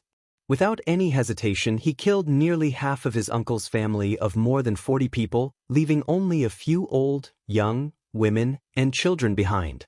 Not a single one of the 18 bandits was left alive. The two groups of people parted ways. Wang Lufting left with Sun Yin, while Wang Yunshu led his horse and rode together for a distance. Then, he said that he did not lack friends in the capital and that he had to go to the brothel to fool around. Then, he spurred his horse and left. Ever since Wang Lufting became the clan head, the two young masters who were originally on good terms with each other gradually drifted apart. On the other side of the road, Su Fengyan bought a stick of sugar-coated haws and bit into it. Su Beiji was silent for a long time. In the end, he could not help but ask, "You really don't plan on using Sun Yin, who has the potential to become the second Yao Baifeng of Bailiang?" Su Fengyan, who was busy dealing with the sugar-coated haws, said vaguely, "Even if I want to use him, it would be a headache to put him in an official position. With his personality, regardless of whether he is a scholar or not, once he reaches the county, if I just leave him alone, this fellow will be beaten up by the old foxes until he dies of depression. If I have to take out a very large official's hat for him to wear, to be honest, I really am not willing to do so. That's because giving it to anyone would be more useful than giving it to Sun Yin. At the very least, it would be more effective than giving it to Sun Yin. It's just that letting him be kidnapped by Yao Baifeng to go to the Imperial College in the capital is also inappropriate.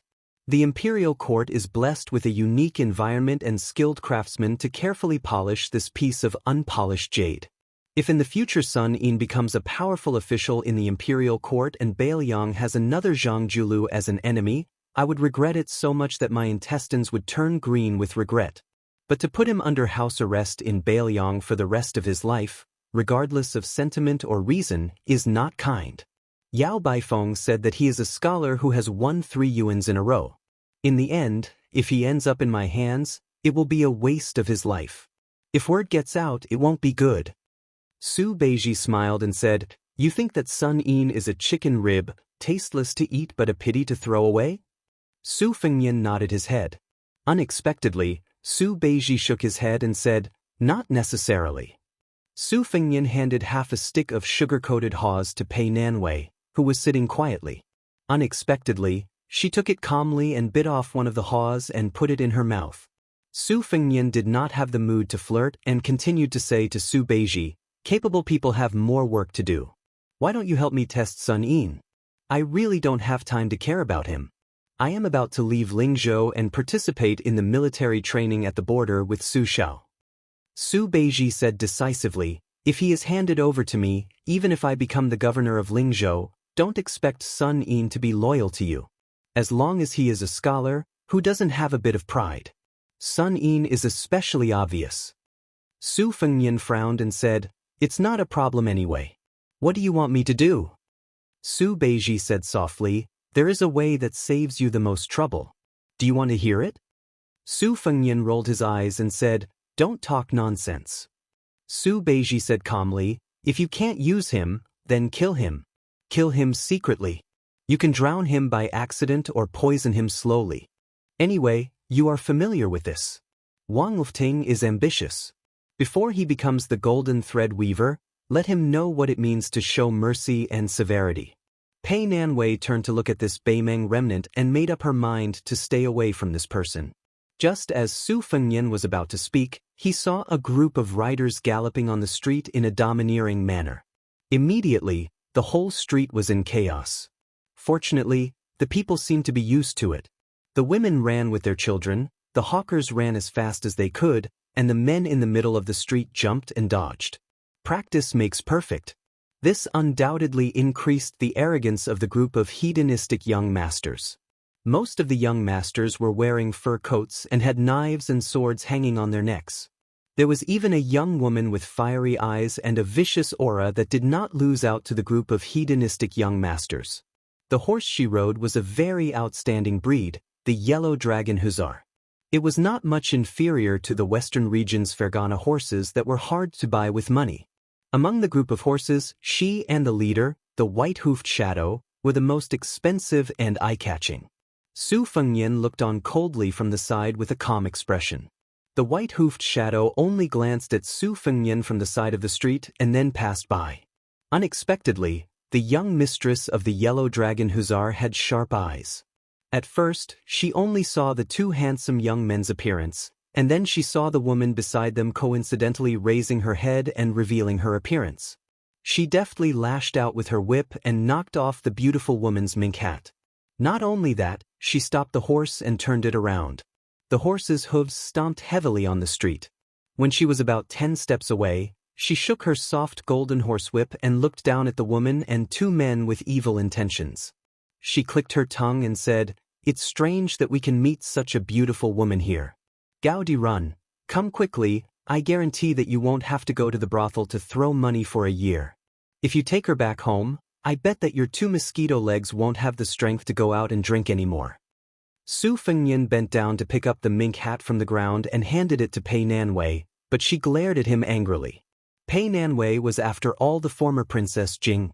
It was true that she was angry at the young woman's ignorance and rudeness, but she didn't want to lower herself to her level.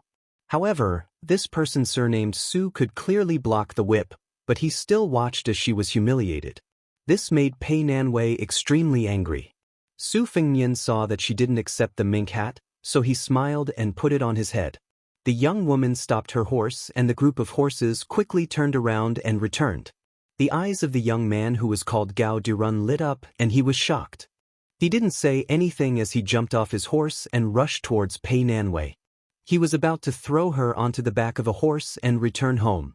Su Fengnian waved his hand and signaled for Han Laoshan, who was secretly following them, to not show himself. He then took a step forward and kicked out with a seemingly soft kick. The young man surnamed Gao might have thin arms and legs that could be blown away by a gust of wind, but he was actually considered an expert in Lingzhou. He gave a sinister laugh and pushed off with the tip of his foot. With a beautiful flip of his body, he pounced towards the fellow who looked like an embroidered pillow. Su Fengnian, who was teasing him, smiled and suddenly took a large step forward. The tall young man had just heard his companions shout for him to be careful when he was pushed in the chest by a palm. His entire body was thrown from one side of the street to the other. Unfortunately, he crashed into the hard wall between two shops and fell to the ground. It was unknown whether he was dead or alive. The main culprit, the woman, had a gloomy expression. She held onto the horsewhip with both hands and used all her strength to straighten it. Her eyes were vicious. Chapter 9:38. The young master that reminded the tall young master to be careful narrowed his eyes and touched the mane of the white-hoofed shadow he was riding. He said in a deep voice, "Committing murder on the street for no reason and disregarding the law. Do you not know how the word death is written?" Su Fengnian pulled on the edge of his mink hat with both hands. His body flashed and he slapped the white-hoofed shadow's head. The horse that was worth 300 taels of silver did not even have the time to cry out before it died on the spot. The horse's hooves bent and it fell to the ground, scaring the young master so much that he quickly jumped up and retreated a few dozen feet away. He did not even have the desire to test the opponent's strength. Su Beiji sighed. At this moment, not to mention you half-baked Yamen officials, even if the insufferably arrogant Yen Wenluan were to appear, she would also be beaten by His Highness the Heir Apparent, who was full of resentment and had nowhere to vent. Su Fengnian took a deep breath and suppressed his surging killing intent. He said expressionlessly, "Scram." The noblewoman riding the Yellow Dragon Hussar was so angry that she laughed. "Not bad, you do have some mediocre skills. This is the first time I've heard that Lingzhou has such a courageous Jianghu person. I've learned something new." The young master whose beloved horse had died on the street threw a look at his companion and the horse galloped away. Su Fengnian glared at the woman on the horse and then continued forward with Su Beiji. Su Beiji asked with a smile, "Do you feel better?" Su Fengnian said helplessly, "What are you talking about?" Su Beiji no longer behaved atrociously on his wound. She turned around and saw that the other nobles had put away their swords and sabers and slowed down their horses. They followed behind her, unwilling to leave. Their faces were full of ruthlessness and amusement, as if they were ready to watch a big joke. Su Beiji gently shook his head. A group of soldiers in bright armor quickly ran over under the lead of the knight who reported the news. They had an imposing manner. Su Beiji sneered. These foppish sons of rich families were not stupid. They knew that to deal with those Jianghu masters who were skilled in martial arts, it was effective to borrow the power of the government to kill them. Moreover, there was no need to worry about the consequences. It saved them money and effort, so why not? Su Beiji saw that the owner of the white-hoofed shadow was riding on the same horse as his companion. Obviously, he was not satisfied with the arrangement. He waved his hand and whispered to the person beside him, who then rode away. Su Beiji smiled. It seemed like he was determined to eliminate the source of the problem. Then he called for more people to come and encircle them, in case the three of them were cornered, and used their skills to escape. They should be a group of vicious and merciless sons of generals. They should be able to move a large number of local patrolling soldiers. Perhaps the power of patrolling the provincial capital was in the hands of one of their parents. Lingzhou was a good place for generals at the border to enjoy their retirement. There were many miscellaneous generals, military captains, and even more ruffians. Back then, the administrator was powerless to suppress the rebellion of the officials in Lingzhou. Part of the reason was because Surly did not do anything. More importantly, the administrator was a rare pure civil official in Bailiang. Even if he really wanted to discipline the Lingzhou military captains who held real power, he still had to spend a large amount of effort and relationships. The imbalance between civil and military in Bailiang had been going on for a long time. The scholars had died, and the internal and external conflicts had unknowingly increased the complexity of the situation in Bailiang. The group of soldiers who rushed over first were all eager to give it a try. They held the hilts of their knives and waited for the captain's orders. Just as the daughter of Captain Dong had said, it was rare to see Jianghu heroes who dared to cause trouble in Lingzhou, much less in the heavily guarded provincial capital. The Lotus Pond in Huangnan County, which had a martial arts grandmaster watching over, was instantly reduced to ashes. This shocking news had already spread throughout Lingzhou during the New Year's greetings in the first month. It made the large and small gangs in Lingzhou tremble in fear. This year, the silver that they gave to the officials had all been increased by a few times. The captain pulled out his knife with a vicious smile and was about to capture the three of them to report to Sir Zhou and Dong Yueqi. They had just celebrated the New Year, so it was really a good start. The streets were very busy. Wang Lufting and Sun Yin followed in the crowd. Seeing this scene, Wang Lufting did not know whether to laugh or cry. He was hesitating whether he should go out and stop those people whose eyeballs were on their butts. Sun Yin shook his head and said, "Let's wait and see." Wang Lufting said softly, "I told you just now, His Highness is not the kind of person who likes to make a fuss. Moreover, the reason why His Highness came out this time was to see you. I'm sorry to get involved in this kind of trouble." Sun Yin pointed at his own head and said calmly, Sun Yin had already finished studying when he was 14. After that, you always asked me what I was doing. I can tell you now. Since ancient times, there have been secret techniques of the emperor that were used to control the officials. However, I have half of the long and short positive and negative sutra that I wrote. It can be used to analyze, counter, and balance the techniques of the emperor. After Master Yao went to the capital, it was not that I did not want to go to the emperor, but I could not. If I went, I would die. Sun Yin is very afraid of death. How could I not see His Royal Highness hiding his strength and biding his time? Since he was able to make the four princes of Huangnam County go from being united on the surface to completely breaking up, it proves that His Highness is like what I told you that night. He chose the middle of the road to govern Lingzhou. However, what Sun Yin wanted, even if it was a hereditary position of His Royal Highness, he still could not give it. Sun Yin, Rather than selling what you have learned against your will, it is better not to sell it. Wang Lufting said regretfully, "Can't you learn to compromise?" Sun Yin sneered, "Then what is the difference between you and Administrator Li Gongda?" Wang Lufting hurriedly shut her mouth and obediently watched the commotion in the distance. She was afraid that this fellow beside her would say something disgraceful. Bailiang was poor. Perhaps it was because there were not many broken pots left. Those who were barefooted were never afraid of those who were wearing shoes. Since ancient times, the people were valiant. They were used to fighting. It was only after Su Zhao's arrival that they became more restrained. However, the competitive blood that flowed in their bones did not fade away. At this moment, there was a rare fight between a commoner and an official. Many men were cheering and making a ruckus. However, no one thought that when a man in normal clothes walked out, there was not even a single drop of rain, let alone loud thunder and small raindrops.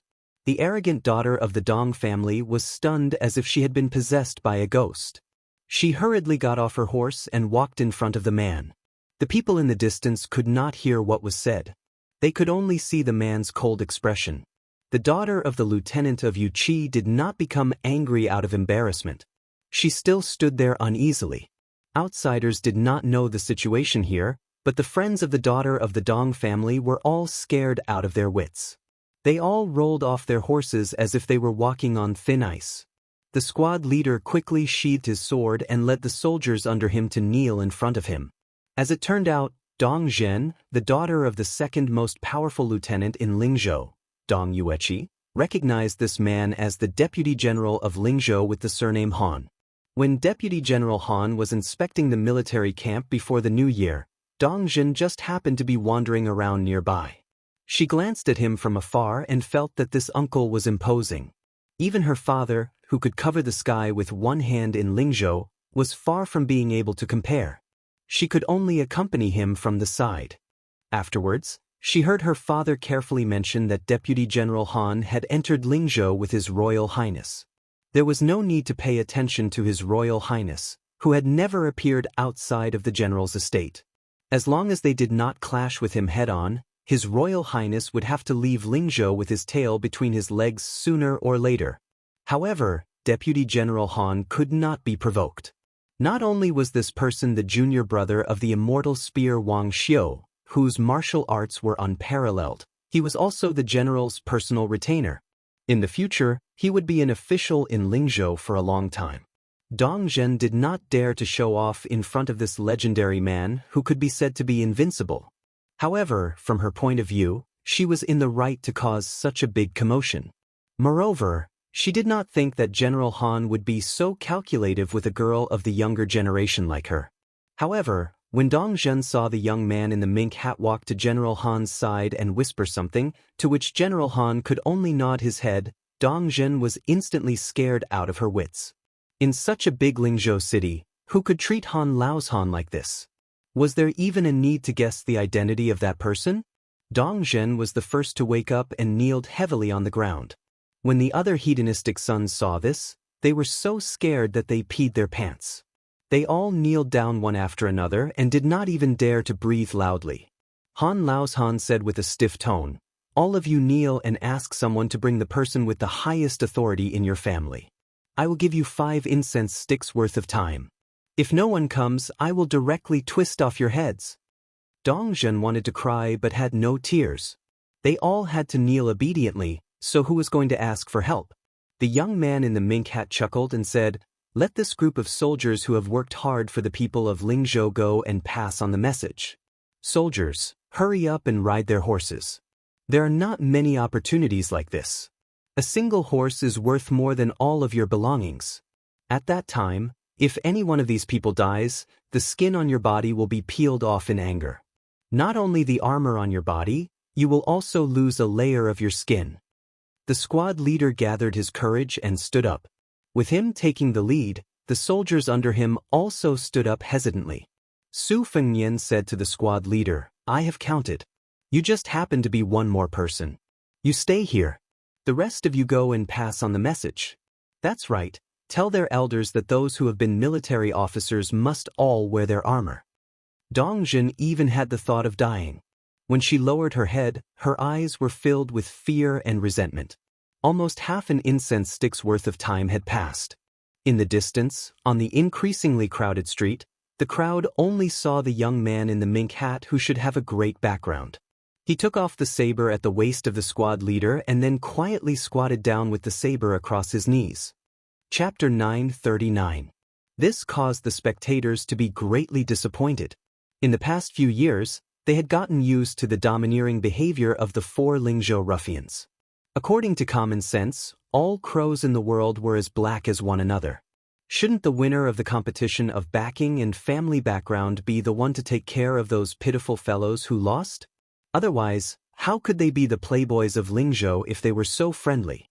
Wang Lufting asked curiously, "What is going on?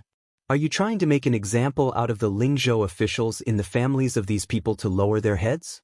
But looking at the current situation, it doesn't look like you're really going to kill them. If you really want to wait until those officials arrive before you kill them, then you can only kill them verbally and it will be hard for them to accept it." Sun Yin said slowly, "The worst plan is to kill randomly, killing the playboys and officials to establish our might in the eyes of the people of Lingzhou. In the end, it will make the military officials and officials of Lingzhou and the officials of the Yamen work together against a common enemy. The current situation is like burning our eyebrows. The best plan is to not kill anyone and treat it as doing a favor to those families. At least, they won't look too bad in the future. Both sides will be at peace for the time being, but it won't help with the situation in Lingzhou. The soldiers at the border of Yu and Liang will look down on His Royal Highness. The best plan, in the current situation, there is almost no best plan to speak of." Wang Lufting smiled, "Almost."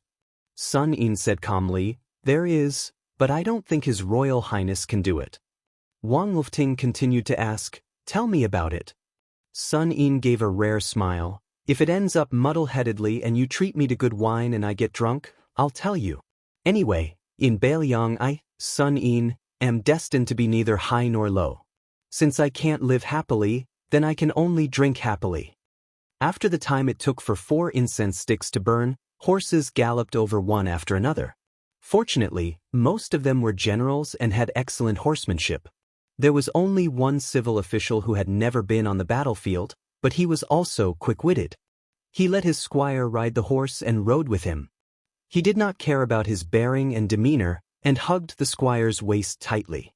The captain of the Yu cavalry, Dong Hongqiu, was the furthest away, but he still arrived at the same time as the civil official.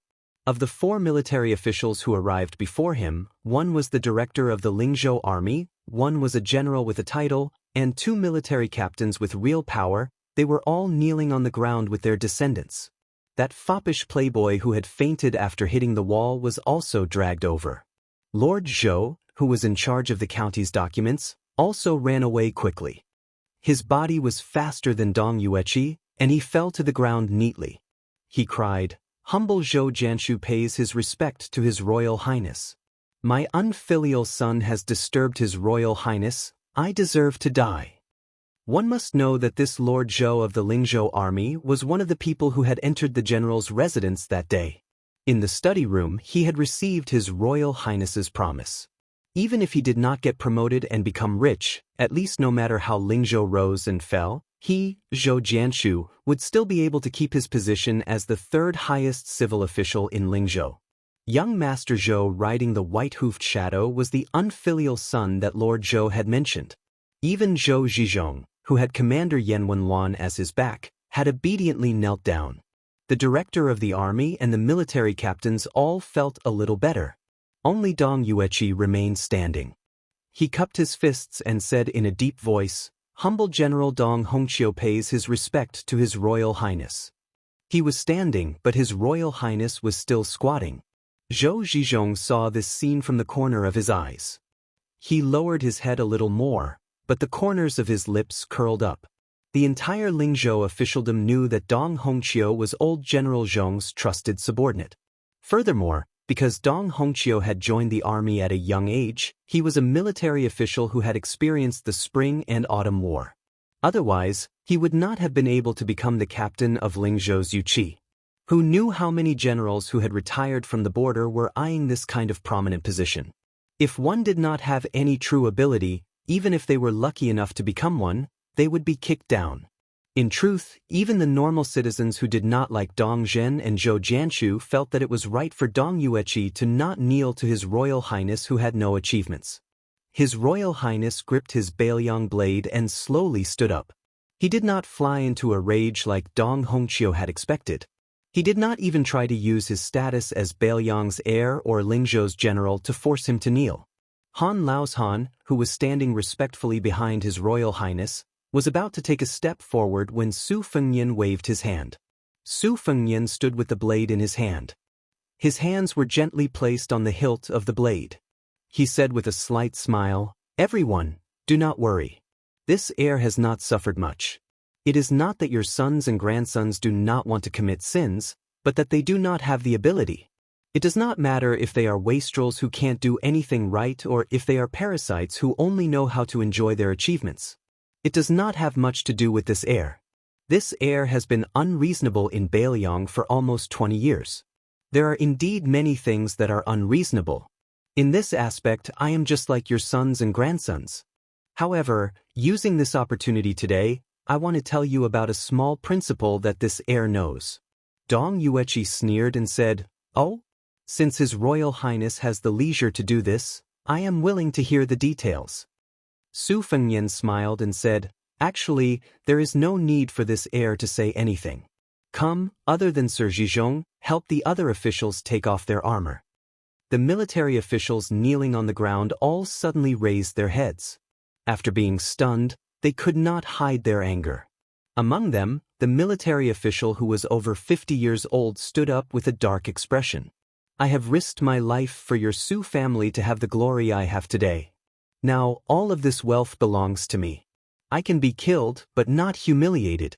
Although my grandson has offended his superiors, he has not harmed you at all. Even if you are the eldest son of the great general and His Royal Highness of our Bailiang, my grandson's life is not good.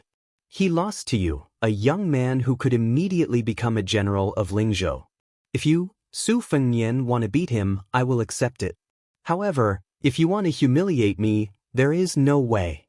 I have lived for so long. I don't believe that you would dare to kill all of these people on the streets. If that is the case, then I was blind to work for your Su family in the past." After the surplus general and the two captains looked at each other, they gritted their teeth and stood up. The group of commoners who could only see the general situation from afar had already begun to cheer loudly. There were people who said that the men of Lingzhou were good. There were also people who whispered to each other that these officials were not good at being officials, but their temperaments were to their liking. Pei Nanwei looked at the back of that figure. She couldn't help but recall the soul-stirring scene she had witnessed all those years ago in the reed marsh outside Xiangfan City. She, who should have been rejoicing in other people's misfortune, was a bit dispirited. Su Fengnian did not use his blade. He only tilted his head slightly. Han Laoshan, who was already filled with killing intent, rushed out and kicked the unyielding Dong Yueqi forward. Han Laoshan then elbowed him in the back.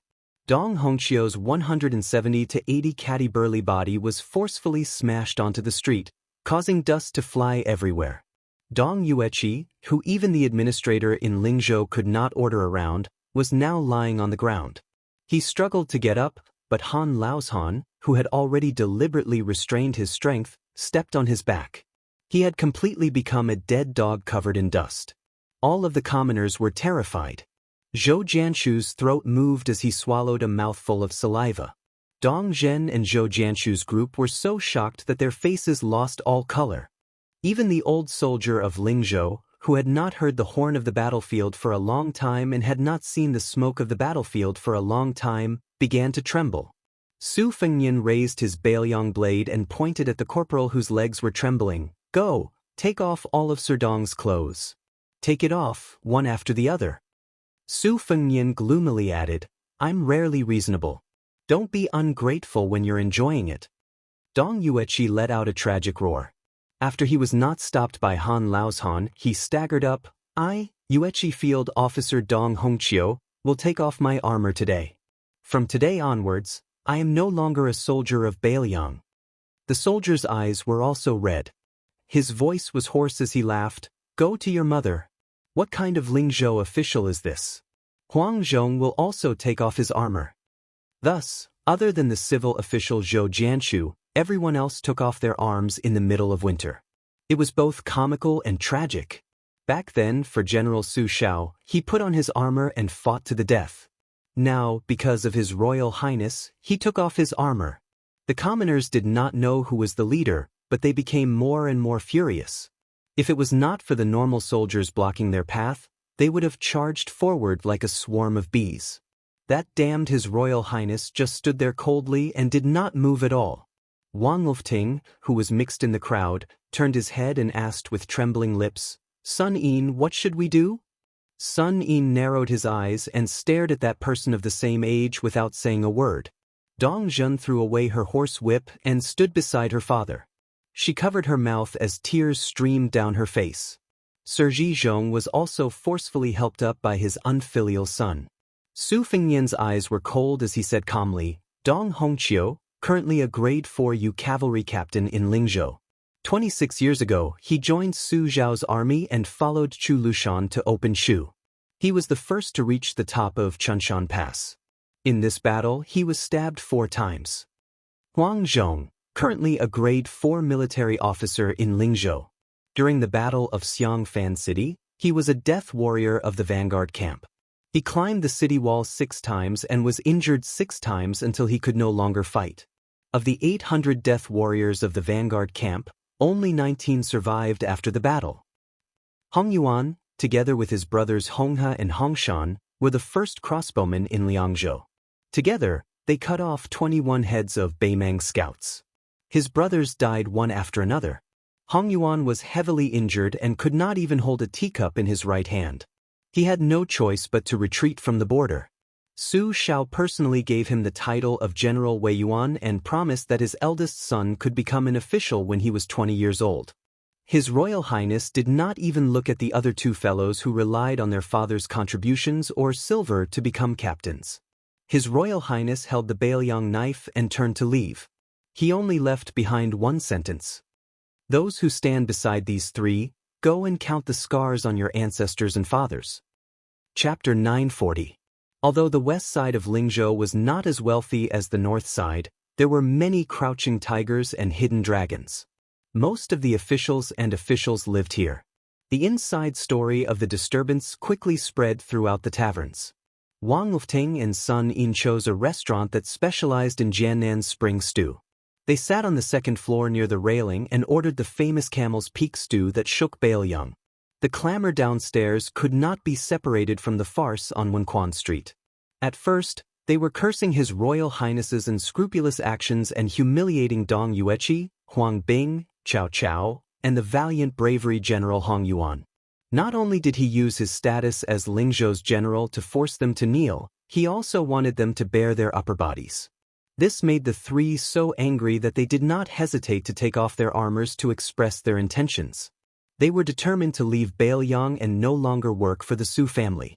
Afterwards, a few sharp-sighted officials joined in and found out that the matter was not so simple.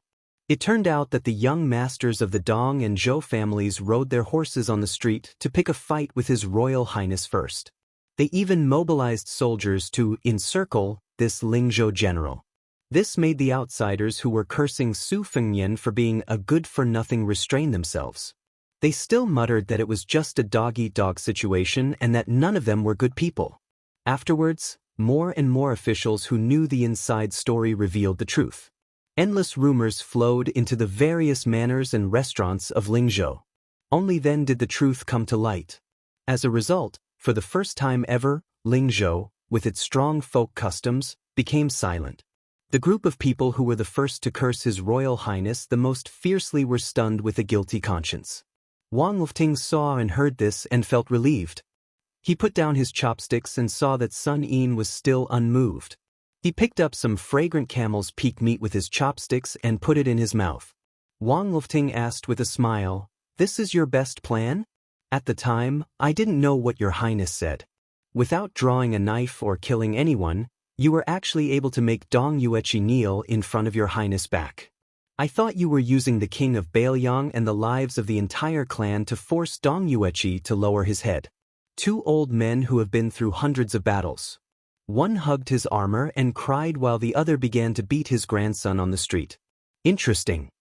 Sun In shook his head and said, "It's true that I had a plan, but your highness gave me the plan."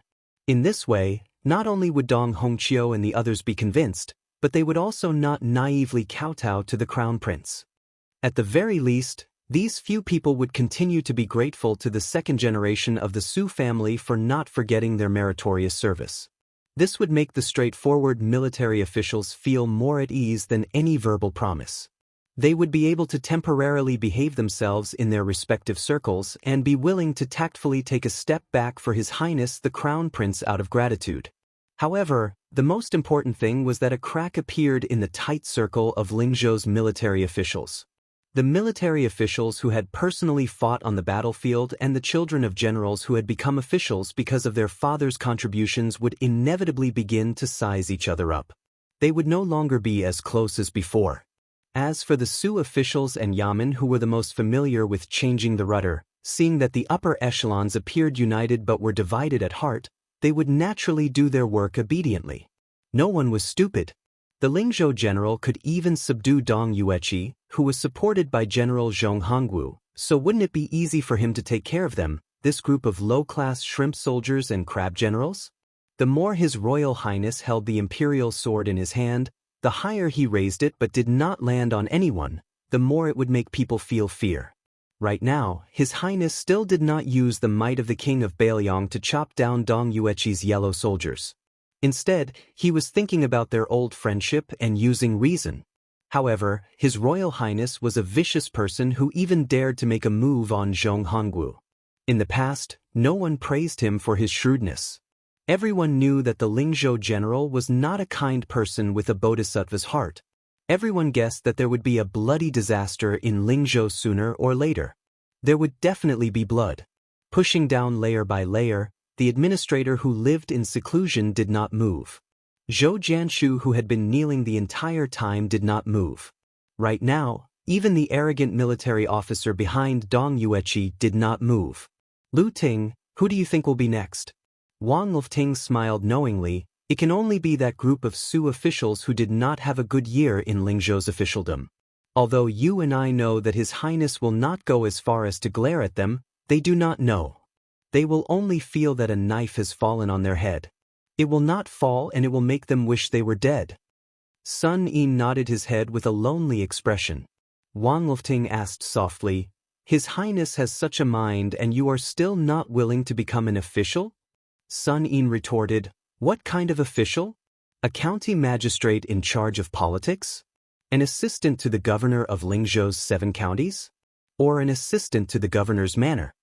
Without waiting for Wang Lifting to persuade him, Sun In laughed coldly, "I can't even do it well. It is important to know oneself. Only by knowing oneself can one understand others.